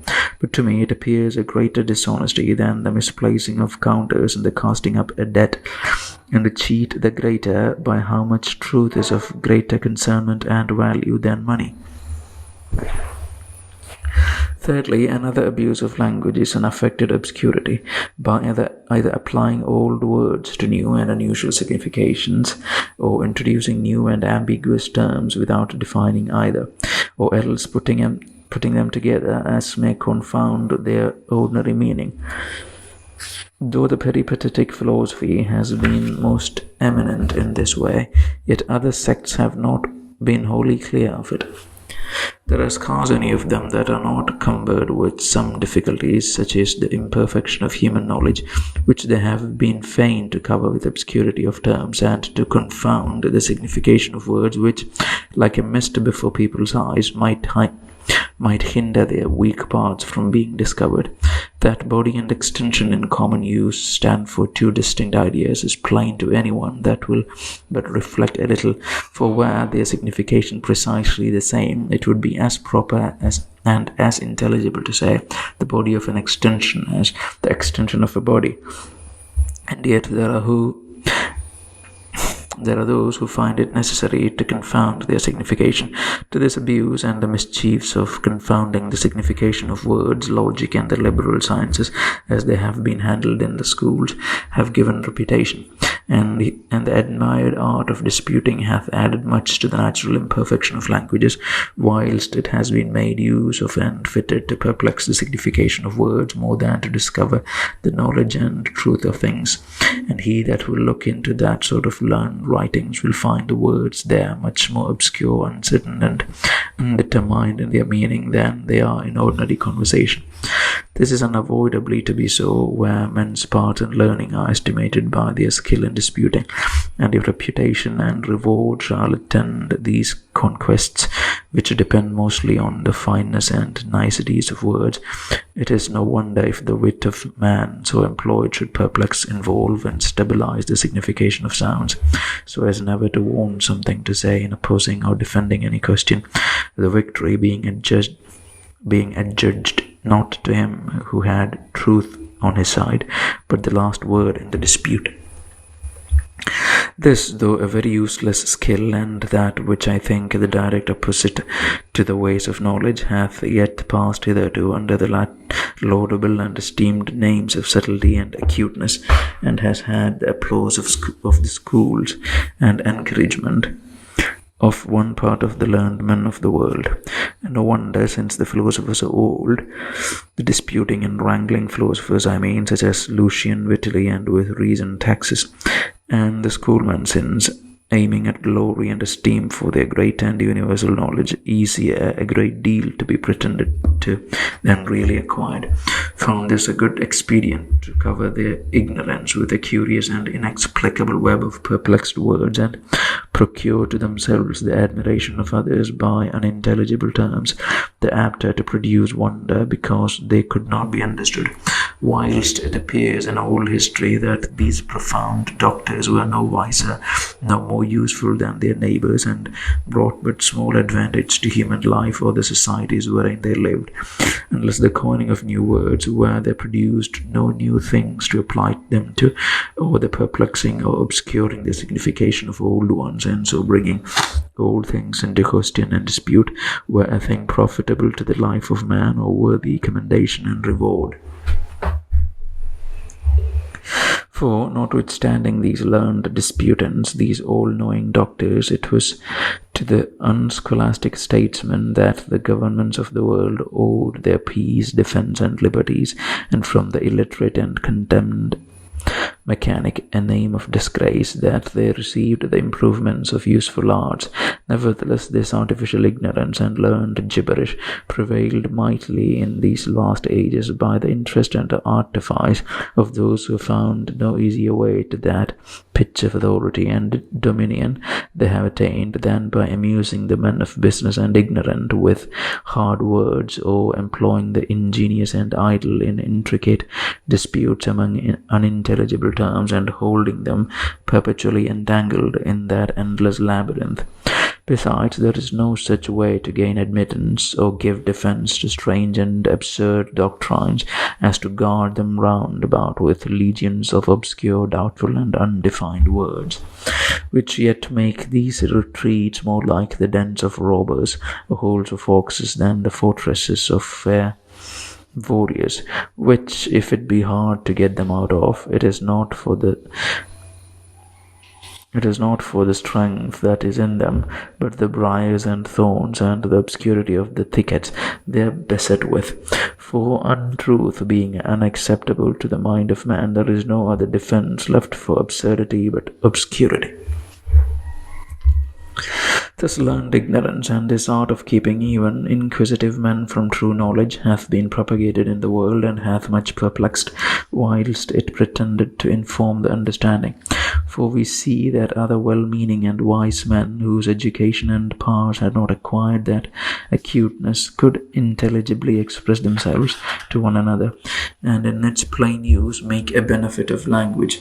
But though unlearned men well enough understood the words white and black, etc., and had constant notions of the ideas signified by those words, yet there were philosophers found who had learning and subtlety enough to prove that snow was black, i.e., to prove that white was black, whereby they had the advantage to destroy the instruments and means of discourse, conversation, instruction, and society, whilst with great art and subtlety they did no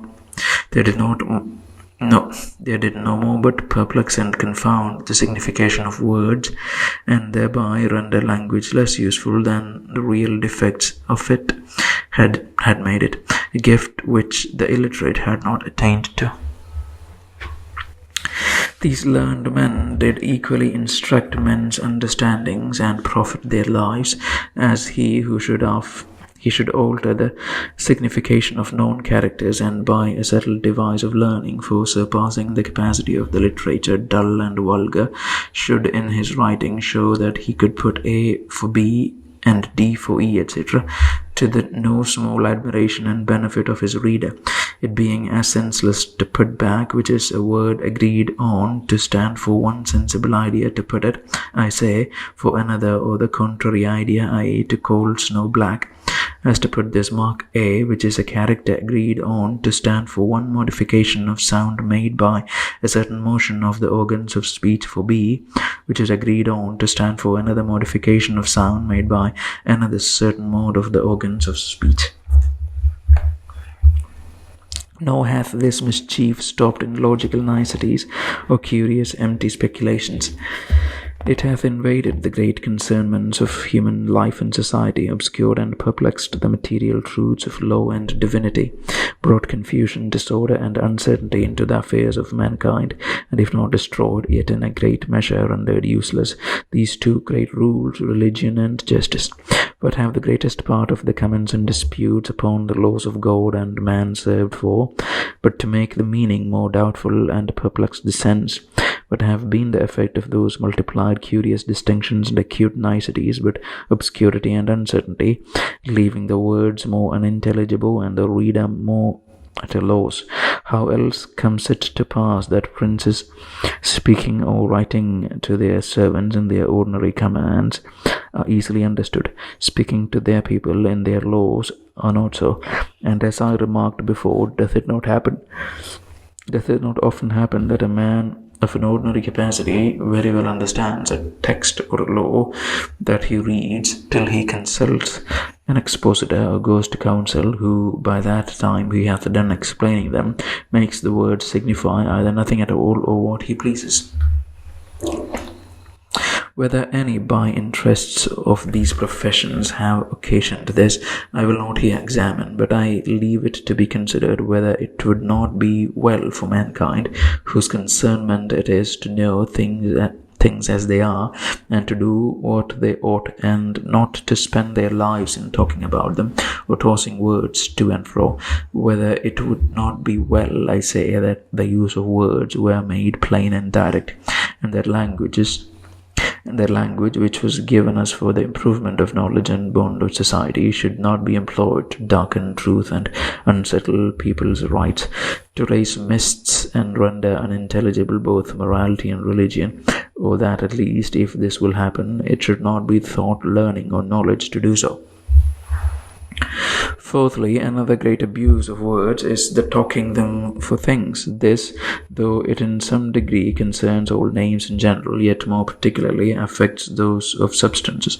To this abuse those men are most subject who most confine their thoughts to any one system, and give themselves up into a firm belief of the perfection of any received hypothesis, whereby they come to be persuaded that the terms of that sect are so suited to the nature of things that they perfectly correspond with their real existence.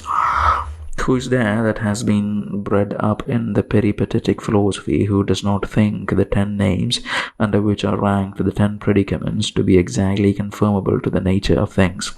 Who is there of that school that is not persuaded that substantial forms, vegetative souls, aberrance of a vacuum, intentional species, etc., are something real? These words men have learned from their very entrance upon knowledge, and have found their masters and systems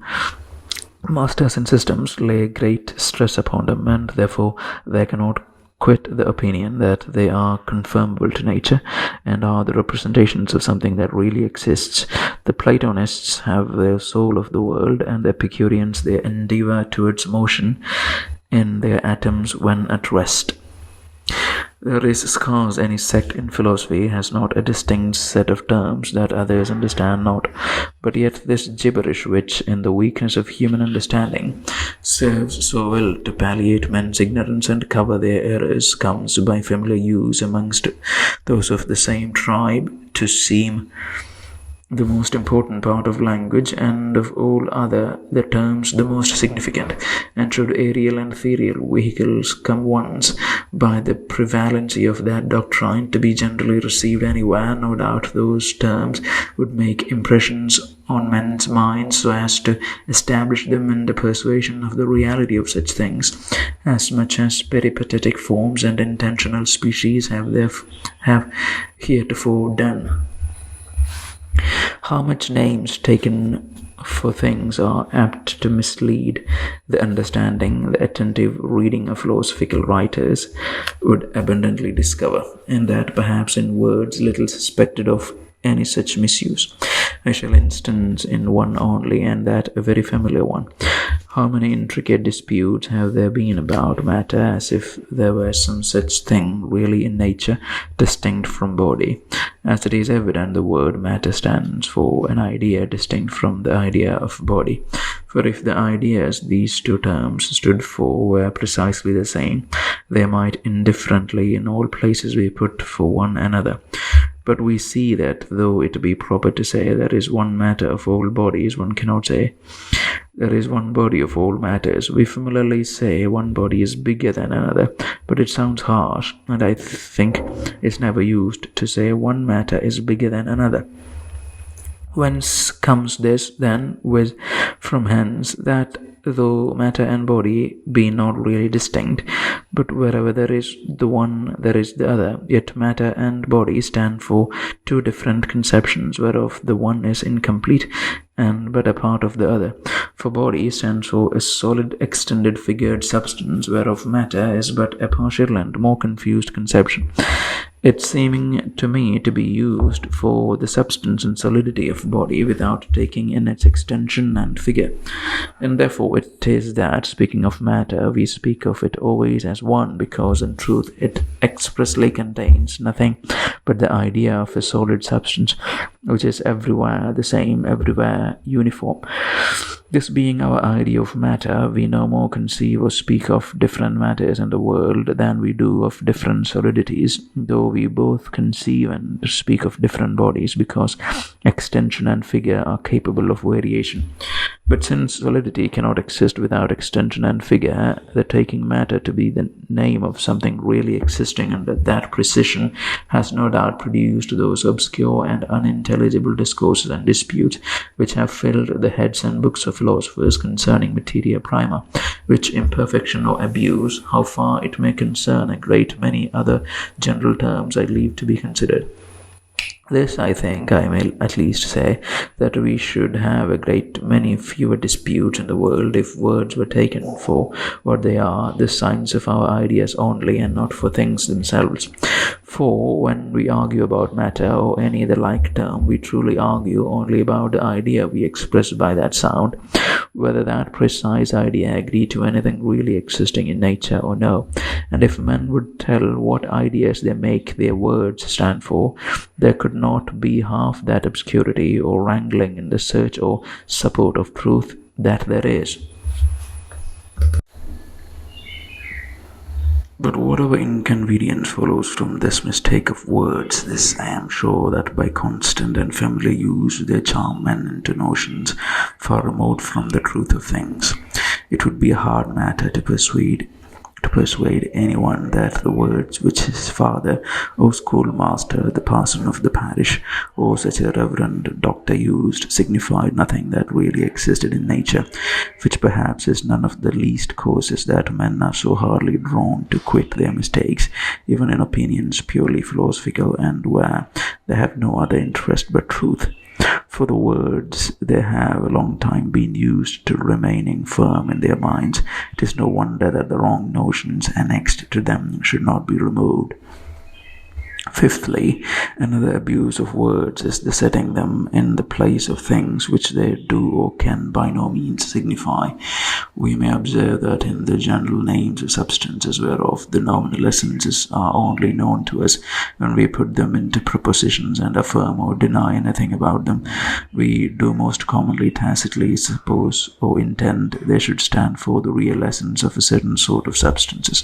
For when a man says gold is malleable, he means and would insinuate something more than this, that what I call gold is malleable, though truly it amounts to no more, but would have this understood, which that gold, i.e. what has the real essence of gold, is malleable, which amounts to thus much, that malleableness depends on and is inseparable from the real essence of gold.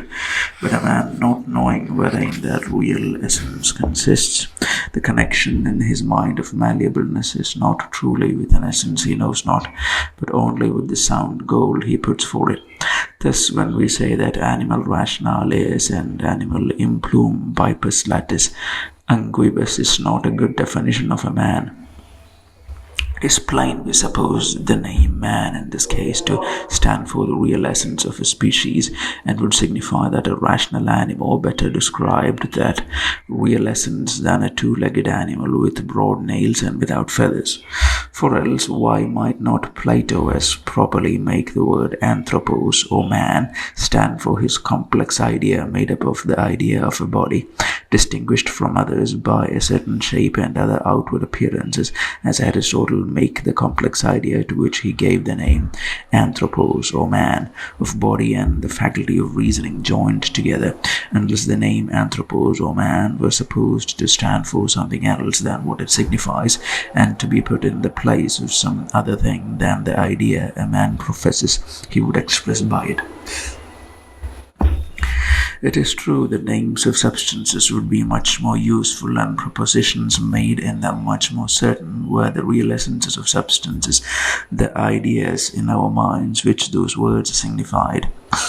And it is for want of those real essences that our words convey so little knowledge or certainty in our discourses about them, and therefore the mind, to remove that imperfection as much as it can, makes them, by a secret supposition, to stand for a thing having that real essence, as if thereby it made some nearer approaches to it.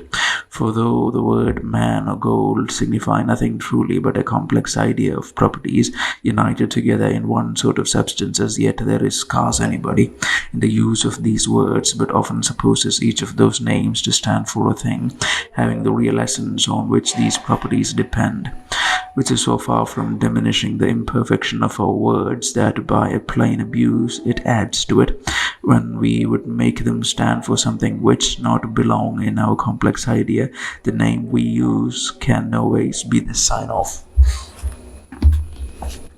This shows us the reason why in mixed modes any of the ideas that make the composition of the complex one being left out or changed, it is allowed to be another thing, i.e. to be of another species, as in plain, in chance, medley, manslaughter, murder, patricide, etc.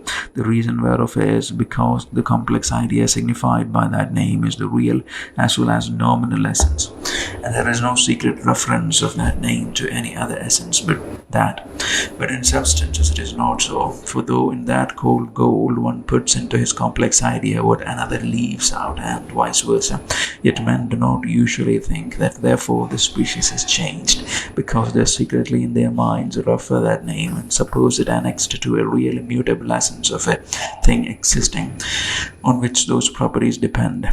He that adds to his complex idea of gold that of fixedness and solubility in aqua regia, which he put not in it before, is not thought to have changed the species, but only to have a more perfect idea, by adding another simple idea, which is always in fact joined with those other, of which his former complex idea consisted. But this reference of the name to a thing whereof we have not the idea is so far from helping at all, that it only serves the more to involve us in difficulties. For by this tacit reference to the real essence of that species of bodies, the word gold, which by standing for a more or less perfect collection of simple ideas serves to design that sort of body well enough in civil discourse, comes to have no signification at all, being put for somewhat whereof we have no idea at all, and so can signify nothing at all when the body itself is away. For however it may be thought all one, yet if well considered it will be found a quite different thing to argue about gold in name and about a parcel in the body itself, v.g. a piece of gold leaf laid before us, though in discourse we are fain to substitute the name for the thing. That which I think very much disposes men to substitute their names for the real essences of species is the supposition before mentioned, that nature works regularly in the production of things and sets the boundaries of each of those species by giving exactly the same real internal constitution to each individual, which we rank under one general name. Whereas anyone who observes their different qualities can hardly doubt that many of the individuals called by the same name are, in their internal constitution, as different one from another as several of those which are ranked under different specific names. This supposition, however, that the same precise and internal constitution goes always with the same specific name, makes men forward to take those names for the representatives of those real essences, though indeed they signify nothing but the complex ideas they have in their minds when they use them. So that, if I may so say, signifying one thing and being supposed for or put in the place of another, they cannot but in such a kind of use cause a great deal of uncertainty in men's discourses, especially in those who have thoroughly imbibed the doctrine of substantial forms, whereby they firmly imagine the general species of things to be determined and distinguished. But however preposterous and absurd it be to make our names stand for ideas we have not, or which is all one, essences that we know not, it being in effect to make our words the signs of nothing, yet it is evident to anyone who ever so little reflects on the use men make of their words that there is nothing more familiar. When a man asks whether this or that thing he sees, let it be a drill or a monstrous fetus, be a man or no, it is evident the question is not whether that particular thing agreed to his complex idea expressed by the name man, but whether it has in it the real essence of a species of things which he supposes his name man to stand for. In which way of using the names of substances there are these false suppositions contained. First, that there are certain precise essences according to which nature makes all particular things, and by which they are distinguished into species, that everything has a real constitution whereby it is what it is, and on which its sensible qualities depend, is past doubt. But I think it has been proved that this makes not the distinction of species as we rank them, nor the boundaries of their names. Secondly, this tacitly also insinuates as if we had ideas of these proposed essences. For to what purpose else is it to inquire whether this or that thing have the real essence of the species man, if we did not suppose that there were such a specific essence known, which yet is utterly false, and therefore such application of names as would make them stand for ideas which we have not, must needs cause great disorder in discourses and reasonings about them, and be a great inconvenience in our communication by words.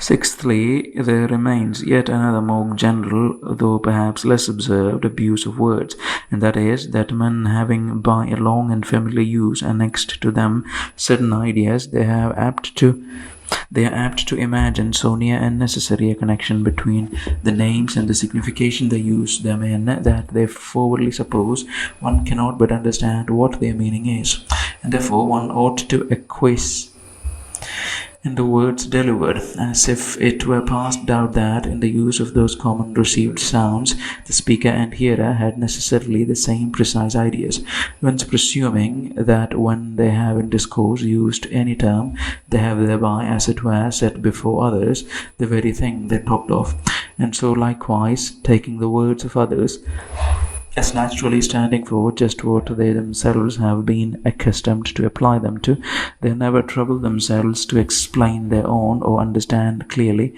others' meaning. From whence commonly proceeds noise and wrangling without improvement or information, whilst men take words to be the constant regular marks of agreed notions, which in truth are no more but the voluntary and unsteady signs of their own ideas. And yet men think it strange if in discourse, or where it is often absolutely necessary in dispute, one sometimes asks the meaning of their terms. Though the arguings one may every day observe in conversation make it evident that there are few names of complex ideas which any two men use for the same just precise collection, it is hard to name a word which will not be a clear instance of this. Life is a term none more familiar. Any one almost would take it for an affront to be asked what he meant by it, and yet if it comes in question whether a plant that lies ready formed in the seed have life, whether the embryo in an egg before incubation, or a man in a swoon without sense or motion, be alive or no, it is easy to perceive that a clear, distinct, settled idea does not always accompany the use of so known a word as that of life is. Some gross and confused conceptions men indeed ordinarily have, to which they apply the common words of their language, and such a loose use of their words serve them well enough in their ordinary discourses or affairs. This is not sufficient for philosophical inquiries. Knowledge and reasoning require precise, determinate ideas, and though men will not be so important so importunately dull as not to understand what others say without demanding an explication of their terms, nor so troublesomely critical as to correct others in the use of the words they receive from them. Yet where truth and knowledge are concerned in the case, I know not what fault it can be to desire the explication of words whose sense seems dubious, or why a man should be ashamed to own his ignorance in what sense another man uses his words, since he has no other way of certainly knowing it but by being informed. This abuse of taking words upon trust has nowhere spread so far, nor with so ill effects as amongst men of letters. The multiplication and obstinacy of disputes which have so laid waste the intellectual world is owing to nothing more than to this ill use of words. For though it be generally believed that there is great diversity of opinions in the volumes and variety of controversies the world is distracted with, yet the most I can find that the contending learned men of different parties do, in their arguings one with another, is that they speak different languages. For I am apt to imagine that when any of them, quitting terms, think upon things and know what they think all the same, though perhaps what they would have be different. To conclude this consideration of the imperfection and abuse of language, the ends of language in our discourse with others being chiefly these three: first, to make known one man's thoughts or ideas to another; secondly, to do it with as much ease and quickness as possible; and thirdly, thereby to convey the knowledge of this. Knowledge of things. Language is either abused or deficient when it fails of any of these three. First, words fail in the first of these ends, and lay not open one man's ideas to another's view. First, when men have names in their mouths without any determinate ideas in their minds whereof they are the signs; or secondly, when they apply the common received names of any language to ideas to which the common use of that language does not apply them; or thirdly, when they apply them very unsteadily, making them stand now for one and by for another idea. Secondly, men fail of conveying their thoughts with all the quickness and ease that may be when they have complex ideas without having any distinct names for them. This is sometimes the fault of the language itself, which has not in it a sound yet applied to such a signification, and sometimes the fault of the man who has not yet learned the name for that idea he would show another.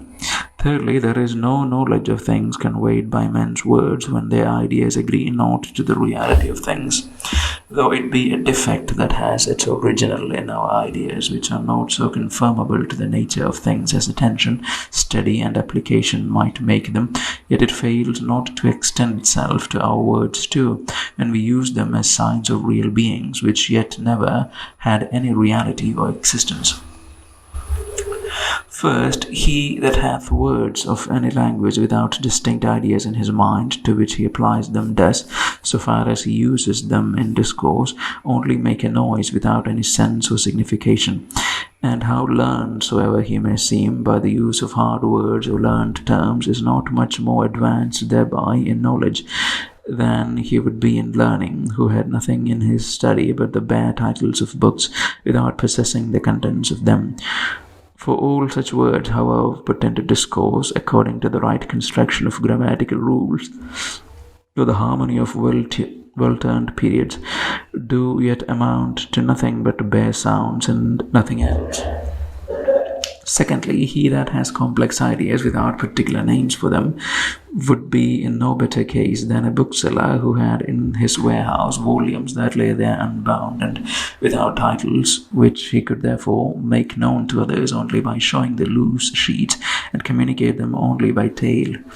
This man is hindered in his discourse for want of words to communicate his complex idea, which he is therefore forced to make known by an enumeration of the simple ones that compose them, and so is fain often to use 20 words to express what another man signifies in one.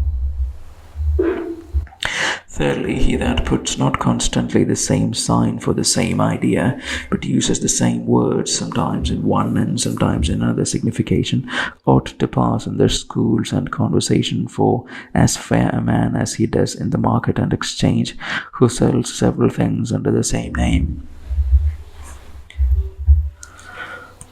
Fourthly, he that applies the words of any language to ideas different from those to which the common use of that country applies them, however his own understanding may be filled with truth and light, will not by such words be able to convey much of it to others without defining his terms.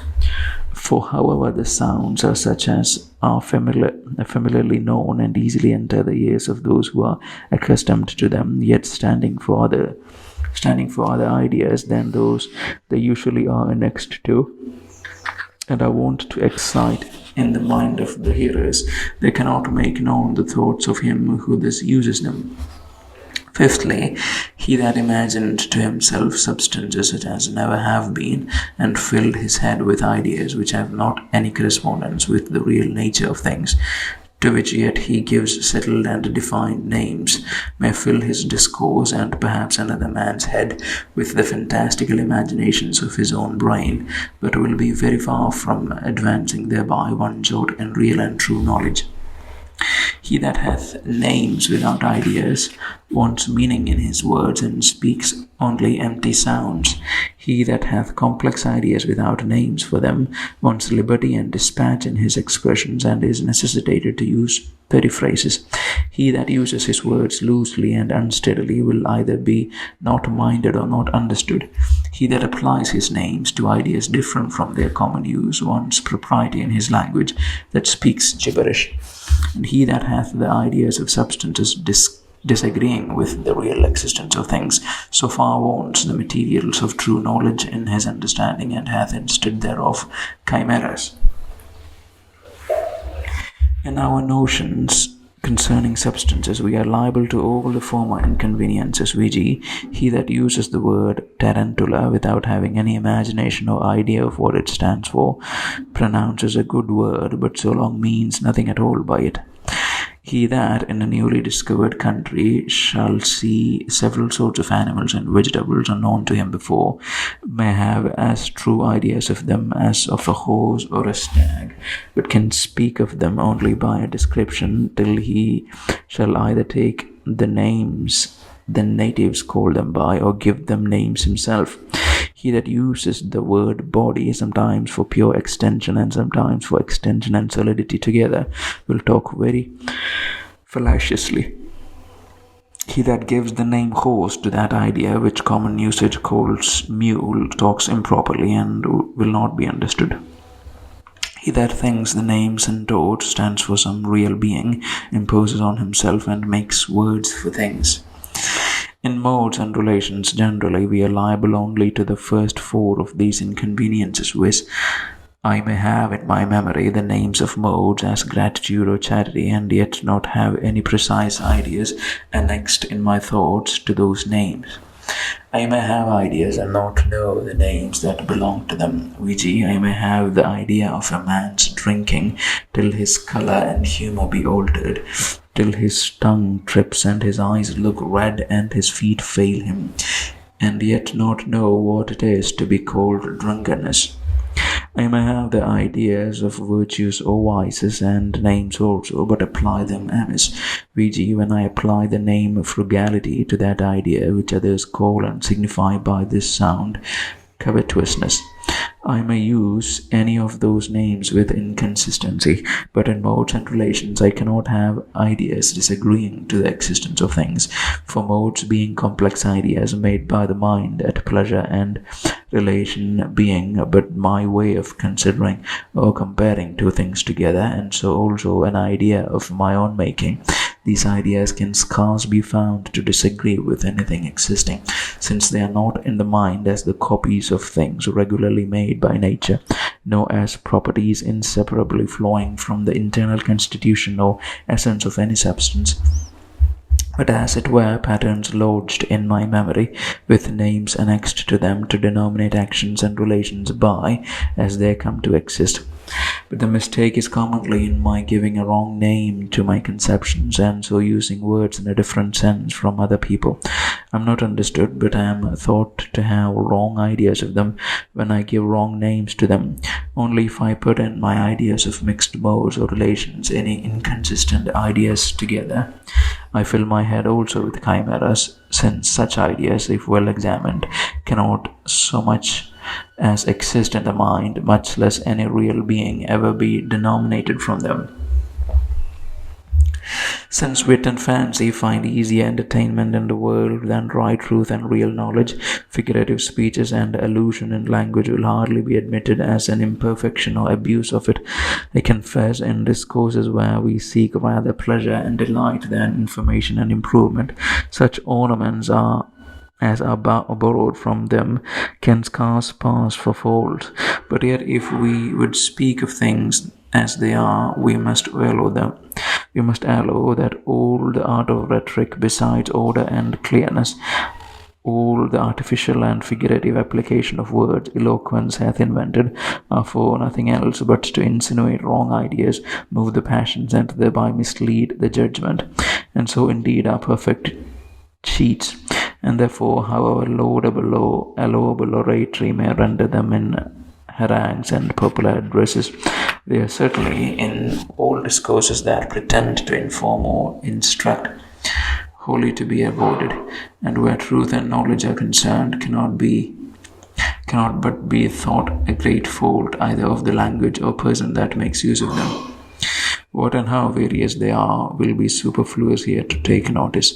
The books of rhetoric which abound in the world will instruct those who want to be informed. Only I cannot but observe how little the preservation and improvement of truth and knowledge is the care and concern of mankind, since the arts of fallacy are endowed and preferred. It is evident how much men love to deceive and be deceived, since rhetoric, that powerful instrument of error and deceit, has its established professors, is publicly taught, and has always been had in great reputation. And I doubt not but it will be thought great boldness, if not brutality, in me to have said this much against it. Eloquence, like the fair sex, has two prevailing beauties in it to suffer itself ever to be spoken against, and it is in vain to find fault with those arts of deceiving wherein men find pleasure to be deceived. Chapter 11 of the remedies of the foregoing imperfections and abuses. The natural and improved imperfections of languages we have seen above at large, and speech being the great bond that holds society together, and the common conduit whereby the improvements of knowledge are conveyed from one man and one generation to another, it would well deserve our most serious thoughts to consider what remedies are to be found for the inconveniences above mentioned. I am not so vain to think that any one can pretend to attempt the perfect reforming the languages of the world, no, not so much as of his own country, without rendering him ridiculous. To require that men should use their words constantly in the same sense, and for none but determined and uniform ideas, would be to think that all men should have the same notions, and should talk of nothing but what they have clear and distinct ideas of. It is not to be expected by anyone who hath not vanity enough to imagine he can prevail with men to be very knowing or very silent. And he must be very little skilled in the world who thinks that a voluble tongue shall accompany only a good understanding, or that men's talking much or little should hold proportion only to their knowledge. But though the market and exchange must be left to their own ways of talking and gossipings, not be robbed of their ancient privilege, though the schools and men of argument would perhaps take it amiss to have anything offered to abate the length or lessen the number of their disputes, yet methinks those who pretend seriously to search after or maintain truth should think themselves obliged to study how they might deliver themselves without obscurity, doubtfulness, or equivocation, to which men's words are naturally liable if care be not taken. For he that shall well consider the errors and obscurity, the mistakes and confusion that are spread in the world by an ill use of words, will find some reason to doubt whether language, as it has been employed, has contributed more to the improvement or hindrance of knowledge amongst mankind. How many are there that, when they would think on things, fix their thoughts only on words, especially when they would apply their minds to mortal matters? And who then can wonder if the result of such contemplations and reasonings above little more than sounds, whilst the ideas they annex to them are very confused and very unsteady, or perhaps none at all? Who can wonder, I say, that such thoughts and reasonings end in nothing but obscurity and mistake, without any clear judgment or knowledge? This inconvenience in an ill use of words men suffer in their own private meditations, but much more manifest are the disorders which follow from it in conversation, discourse, and arguings with others.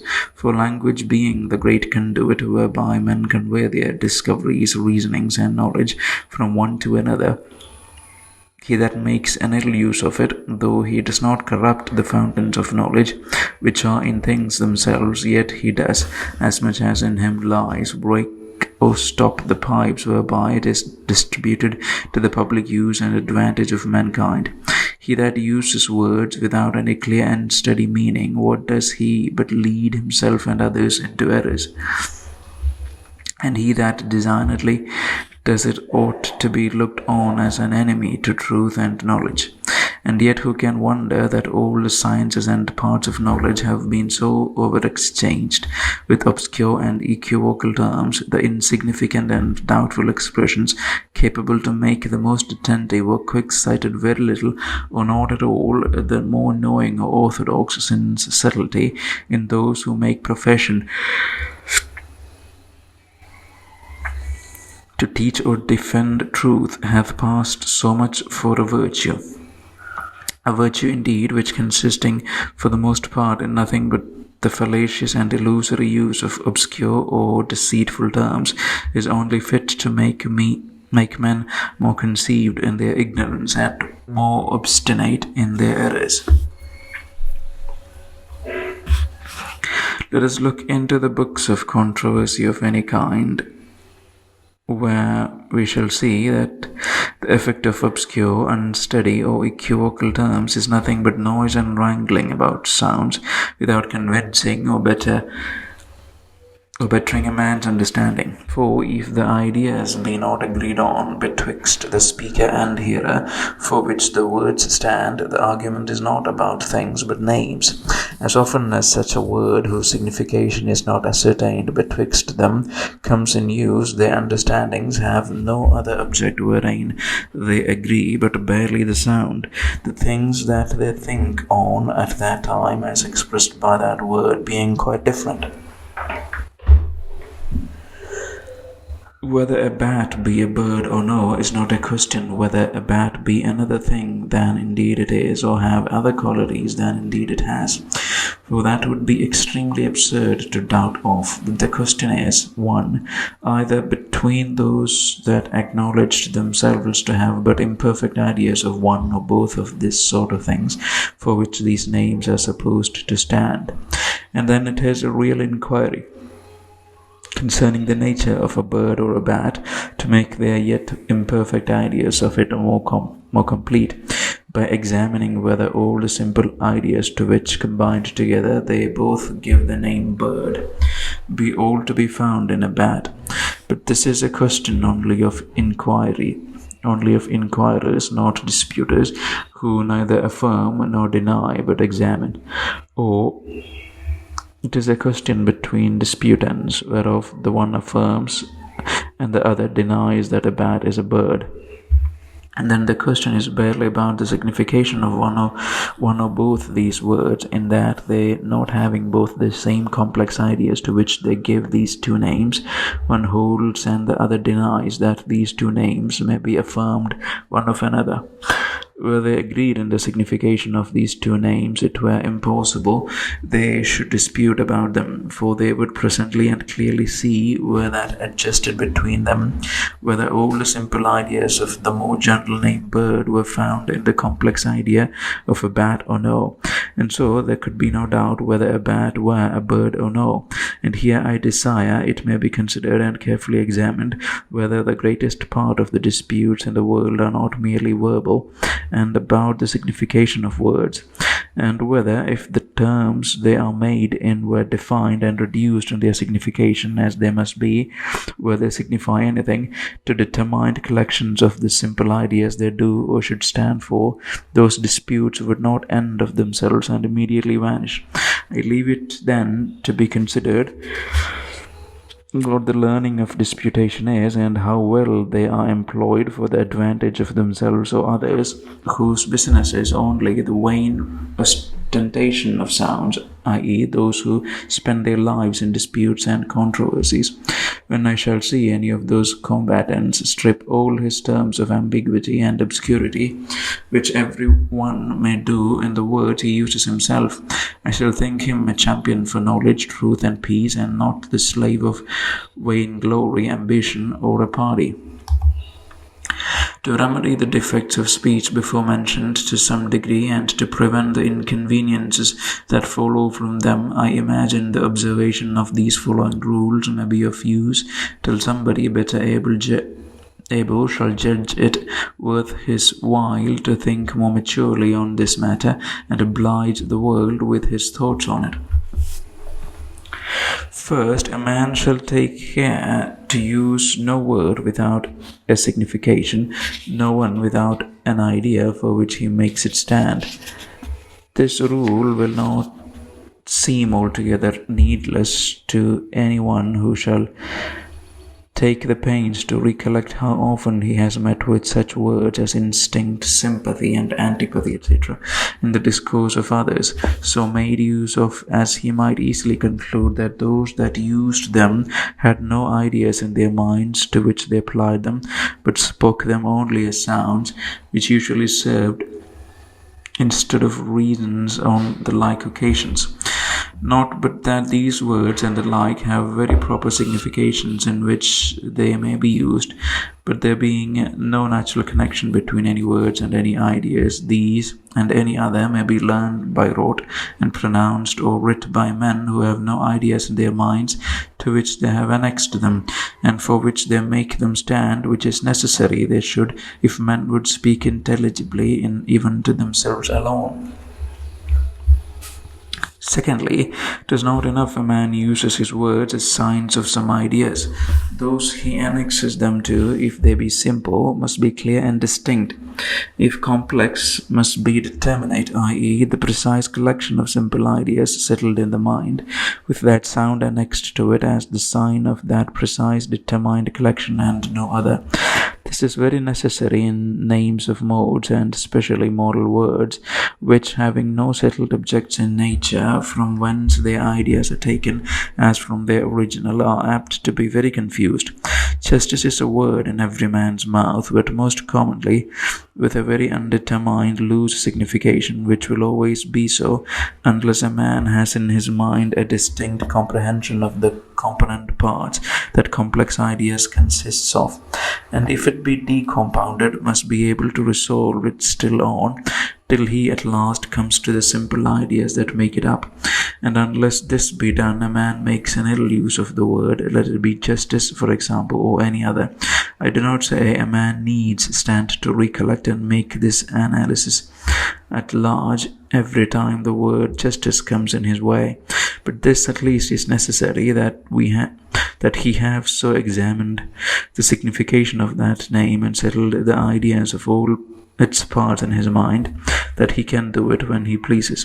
If anyone who makes his complex idea of justice to be such a treatment of the person or goods of another as is according to law, hath not a clear and distinct idea what law is, which makes a part of his complex idea of justice that is plain, his idea of justice itself will be confused and imperfect. This exactness will, perhaps, be judged very troublesome, and therefore most men will think they may be excused from settling the complex ideas of mixed modes so precisely in their minds. But yet I must say, till this be done, it must not be wondered that they have a great deal of obscurity and confusion in their own minds, and a great deal of wrangling in their discourse with others. In the names of substances, for a right use of them, something more is required than barely determined ideas. In these, the names must also be conformable to things as they exist, but of this I shall have occasion to speak more at large by and by. This exactness is absolutely necessary in inquiries after philosophical knowledge and in controversies about truth, and though it would be well too if it extended itself to common conversation and the ordinary affairs of life, yet I think that is scarce to be expected. Vulgar notions suit vulgar discourses, and both, though confused enough, yet serve pretty well the market and the wake. Merchants and lovers, cooks and tailors have words wherewithal to dispatch their ordinary affairs, and so, I think, might philosophers and disputants too, if they had a mind to understand and to be clearly understood. Thirdly, it is not enough that men have ideas, determined ideas, for which they make these signs stand, but they must also take care to apply their words as near as may be to such ideas as common use has annexed them to. For words, especially of languages already framed, being no man's private possession, but the common measure of commerce and communication, it is not for any one at pleasure to change the stamp they are current in, not alter the ideas they are affixed to, or at least, when there is a necessity to do so, he is bound to give notice of it. Men's intentions in speaking are, or at least should be, to be understood, which cannot be without frequent explanations, demands, and other the like incommodious interruptions where men do not follow common use. Propriety of speech is that which gives our thoughts entrance into other men's minds with the greatest ease and advantage, and therefore deserves some part of our care and study, especially in the names of moral words. The proper signification and use of terms is best to be learned from those who in their writings and discourses appear to have had the clearest notions and applied to them their terms with the exactest choice and fitness. This way of using a man's words according to the propriety of the language, though it have not always the good fortune to be understood, yet most commonly leaves the blame of it on him who is so unskilful in the language he speaks as not to understand it when made use of as it ought to be. Fourthly, but because common use has not so visibly annexed any signification to words as to make men know always certainly what they precisely stand for, and because men in the improvement of their knowledge come to have ideas different from the vulgar and ordinary received ones, for which they must either make new words, which men seldom venture to do, for fear of being thought guilty of affectation or novelty, or else must use old ones in a new signification. Therefore, after the observation of the foregoing rules, it is sometimes necessary for the ascertaining the signification of words to declare their meaning, where either common use has left it uncertain and loose, as it has in most names of very complex ideas, or where the term, being very material in the discourse, and that upon which it chiefly turns, is liable to any doubtfulness or mistake. As the ideas men's words stand for are of different sorts, so the way of making known the ideas they stand for when there is occasion is also different. For though defining be thought the proper way to make known the proper signification of words, yet there are some words that will not be defined, as there are others whose precise meaning cannot be made known but by definition, and perhaps a third which partakes somewhat of both the other, as we shall see in the names of simple ideas, modes, and substances. First, when a man makes use of the name of any simple idea which he perceives is not understood or is in danger to be mistaken, he is obliged by the laws of ingenuity and the end of speech to declare his meaning and make known what idea he makes it stand for. This, as has been shown, cannot be done by definition. And therefore, when a synonymous word fails to do it, there is but one of these ways left. First, sometimes the naming the subject wherein that simple idea is to be found will make its name to be understood by those who are acquainted with that subject and know it by that name. So to make a countryman understand what Fiole morte colour signifies, it may suffice to tell him it is the colour of withered leaves falling in autumn.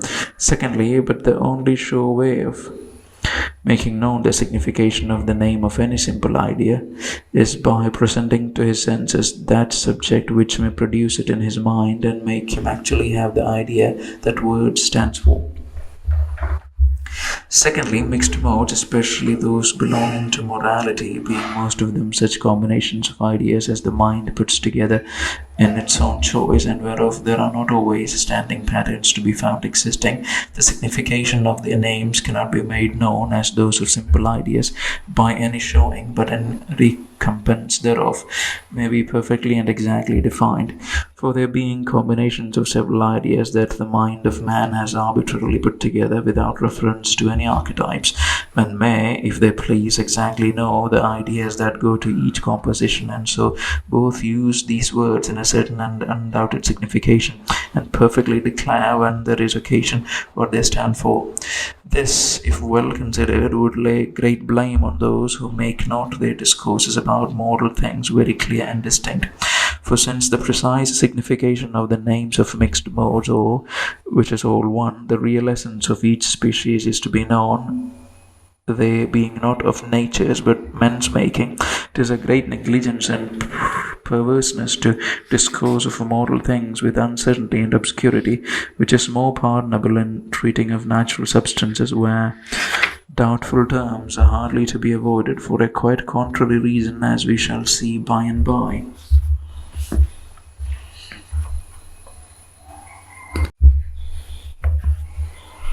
Upon this ground it is that I am bold to think that morality is capable of demonstration as well as mathematics, since the precise real essence of the things moral words stand for may be perfectly known, and so the congruity and incongruity of the things themselves be certainly discovered, in which consists perfect knowledge. Nor let anyone object that the names of substances are often to be made use of in morality, as well as those of modes, from which will arise obscurity. For as to substances, when concerned in moral discourses, their drivers natures are not so much inquired into as supposed, v.g. when we say that man is subject to law, we mean nothing by man but a corporeal rational creature. What the real essence or other qualities of that creature are in this case is no way considered, and therefore whether a child or changeling be a man in a physical sense may amongst the naturalists be as disputable as it will. It concerns not at all the moral man, as I may call him, which is this immovable, unchangeable idea, a corporeal rational being. For were there a monkey or any other creature to be found that had the use of reason to such a degree as to be able to understand general signs and to deduce consequences about general ideas, he would no doubt be subject to law, and in that sense be a man, how much soever he differed in shape from others of that name. The names of substances, if they be used in them as they should, can no more disturb moral than they do mathematical discourses. Where, if the mathematician speaks of a cube or globe of gold, or of any other body, he has his clear settled idea, which varies not, though it may by mistake be applied to a particular body to which it belongs not. This I have here mentioned by the by to show of what consequence it is for men in their names of mixed modes, and consequently in all their moral discourses, to define their words when there is occasion, since thereby moral knowledge may be brought to some great clearness and certainty, and it must be great want of ingenuity to say no worse of it, to refuse to do it, since a definition is the only way whereby the precise meaning of moral words can be known, and yet a way whereby their meaning may be known certainly, and without leaving any room for any contest about it. And therefore the negligence or perverseness of mankind cannot be excused if their discourses in morality be not much more clear than those in natural philosophy, since they are about ideas in the mind which are none of them false or disproportionate, they having no external beings for the archetypes which they are referred to and must correspond with. It is far easier for men to frame in their minds an idea which shall be the standard to which they will give the name justice, with which patterns are made. All actions that agree shall pass under that denomination, than having seen Aristides to frame an idea that shall in all things be exactly like him, who is as he is. Let men make what idea they please of him. For the one, they need but know the combination of ideas that are put together in their own minds. For the other, they must inquire into the whole nature and abstract hidden constitution and various qualities of a thing existing without them. Another reason that makes the defining of mixed modes so necessary, especially of moral words, is what I mentioned a little before, is that it is the only way whereby the signification of the most of them can be known with certainty, for the ideas they stand for being for the most part such whose component parts nowhere exist together but scattered and mingled with others. It is the mind alone that collects them and gives them the union of one idea, and it is only by words enumerating the several simple ideas which the mind has united that we can make known to others what their names stand for, the assistance of the senses in this case not helping us by the proposal of sensible objects to show the ideas which our names of this kind stand for, as it does often in the names of sensible simple ideas, and also to some degree in those of substances. Thirdly, for the explaining the signification of the names of substances as they stand for the ideas we have of their distinct species, both the aforementioned ways of showing and defining are requisite in many cases to be made use of, for there being ordinarily in each sort some leading qualities to which we suppose the other ideas which make up our complex idea of that species annexed, we forwardly give the specific name to that thing wherein that characteristical mark is found, which we take to be the most distinguishing idea of that species. These leading or characteristical, as I may call them, ideas in the sorts of animals and vegetables are, as has been before remarked, chapter 629 and chapter 915, mostly figure in inanimate bodies, color, and in some both together. Now, these leading sensible qualities are those which make the chief ingredients of our specific ideas, and consequently the most observable and invariable part in the definitions of our specific names as attributed to sorts of substances coming under our knowledge. For though the sound man in its own nature be as apt to signify a complex idea made up of animality and rationality united in the same subject as to signify any other combination, yet used as a mark to stand for a sort of creatures we count of our own kind, perhaps the outward shape is as necessary to be taken into our complex idea signified by the word man as any other we find in it.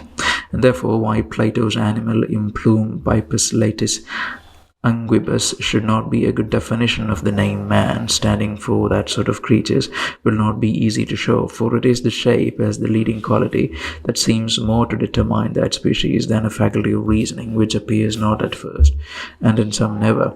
And if this be not allowed to be so, I do not know how they can be excused from murder who kill monstrous birds, as we call them, because of an unordinary shape, without knowing whether they have a rational soul or no, which can be no more discerned in a well-formed than ill-shaped infant as soon as born.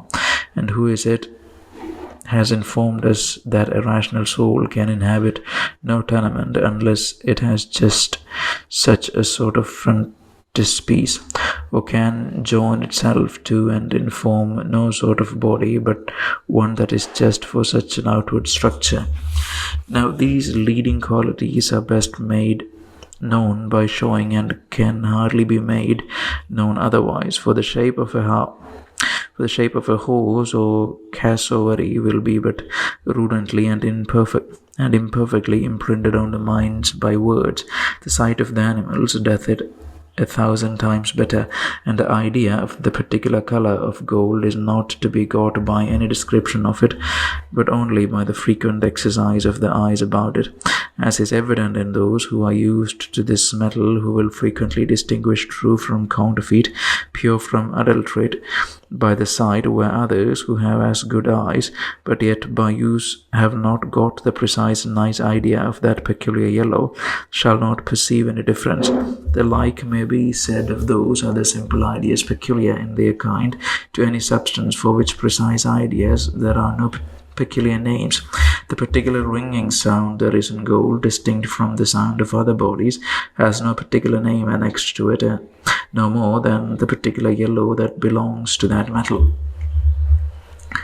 But because many of the simple ideas that make up our specific ideas of substances are powers which lie not obvious to our senses in the things as they ordinarily appear, therefore, in the simplification of our names of substances, some part of the signification will be better made known by enumerating those simple ideas than by showing the substance itself.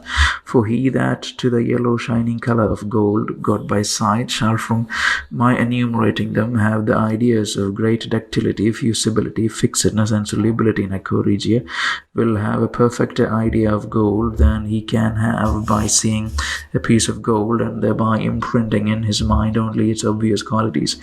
But if the formal constitution of this shining, heavy, ductile thing, from whence all these its properties flow, lay open to our senses as the formal constitution or essence of a triangle does, the signification of the word gold might as easily be ascertained as that of triangle. Hence we may take notice how much the foundation of all our knowledge of corporeal things lies in our senses, for how spirits, separate from bodies, whose knowledge and ideas of these things are certainly much more perfect than ours, know them, we have no notion, no idea at all. The whole extent of our knowledge or imagination reaches not beyond our own ideas, limited to our ways of perception, though yet it be not to be doubted that spirits of a higher rank than those immersed in flesh may have as clear ideas of the radical constitution of substances as we have of a triangle, and so perceive how all their properties and operations flow from thence. But the manner how they come by that knowledge exceeds our conceptions. Fourthly, but though definitions will serve to explain the names of substances as they stand for our ideas, yet they leave them not without great imperfection as they stand for things. For our names of substances being not put barely for our ideas, but being made use of ultimately to represent things, and so are put in their place, their signification must agree with the truth of things as well as with men's ideas. And therefore, in substances we are not always to rest in the ordinary complex idea commonly received as the signification of that word, but must go a little further and inquire into the nature and properties of the things themselves, and thereby perfect, as much as we can, our ideas of their distinct species, or else learn them from such as are used to that sort of things and are experienced in them. For since it is intended their names should stand for such collections of simple ideas as do really exist in things themselves, as well as for the complex idea in other men's minds which in their ordinary acceptation they stand for, therefore to define their names right, natural history is to be inquired into, and their properties are, with care and examination, to be found out. For it is not enough for the avoiding inconveniences in discourse and arguing about natural bodies and substantial things to have learned from the propriety of the language the common but confused or very imperfect idea to which each word is applied, and to keep them to that idea in our use of them. But we must, by acquainting ourselves with the history of that sort of things, rectify and settle our complex idea belonging to each specific name. And in discourse with others, if we find them mistake us, we ought to tell what the complex idea is that we make such a name stand for. This is the more necessary to be done by all those who search after knowledge and philosophical variety, that children, being taught words, whilst they have but imperfect notions of things, apply them at random and without much thinking, and seldom frame determined ideas to be signified by them.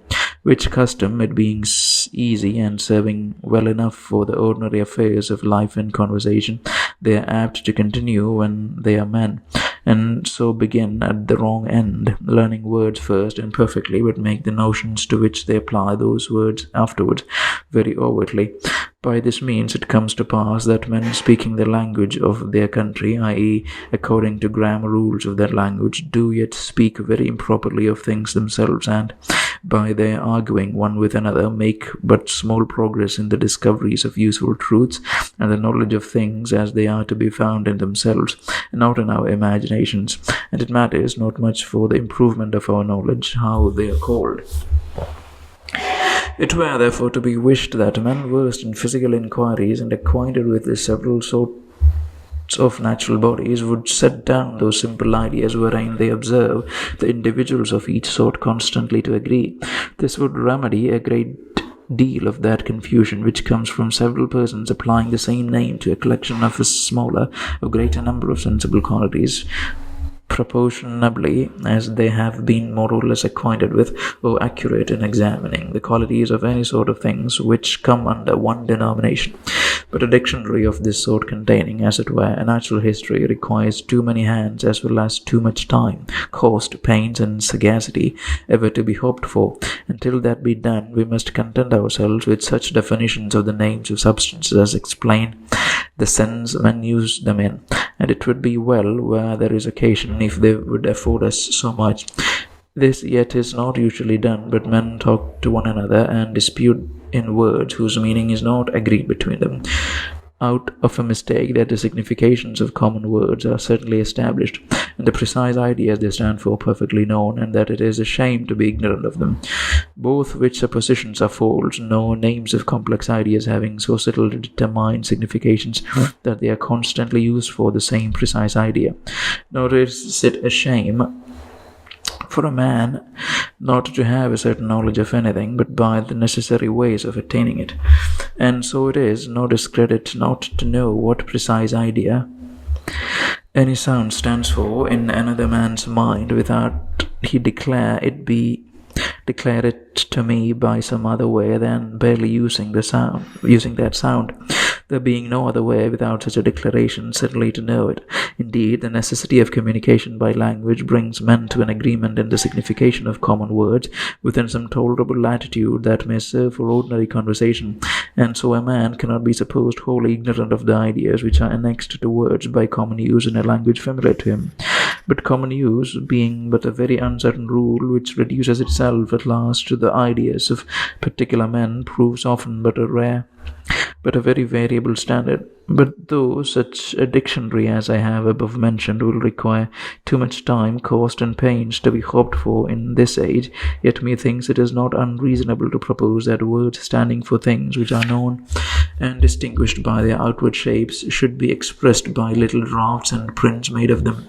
A vocabulary made after this fashion would perhaps with more ease and in less time teach the true signification of many terms, especially in languages of remote countries or ages, and settle truer ideas in men's minds of several things whereof we read the names in ancient authors than all the large and laborious comments of learned critics. Naturalists that treat of plants and animals have found the benefit of this way, and he that has had occasion to consult them will have reason to confess that he has a clearer idea of apium or ibex from a little print of that herb or beast than he could have from a long definition of the names of either of them, and so no doubt he would have of strigil and sistrum if, instead of currycomb and simbo, which are the English names dictionaries render them by, he could see stamped in the margin small pictures of these instruments as they were in use amongst the ancients.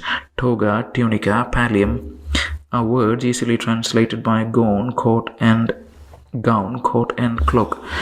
But we have thereby no more true ideas of the fashion of those habits amongst the Romans than we have of the faces of the tailors who made them. Such things as these, which the eye distinguishes by their shapes, would be best let into the mind by drafts made of them, and more and more determine the signification of such words than any other word set for them or made use of to define them. But this is only by the by. Fifthly, if men will not be at the pains to declare the meaning of their words and definitions of their terms are not to be had, yet this is the least that can be expected, that in all discourses wherein one man pretends to instruct or convince another, he should use the same word constantly in the same sense. If this were done, which nobody can refuse without great disingenuity, many of the books might be spared. Many of the controversies and dispute would be at an end. Several of those great volumes, swollen with ambiguous words, now used in one sense and by in another, would shrink into a very narrow compass, and many of the philosophers, to mention no other, as well as poets' work, might be contained in a nutshell. But after all, the provision of words is so scanty in respect to that infinite variety of thoughts that men, wanting terms to suit their precise notions, will, notwithstanding their utmost caution, be forced often to use the same word in somewhat different senses. And though in the continuation of a discourse or the pursuit of an argument there can be hardly room to digress into a particular definition, as often as a man varies the signification of any term, yet the import of the discourse will, for the most part, if there be no designed fallacy, sufficiently lead candid and intelligent readers into the true meaning of it. But where there is not sufficient to guide the reader, there it concerns the writer to explain his meaning and show in what sense he there uses that term.